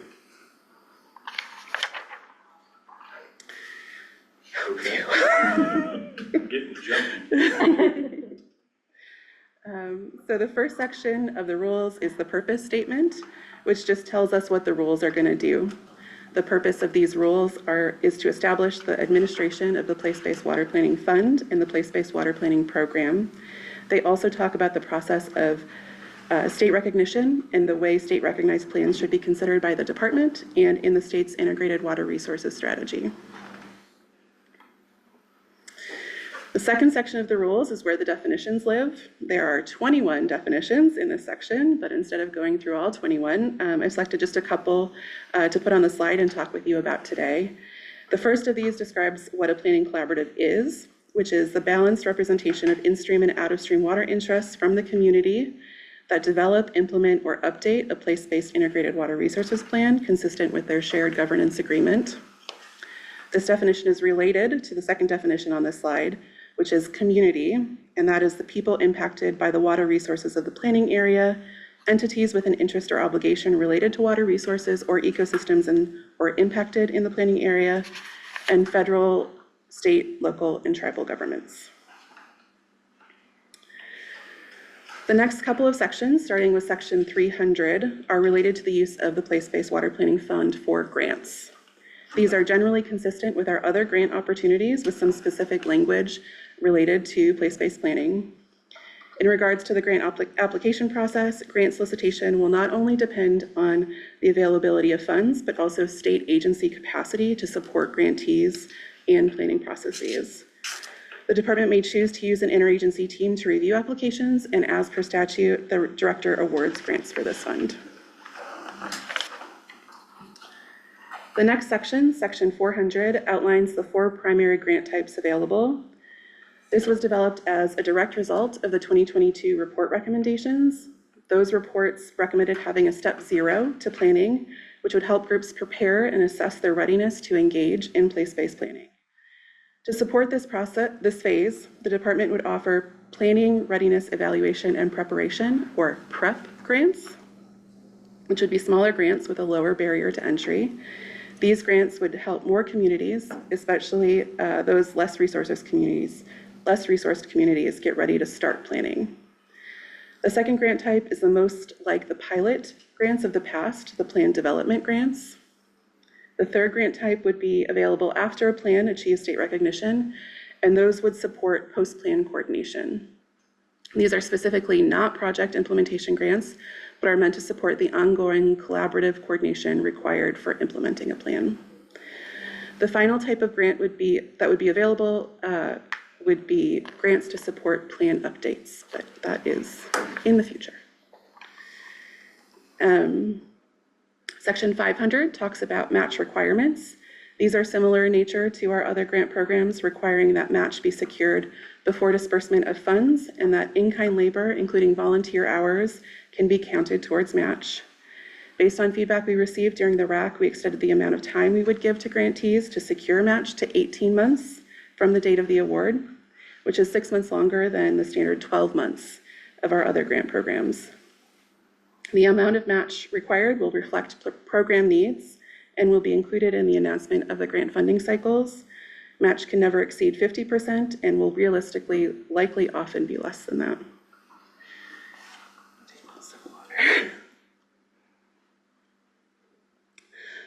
Section 600 outlines grant evaluation criteria. I'll note at the top here that there is the ability to add additional evaluation criteria in the future based on lessons learned in the administration of these grants, but the evaluation criteria in rule will always be a part of the application evaluation.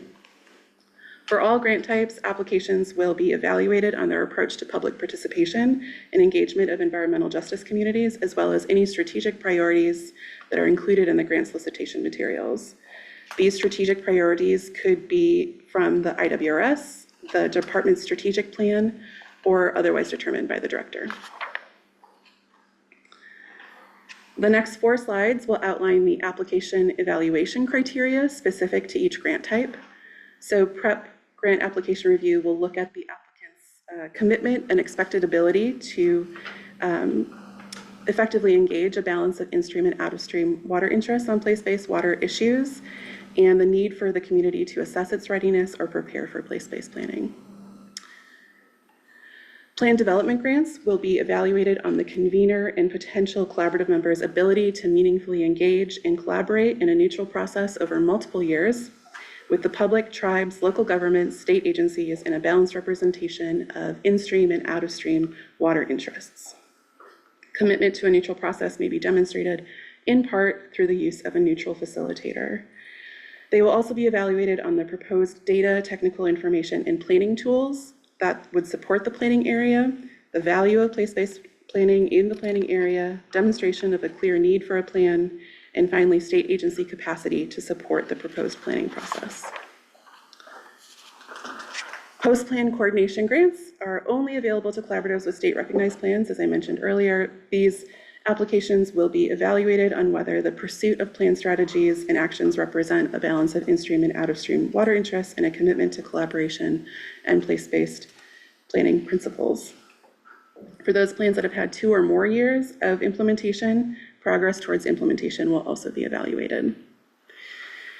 Finally, plan update grants are evaluated similarly to post-plan coordination grants with the addition of an evaluation criteria that looks at the need to update or develop new planning strategies or a demonstration of significant changes in local conditions, data availability, or climate change information that would impact the plan. Okay, moving on to grant agreement and conditions and distribution of grant funds. Section 700 and 800. These are very similar to our other grant programs. Some additional criteria for a grantee receiving place-based planning funding is that the grantee must also ensure a collaborative process, adhere to the principles of place-based planning in the IWRS, follow the process, content, and structure of planning provided by the department and necessary to meet the definition of a place-based water plan and place-based water planning, and pursue state recognition of any plan or plan update resulting from the collaborative's work. Okay, so that does it for the grant-specific roles. The next section, section 900, is focused on state recognition. It starts with the processes to obtain and maintain state recognition. The process to obtain state recognition is very similar to what we have done previously with the pilot groups. A plan is adopted by a collaborative through consensus. The plan is reviewed by the Water Resources Commission, an interagency plan review team, and the commission then makes the decision about whether or not to recognize the plan.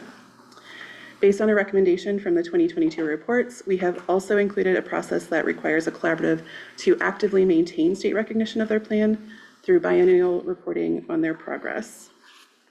Plans may lose state recognition if reporting requirements aren't met, if progress made towards implementation does not align with the plan's implementation strategies or represent a balance of in-stream and out-of-stream water interests, or if the collaborative is no longer demonstrating a commitment to collaboration and adherence to the principles of place-based planning in the IWRS.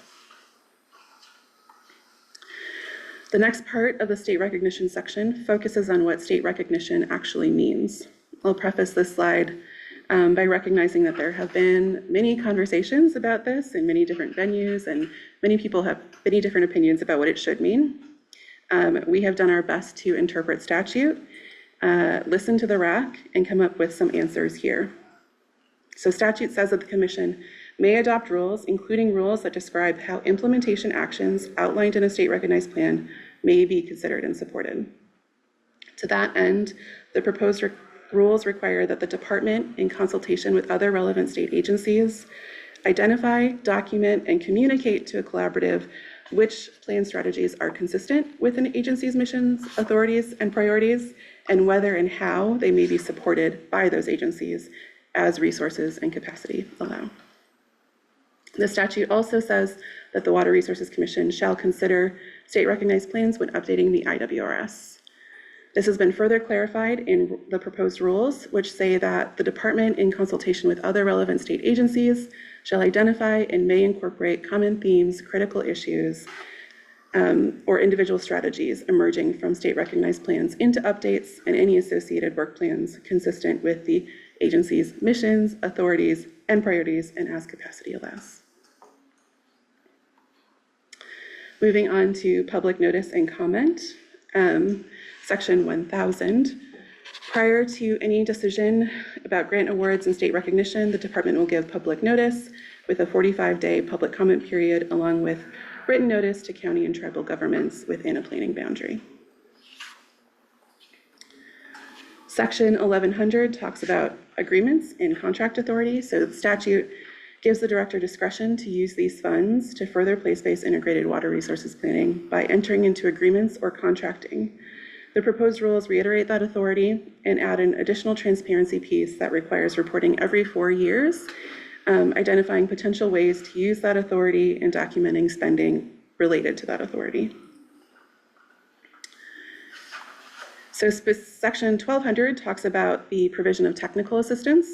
Specifically, it requires the department to consult with other relevant state agencies and develop and maintain and communicate a system for receiving, prioritizing, and responding to requests for technical assistance to support place-based planning. And section 1300 is about program evaluation and requires the department to periodically conduct a program evaluation in consultation with other relevant state agencies, collaboratives, and other interested parties.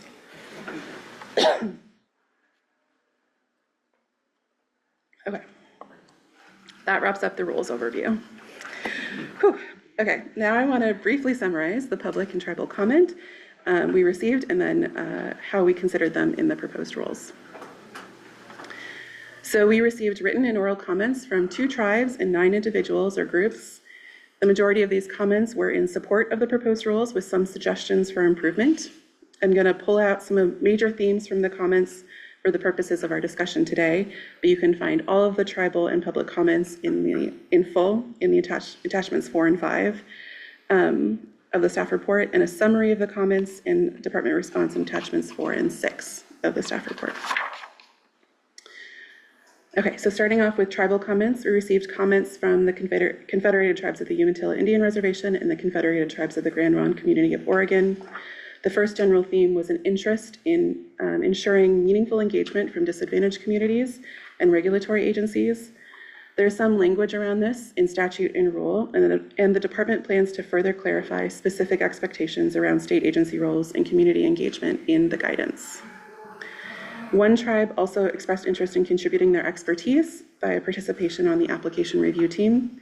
Tribes will be contacted directly if they are within a proposed planning boundary and invited to provide input, but since tribes are an eligible recipient of grant awards, they would not serve on the application review team. Moving on to public comments, we received suggestions for ways to improve and clarify the rule language, including making sure the purpose statement was comprehensive and included elements outside of just the grant program, reorganizing the rules to follow a more intuitive structure, adding a process for how a collaborative might be notified if they were in danger of losing state recognition, clarifying the timeline of public notice, and other minor changes for clarity.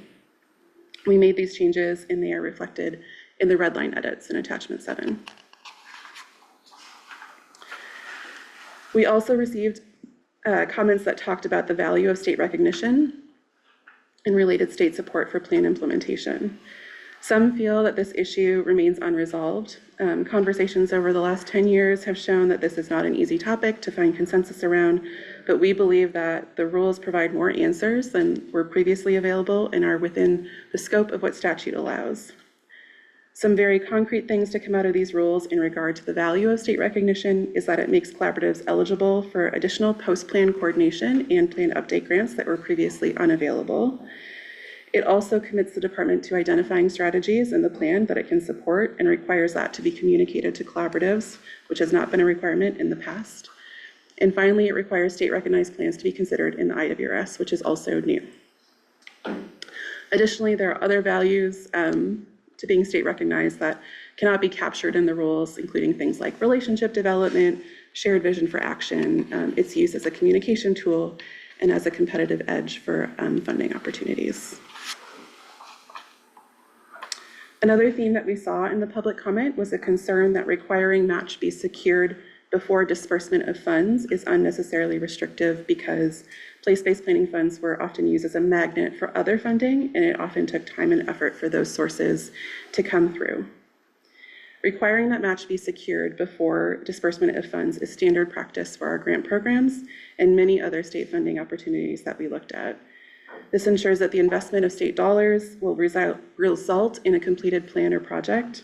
If a group does not have adequate funding before they start, it can result in time off from planning while they look to fundraise, which can stall planning efforts.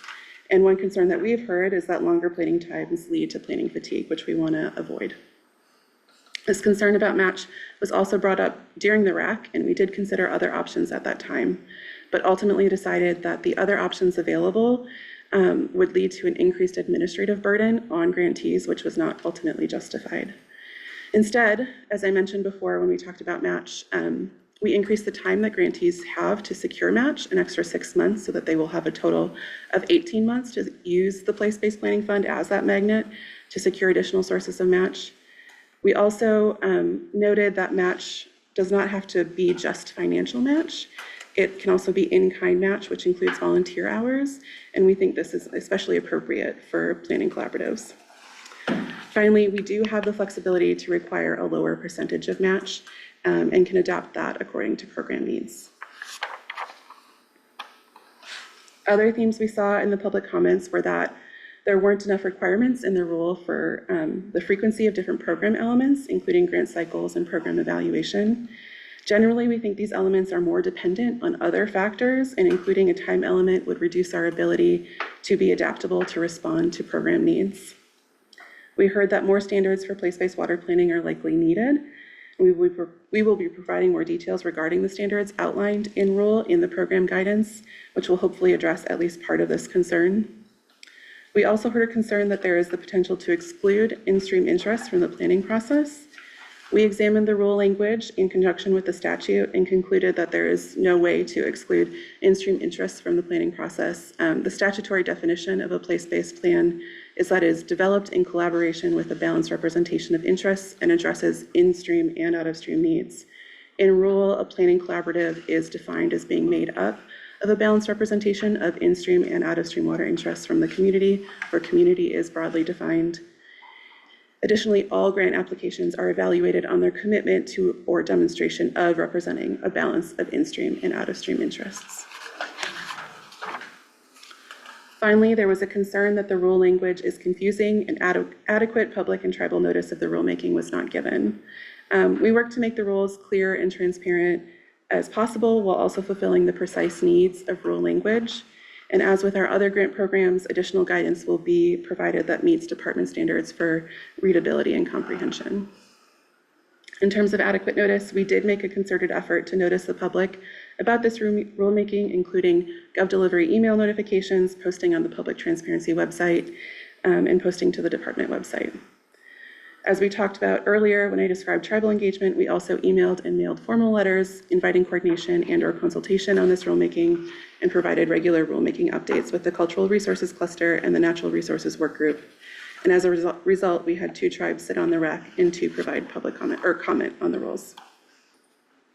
Okay. Moving on to the final piece of the presentation today, and that is the racial equity and fiscal impacts of these rules. So we consulted the RAC on these pieces, and a full description of impacts can be found in the Notice of Proposed Rulemaking, which is attachment 2 of the staff report.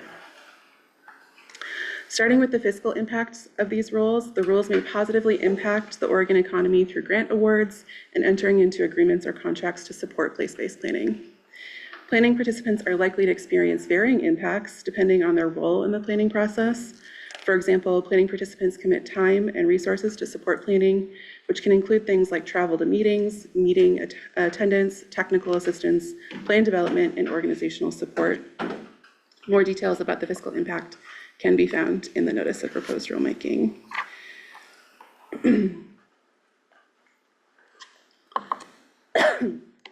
Almost there. In terms of racial equity impact, no unintended adverse consequences on racial equity are expected from the proposed rules. The rules require all grant applications to be evaluated on the applicant's proposed approach to public participation and engagement of environmental justice communities, which helps engage a larger coalition of community members and foster a more inclusive and equitable place-based planning process. Additionally, having state-recognized plans be considered in the statewide IWRS offers additional opportunity for diverse voices to have a further reaching impact on statewide planning efforts. And that brings us to the last couple of slides of our presentation today, where I'll go over the 3 alternatives for the Commission to consider as you prepare to take action on these rules. So the first option is to adopt the final proposed rules as modified by the department following the public comment, which is represented in attachment 7 of the staff report. The second option is to adopt final proposed rules as modified by the commission. And the third option is to not adopt final proposed rules and to request that the department further evaluate the issues. The director's recommendation is alternative 1, which is to adopt the final proposed rules as modified by the department following public comment. And with that, I will thank you all for your time and patience and open it up for any questions that you might have. Thank you. Questions from the commission? It's getting to be that time of day where I don't trust my brain as much, so I may have missed this entirely. Did you address the comment about requiring a neutral facilitator versus preferring? Chair Clemps, Commissioner Newman, that is a topic that came up in the RAC, and there were different opinions about whether or not it should be required or not. In the end, it is a way to demonstrate that you're committed to a neutral process, but having the requirement to spend money and hire a neutral facilitator, there were folks that thought that that was a role that could be filled by other people. And so it's a way to evaluate it was sort of like a middle ground that we found. It's a way to evaluate a commitment to a neutral process, but that it wasn't required. Two other quick questions, Chair Clements. Okay. I'm curious on the match requirement. So let's see, this is 500, section 500. I just want to make sure I understand the language. It says department funding may not be released prior to secure commitment of the matching contribution. That means will not be released, right? Because then the next one says pending match funds must be secured within 18 months from the date of the place-based water planning award. So it gives a longer time, but does that mean that no funding will be released prior to commitment of the match? Or that some might early and then not all until later? Yeah, Chair Clements, Commissioner Newman, thank you for the question. It does mean that we would not release any funds until we have proof that they have secured that match. And this is consistent with our other grant programs.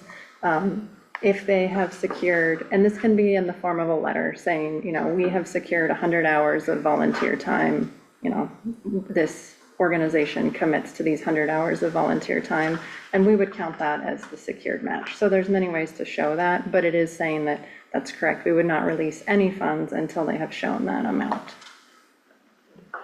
I would probably make that a will as opposed to a may, just so that that's absolutely clear.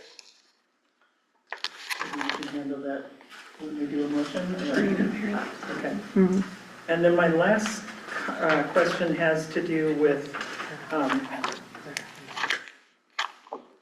compensation for participation in these processes. I don't know if there's any movement towards trying to offer some funding for that purpose.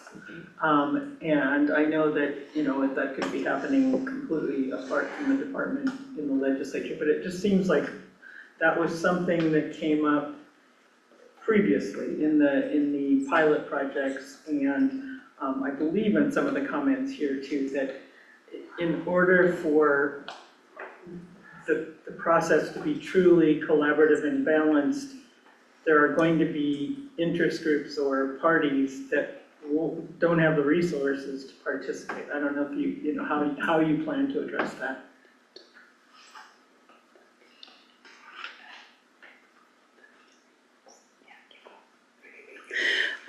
Thanks for the question, Commissioner Newman. Similarly to how, to the conversation earlier about reimbursing expenses for participants, the same will be true for place-based planning. And it's something that we have done in the past, that we're able to provide stipends for participation. Thank you. Or reimburse for stipends for participation. Vice Chair Smitherman? Yes, thank you for that very thorough report. Appreciate it. I think everything seems pretty straightforward. As we're talking about all these grants and we're talking about matches and the word securing, and I think you answered that with Commissioner Newman's question, to secure the grant, it'd be as easy as writing a letter saying you have 100 hours of volunteer time. Is that correct? Am I understanding that? Okay. So, and I'm sorry if this is dense, but I'm wondering, is there a state process for determining what an hourly rate is for a volunteer? Or is that based off of the local area, or is it some kind of calculation? I'm sorry if I don't know that. Thank you for that question, Commissioner or Vice Chair Smitherman. The answer to your first question is yes, you understood that correctly. In terms of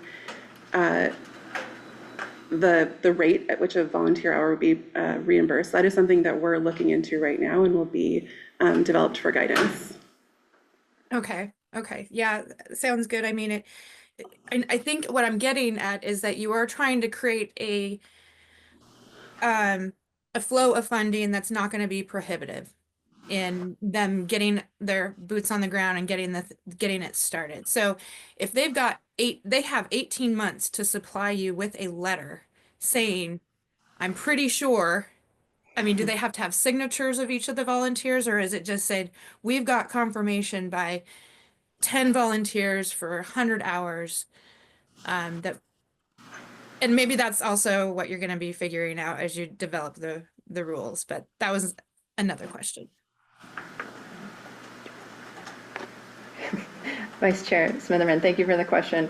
Yes, I think the short answer is we probably wouldn't require each volunteer to submit, a signed letter, but an organization saying we have this many volunteers would be sufficient. Okay, that's good to hear. It sounds like it's you'd be working with the groups to make sure that they're able to secure that funding and that match. Okay, thank you. Commissioner Wolf and then Commissioner Newman. So would there not be an advantage to structuring the language so that if you felt like circumstantially the match, releasing some of the funding or all of the match was guaranteed, could facilitate the process instead of slow it down? And just have a little bit more flexible language in the rules? Could that not be advantageous? Or do you look at that as inhibiting to what you're trying to do? Chair Quemps, Commissioner Wolf, thank you for the question. We did look at other options for the match requirement. As Lily noted, there was a lot of conversation in the RAC and also amongst our grant team. We did look at that option for allowing reimbursement of funds at the rate that funds are secured. But we found that this would lead to an increased administrative burden on both the grantees and the grant staff tracking that. The proposed rules, the way we are proposing it is consistent with our other grant programs, and as Lily mentioned, with other state agencies. And as Lily mentioned, ensures that we get to the end of what they're proposing to do, and that a group doesn't start and then have to stall out and try to go find those match dollars.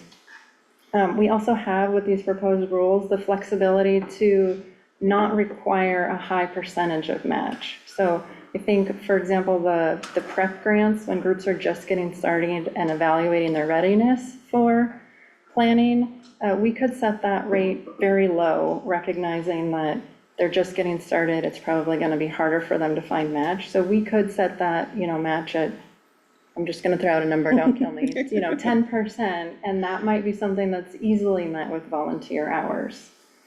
So that's our thought behind the proposed rules. That's the flexibility. That's the flexibility, yeah.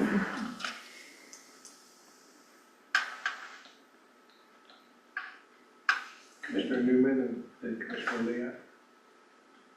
Language there. No, I don't have another question. Okay. That was the question that Woody asked, was the one that I had asked of staff, so I understand by being able to set the amount, that makes it flexible. But the other question I had was, what is the amount of the, what you'll be offering this fall when you put the RFQ out or the RFP? Commissioner Lee, that's a great question. It's something that we're working on developing. We currently have, it's something we're currently working on developing. We currently have $2 million allocated for the Place-Based Water Planning Fund. And so right now we're trying to figure out the process for figuring out how to allocate that funding between the, well, realistically 3 different grant types and when the timing for each one would make the most sense. Commissioner Mall.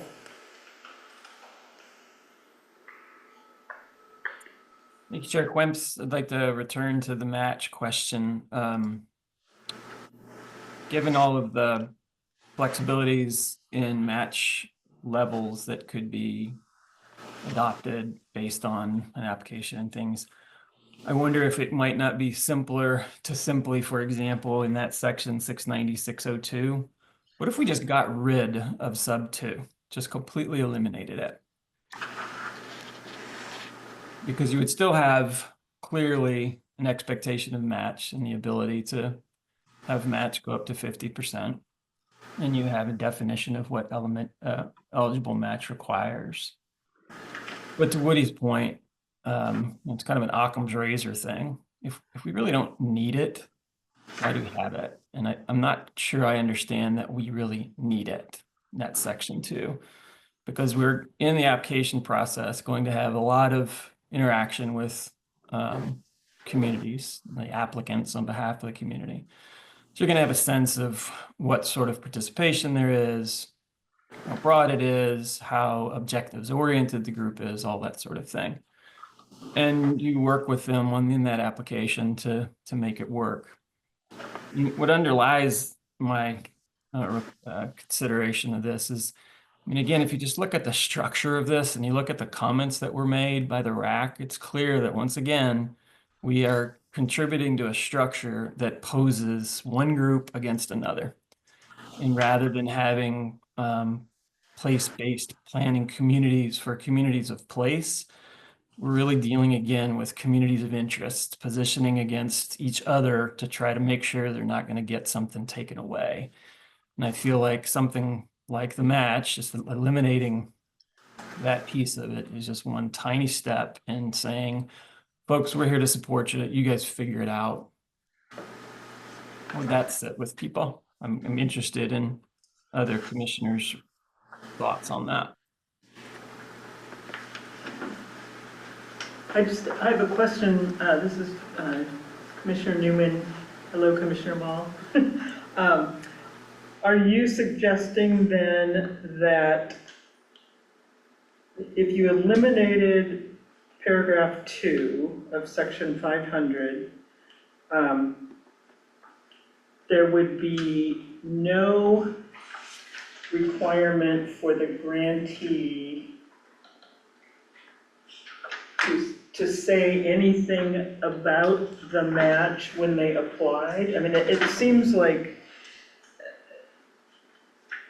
what it's asking now is that the applicant either demonstrate that it's been secured or is being sought, which is, that's open-ended, and then the payment will not be made until the match has been secured. It seems like there's no protection for the department funds at all if we take out number 2 completely, but maybe I'm just not understanding your proposal. Yeah, no, thanks for the clarification, Commissioner Newman. Yes, I am suggesting that we take a little risk on the department's funds, but that we hedge against that risk in the application process. And if we don't trust, based on their description of what match is already secured, what match is being pursued, what match is possible, then we don't grant it right up front. And so it's not an issue of, okay, we'll grant it, but now you got to do this, and then you got to do that, and now you have to pass this bar. It's, sorry, we're not going to grant it because we don't see you have your house in order. And we do that right up front, and that can be a part of the grant making process, and it doesn't have to be a rule that people are going to continue to fight over. Does that mean you could eliminate the second sentence and keep the first sentence? Eliminate the second and third sentences and keep the first sentence? Sorry, by sentence, you mean like number one? No, so in paragraph 2, sub 2, you could leave the first one. All applicants must demonstrate the required matching contribution has been secured or is being sought at the time of application. Then you could take off the rest. I mean, would that answer your comment? Sure, but I mean, you heard how low the bar is for quote demonstrating match. I'm just saying, look, let's be more encouraging in this and say, hey, bring match to the table, show us what it's going to be. But it takes us a bit of the mother may I out of it. But I do think that if you just kept the first sentence and got rid of the next two sentences, that gets a little, yeah, that makes it a little bit more workable. But if you're going to get rid of those two, why not get rid of the first one as well? Is there a statutory requirement for match? It's me, yeah. Sure, if I may. Sure. For the record, Kim Fritz Ogren, I am the Field Services Division Administrator, but was previously the Planning Collaboration and Investments Manager, and have worked in place-based planning since 2016.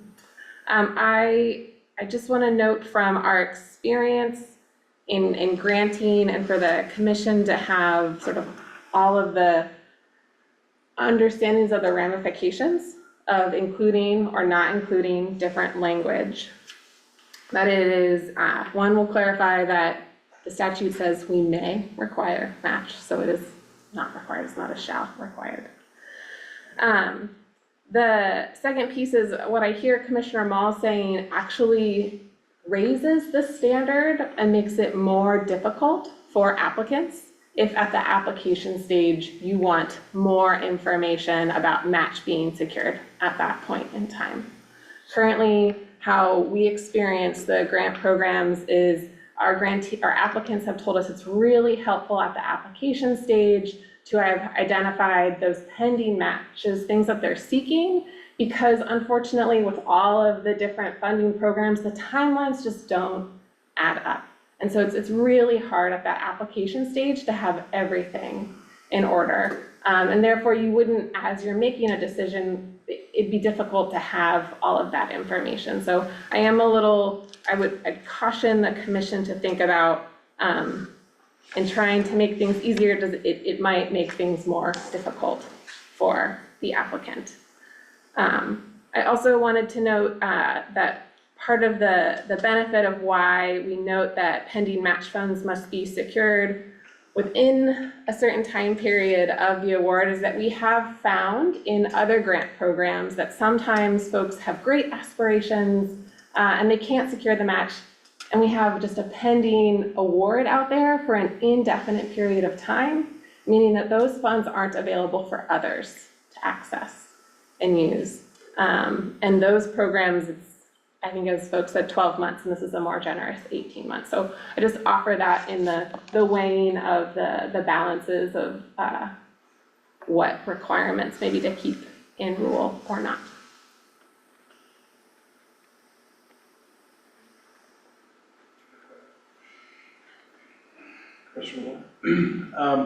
One of the staff comments was that you anticipated it could increase the workload by not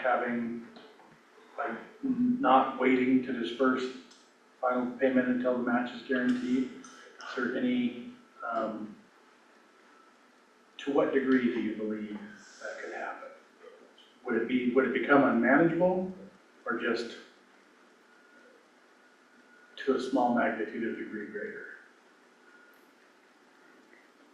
Chair Quimps, Commissioner Wolf, I think probably to us, not unmanageable. I think we're also concerned with the administrative burden on the grantee as well.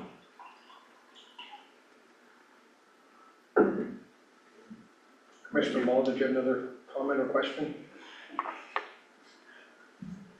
Yeah, just in response to Kim's good grounded perspective, I think it's important that we do think through how these things have rolled out, how the place-based plans have worked, and what contributed to 5 and 7 year processes, and the relative burdens of making a strong argument up front versus being after the fact. And I think, Kim, just what you described, that if we make an award and are waiting on secured match, that contributes to that later problem. Whereas if we're making an award up front based on a level of commitment and trust, and again, commitment to that community of place and not the community of interest battling over it, that does put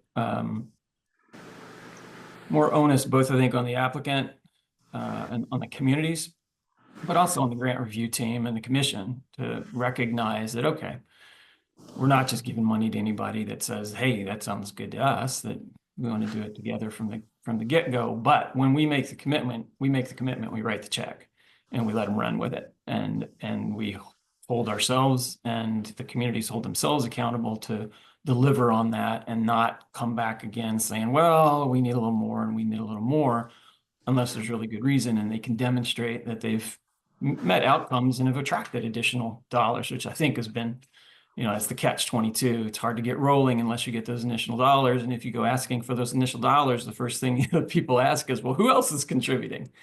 And I do think for this particular program, place-based planning, if the commitment is to those communities, part of it is we just have to unwind. I mean, look at that comment about, the wisdom of an independent facilitator. On the surface, I think, sure, that sounds great. But what it says is, you need somebody independent because you have a community of people that don't trust each other, and you can't trust one to advocate on behalf. And what a sad statement I think that is. I think it's often true. I don't think it's always true. I think structurally in the state, the watershed councils have done a particularly good job of bridging those areas. And I think we've talked before about trying to make sure that place-based planning going forward doesn't go necessarily independent of work that's been done before. So again, full circle back to that. Let's ask people to give good thought to what they're going to do before they come forward asking for the money, and let's make the commitment and give them the money and let them run with it.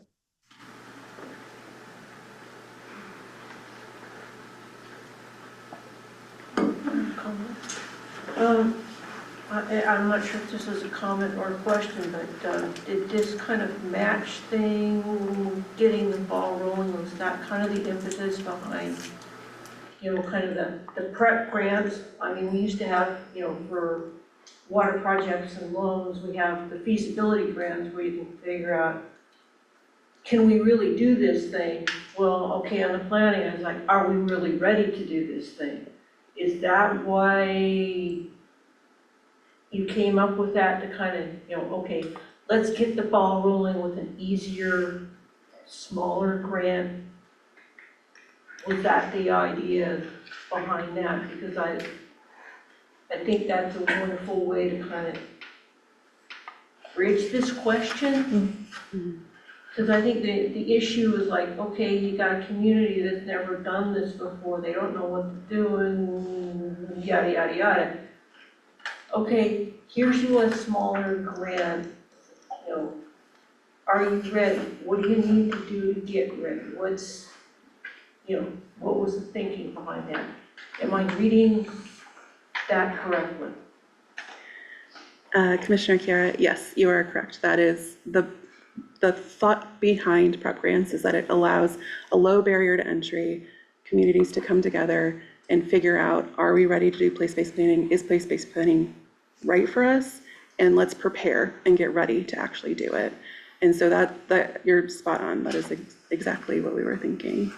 because I think we're all kind of thinking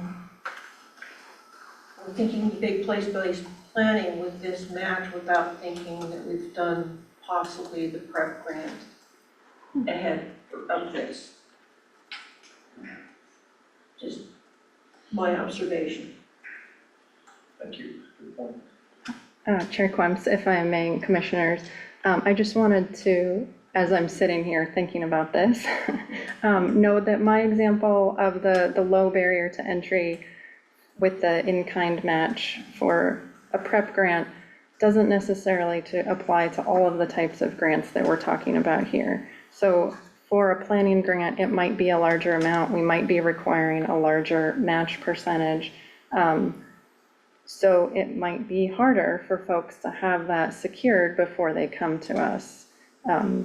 So just wanted, because I threw out that like, oh, it could be a really low barrier to entry for those grants, just wanted to note that this rule would apply to all of the grants. And so make sure that we're considering that. They might need some cash funds. They might not be able to meet that match requirement with just volunteer hours or a plan development grant. And Lily, please correct me if I'm wrong. Okay. Commissioner Neal? I'm sorry, I just have another question for Joe. When you say you want to kind of reward or enable the community of place to do these kinds of plans and not have the community of interest competing with each other, I'm not quite sure what you mean by the community of interest competing with each other. It's Chair Quemps, Commissioner, it's a it's a Peter Pan pipe dream, probably. But my observation is that many of the decisions that we continue to make structurally, whether it is how the integrated water resource strategy is framed and structured, or how grants are structured, or the expectations we have of process with grants, is based on a fundamental assumption that we have at least two camps, primarily two camps. And they're generally the traditional water users withdrawing water and using them for some agricultural, urban, industrial use. And we have the in-stream. And those two communities are communities of interest. They're not communities of place. A community of place is a basin or a watershed or something like that. And all I'm suggesting is the more that we can do to not reinforce that, the better. I think that commentary is probably unnecessary to make a decision around something like this. But part of it also comes from participating in the Mid-Coast Water Planning Partnership and seeing how that dynamic chewed up immense amounts of time, simply because the time it takes to build trust in a community of place when you're starting with communities of interest around the table is geometrically longer. And so if from the beginning, that community of place can have a pot of money where everybody can come together. And remember at the last commission meeting, I asked the folks out in the Harney, I said, you guys ever get together without an agenda? Just share a meal, just do something, because again, it's building that trust in a sector where we just don't have it right now. So I think whatever we can do to not have the participants worry about, are we going to meet this requirement and this other mother may I, in this case, just related to match, the better. It's one more, okay, we've got some walking around money that we can work with together on that I think would help. Does that make sense?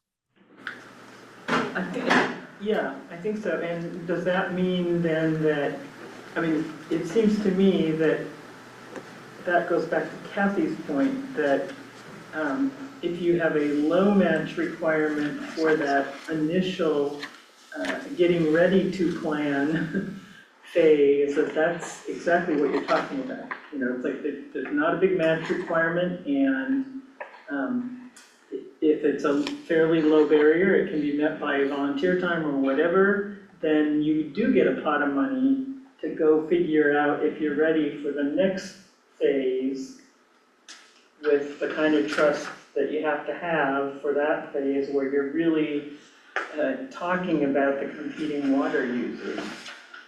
And I think that, I mean, I appreciate what you're saying there. I also think that we just need to balance the fiscal, responsibility piece on the other end. I agree. I agree with that. I think, and I'm arguing for, accountability in terms of deliverables. I think the problem you run into with that assumption in reality is that things may start off great, and then you run into a problem, and it could be related to one of the participants starting to dominate things and people feeling like, wait a minute, now everything's going to their projects or their perspectives. And then you lose trust and people back away and you have to rebuild and those sorts of things. So it's not simply a linear, if you get it right from the get-go, it's perfect.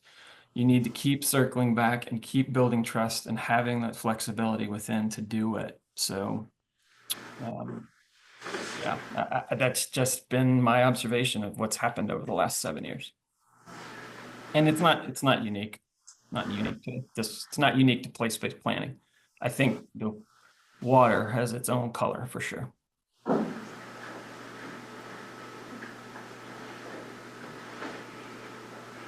I have a completely different question, if I may. Before you do, I think I better understand your point, but I'm not sure that removing that language addresses that dynamic in a social context in a planning forum. I agree, Chair. It does not remove it. I would argue, however, that it does perhaps take a step in that direction.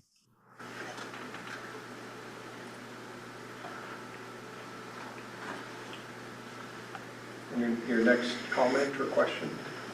I was really surprised at the degree of comment on, well, what happens if we lose our status? And my question is, I think the way it works, the only way one of these communities could lose their status for a plan is it would require commission action, right?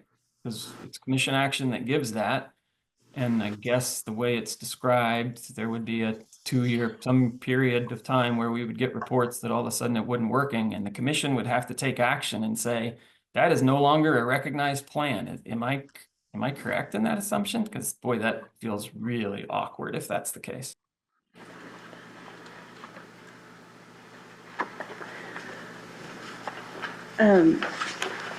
Commissioner Moll, the language in the proposed rules doesn't require commission action. It's not something that we've thought about. We do have, if they don't report, they may lose their state recognition, and then we would communicate that to them that they're in danger of losing state recognition. But as it's written now, it does not require commission action to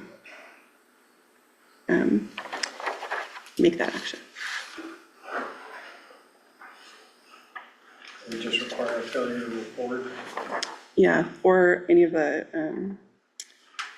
other two, I think there's three things that have to happen in that report. So they have to report, they have to indicate that progress is being made towards implementation, that progress aligns with the planned implementation strategies and represents a balance of in-stream and out-of-stream water interests, and that the collaborative is demonstrating a commitment to collaboration and adherence to the principles of place-based planning in the IWRS.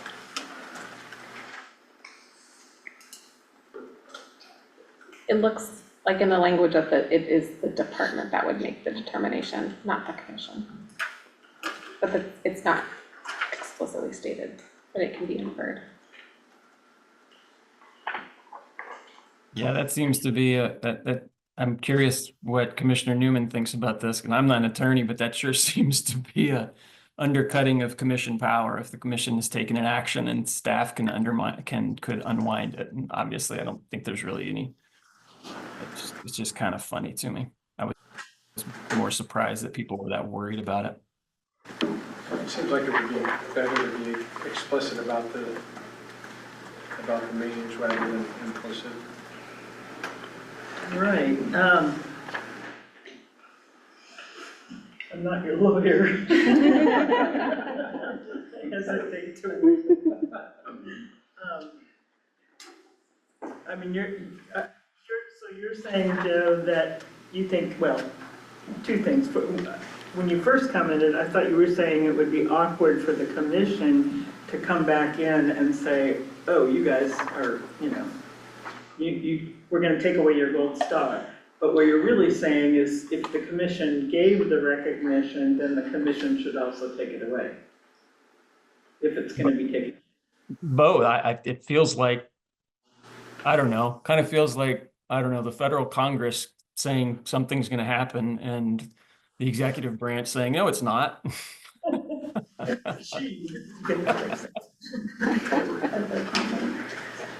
But yeah, it seems like structurally, if ultimately the commission is the final decider on things, that the commission has to be the final undecider on it. And if we were put into that position, it would be an awkward. So it's both of those things in my mind. But this is minor in terms of moving the thing forward. But I do want to flag it, especially if that many RAC members were concerned about it.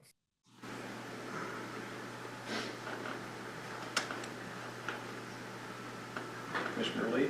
Yes. I would think that if the staff approves it, like anything else, someone could come to the commission and state their case, and that could be overturned like anything else. So I think that both parts of that process would work.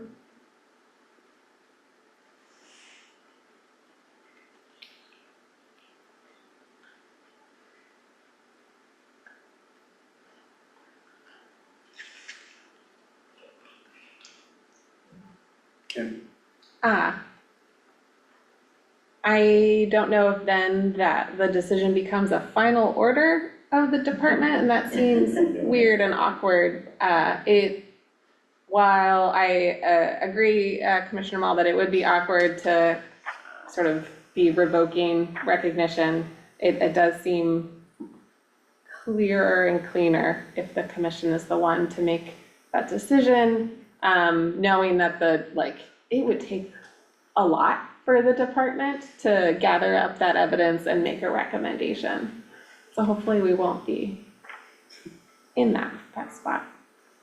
But I don't know how logistically it would work if the department made it and what appeal could happen. I'm not sure.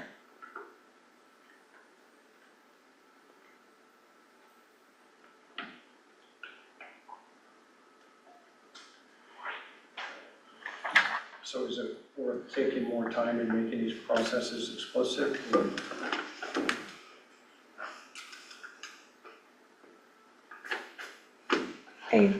Chair Combs, I think that's a decision of the commission. So the commission could, come up with instead of it saying, if the department determines, we could change that and you could move forward with adoption, or as is outlined in the alternatives, you could tell the department to do some research and come back.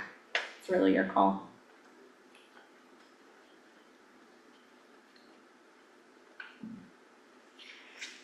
Commissioner Moll's got his hand up again. No. Commissioner Mall? I'd like to move that we move forward, but with the edit that I suggested that we remove in section 690, 602, 500. Is that paragraph 2? Whatever, the 2.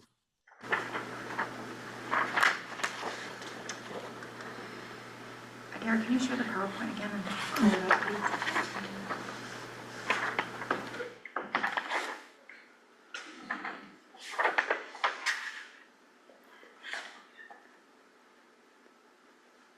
And I apologize if I'm not following parliamentary procedure or Robert's Rules of Orders, but I just want to make it clear then that the intent in removing number 2 is that we would allow the release of funding, or we couldn't require folks to demonstrate that they have pending or secured match. We could release funding prior to any match being received, and there would be no timeline requirement. The intent is don't do these things, department, if we remove that text. Or are you just hoping for flexibility, Commissioner Mall? If that's a question to me, I think that's correct.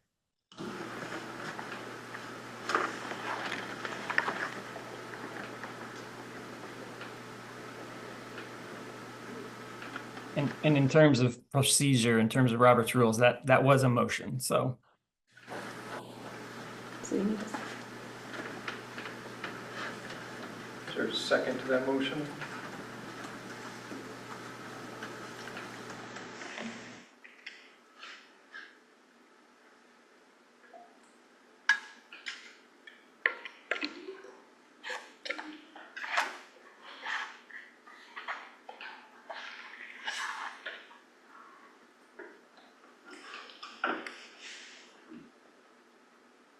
Okay, seems like we do not have a second to that.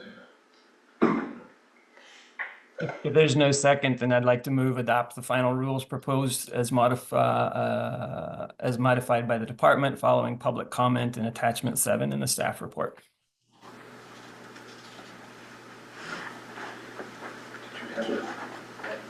Yeah, I do not remember my Robert's rules, so I would move, I mean, I'm going to say this and it's not right under Robert's rules. I would instead move that we adopt attachment 7, except that we replace the word may with will in the second sentence of 690-602-0500 sub 2.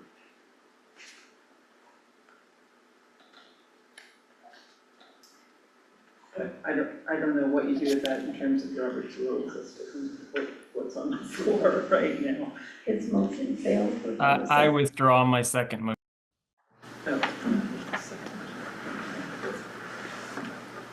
So Commissioner Newman's motion would, I think, address your second motion, Commissioner Mall, with the exception that amends language change from may to will.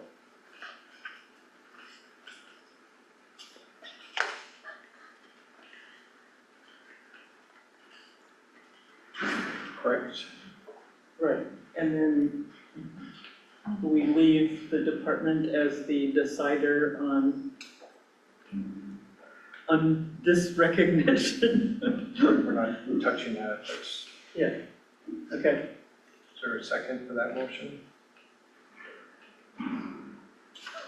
That's a one either. It's not clear. I think the commission Do another motion. Can you call out that sentence again, please, where it goes from may to will? Yes, so in the, let me say it. So I would move that we adopt the director's recommendation of alternative 1, thereby that the commission adopt the modified proposed rules as reflected in attachment 7 with one change, and that is in 690-602-0500 sub 2, in the second sentence, we replace the word may with the word will.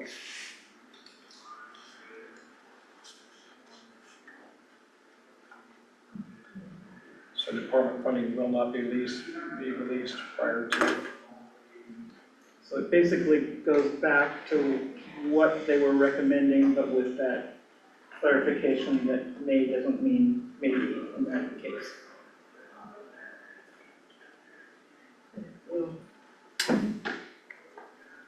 Is that, may I ask a question, Chair Kemps? Go ahead. Is this, Commissioner Newman, is this so that we can be consistent with sub item 1 language as we're using shall? And being more consistent in sub 2? And I see that as changing it from may to will. Kind of Yes, reduces the ambiguity of it. correct. Okay. And implements what staff was recommending. Yeah, And because otherwise someone could read that and maybe file an appeal of some kind because it says may instead of will. Yeah, or they could just ask. Right, I guess that too.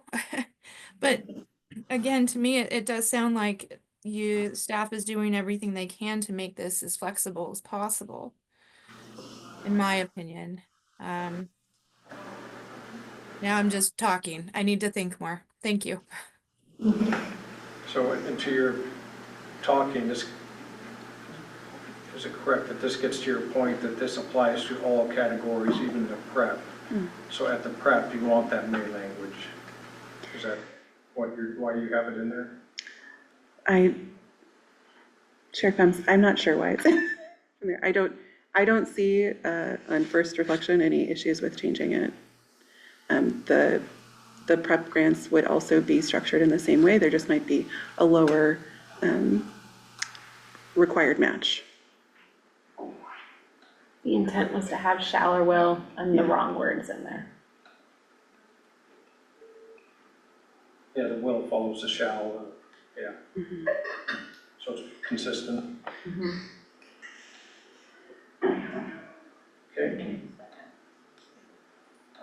I second the motion because stated by Commissioner. Thank you, Commissioner Kahara. So proposed by Commissioner Newman, second by Commissioner Kahara. I'll start online. Commissioner Mall. No. No. Commissioner Smitherman. Yes. Commissioner Newman. Yes. Commissioner Lee. No. Commissioner Wolf. No. Commissioner Kahara. Yes.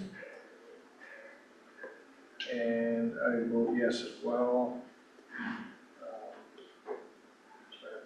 4 yeses, 3 noes. So motion passes.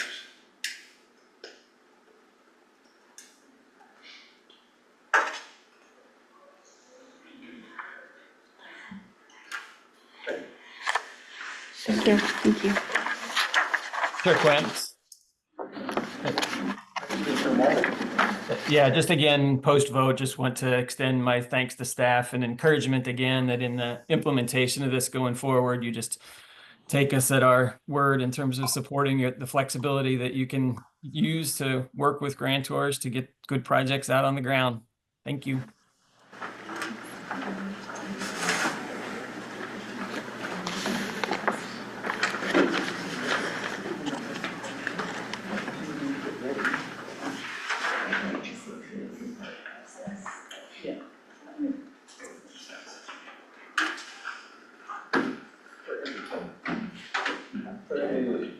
Are we ready for the director's report? We have time to complete that.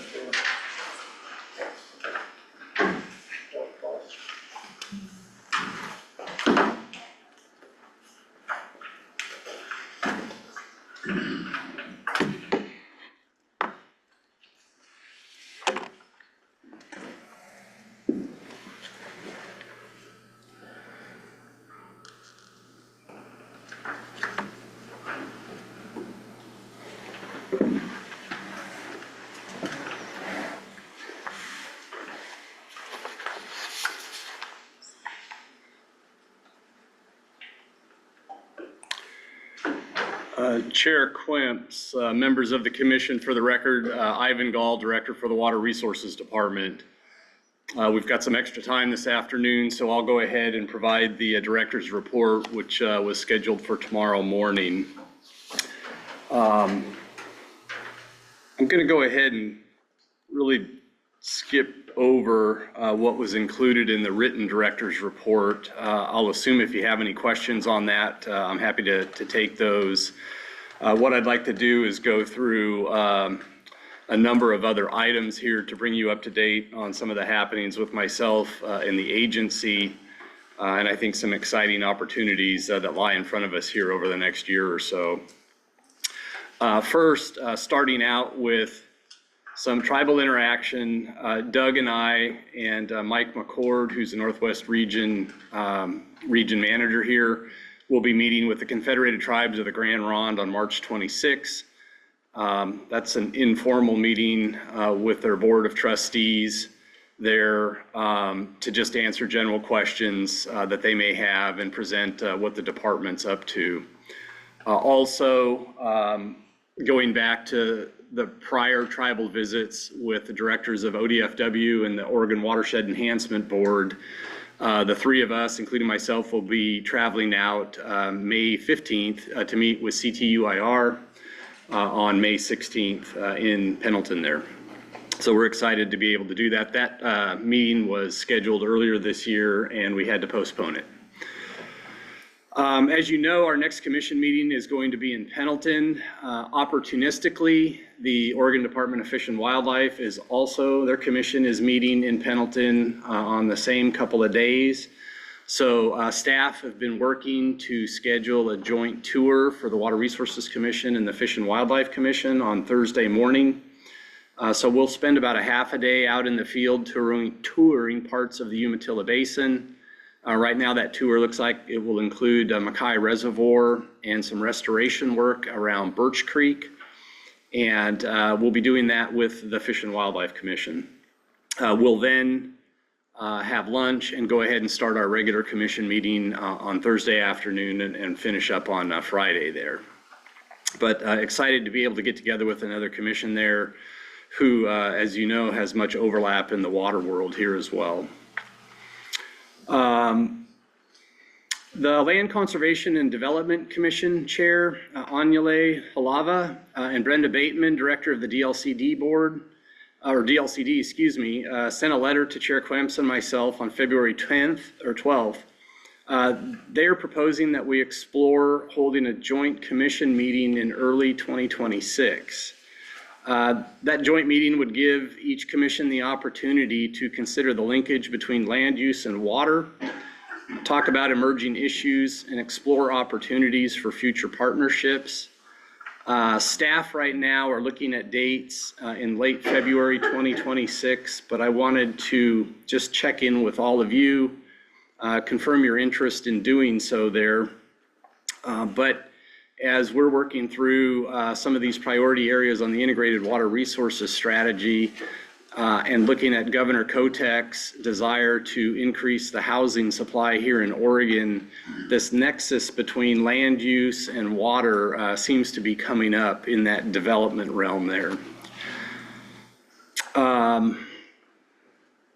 So I think I'll pause there and just check in with folks if they have any thoughts or concerns about us spending some time with LCDC. I think that it's critical that we do in this session. There's 342 land use bills, and I hear from the department almost 600 water bills. That's 28% of all the bills out there, so you can see how critical that is. Thank you, Commissioner. I think it's overdue. I think it's a great idea. Yeah, I'm all for it. I agree.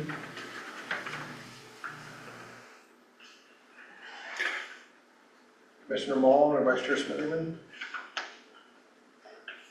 You not watching my emojis? Did they not show up online? I keep doing these hallelujah, ta-da party emojis. I was wondering what that was. Couldn't be happier. Well, if somebody would oppose it, it'd be Joe. That's great to hear, Commissioners. We'll go ahead and keep working with our staff and staff at DLCD to get that scheduled. We'll make sure that you also have the time available. Right now, it's looking like that last week of February probably would be a Thursday, Friday there. So we'll continue to work on that and firm things up. We had an email sent out to you. The irony of this, of course, is that we sent this email to update our email system because the current email system is failing. And so I hope you got that email. We have heard back from several of you, but our intention is to establish, the department would establish a new Gmail account for each of you, specifically for Water Resources Commission business. There was an information sheet sent along with that email that just talks about some of the responsibilities of that. These would be public records that come into you. And in the event of a public records request, we would need to be able to access that information. So my suggestion would be that you just save everything that comes into that. And in the event that we do get a public records request, we'd be able to help you share that information anything that's responsive to the public records request there. So if you can all look to find that email. If you do have trouble with it, we can resend it. And just please reach out to myself or Mindy or Cassidy and let us know if you have any concerns about that. I want to make sure at the December meeting, I had the pleasure of being able to introduce Kim Fritz Ogren as the new division administrator for the Field Services Division. That was a very exciting promotion for us here at the department. This time around, as you're well aware, Dwight French retired here. His last day was February 28th. We have hired Katie Ratcliffe to be the new division administrator for the Water Rights Services Division. She brings some great experience to us. She came from a consulting background, had multiple years at the Oregon Department of Energy, and then was the manager for our water rights section. And so we're really excited to have her in that new role. She's bringing some great energy, management skills, and some ideas to help us navigate the very keen focus on our water right transactions that we're seeing and go through that modernization process with us. So I'm going to go ahead and stop there, and I'll take any questions you have on any of the director's update material.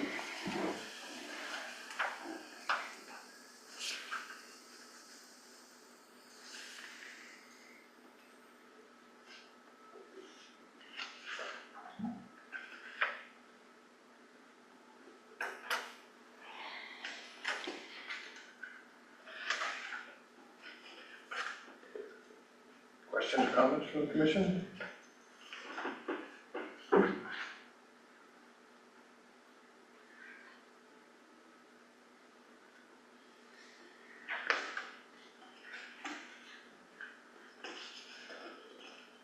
As usual, it seems like it's been a very busy time. Chair Quimps, Commissioner Kahara, it has been very busy. I can't say enough about how hard our staff are working to keep up with the legislative session plus our normal workload. Very pleased that we're off to a good start with this year's snowpack. The water year seems to be shaping up pretty well in many of our basins. So that may provide some sought after relief for some of the drier conditions we've been experiencing over the years. But there is a lot going on. And so,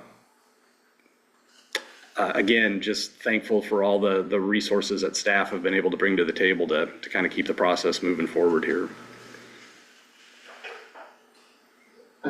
Regarding the joint meeting with in February 26th, I'm very interested in seeing the commission have that. As you know, I'm scheduled to term out soon. And I know there had been talk in the past about, I think there's 3 of us that are going to term out this year, asking people to maybe stay on a little bit longer for staggering. I haven't heard anything specific on that lately.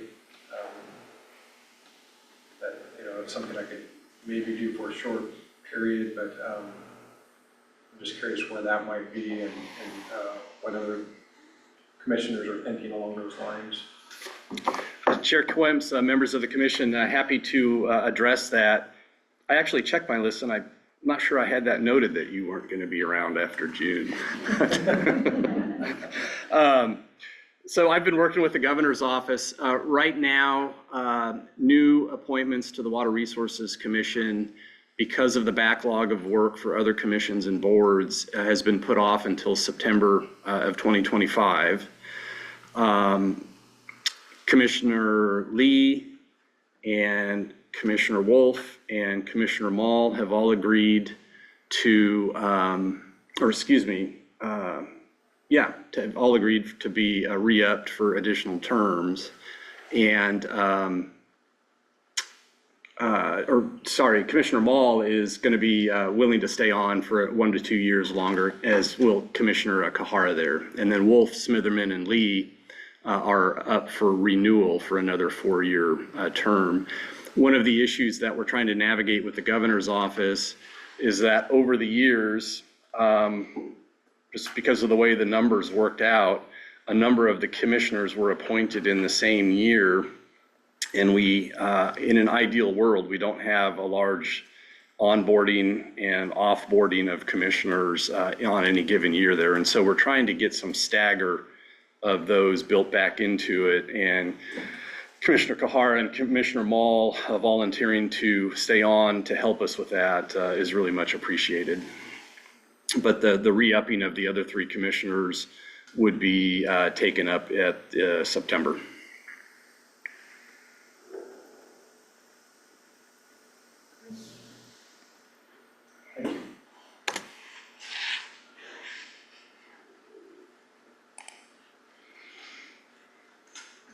Any other questions or comments?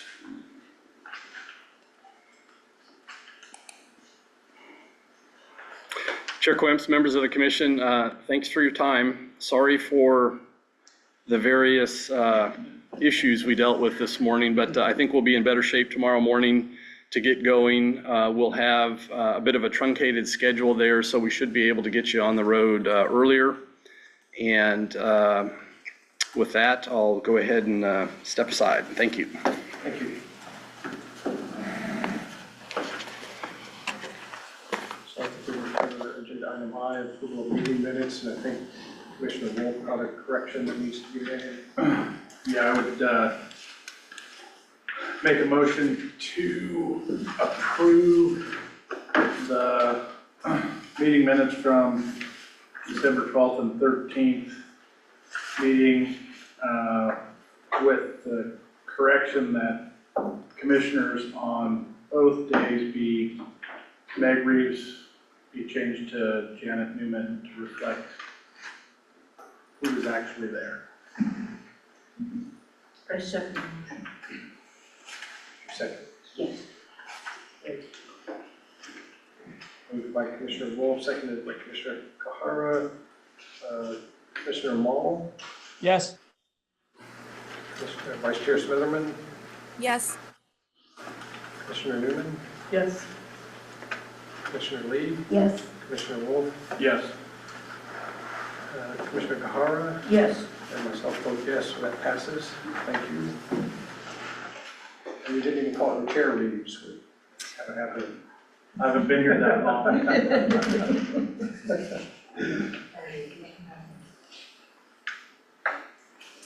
Okay, with what remains on the agenda, it seems like it's, unless we have any public comment, probably best to adjourn early today and take up budget and legislative update tomorrow morning at 8, and then the commissioner comments after that. Sound good? Nope, so there's no public comments at this point. Okay, we will adjourn for today. Thank you. Thank you. Bye, everybody. Sorry I can't be there.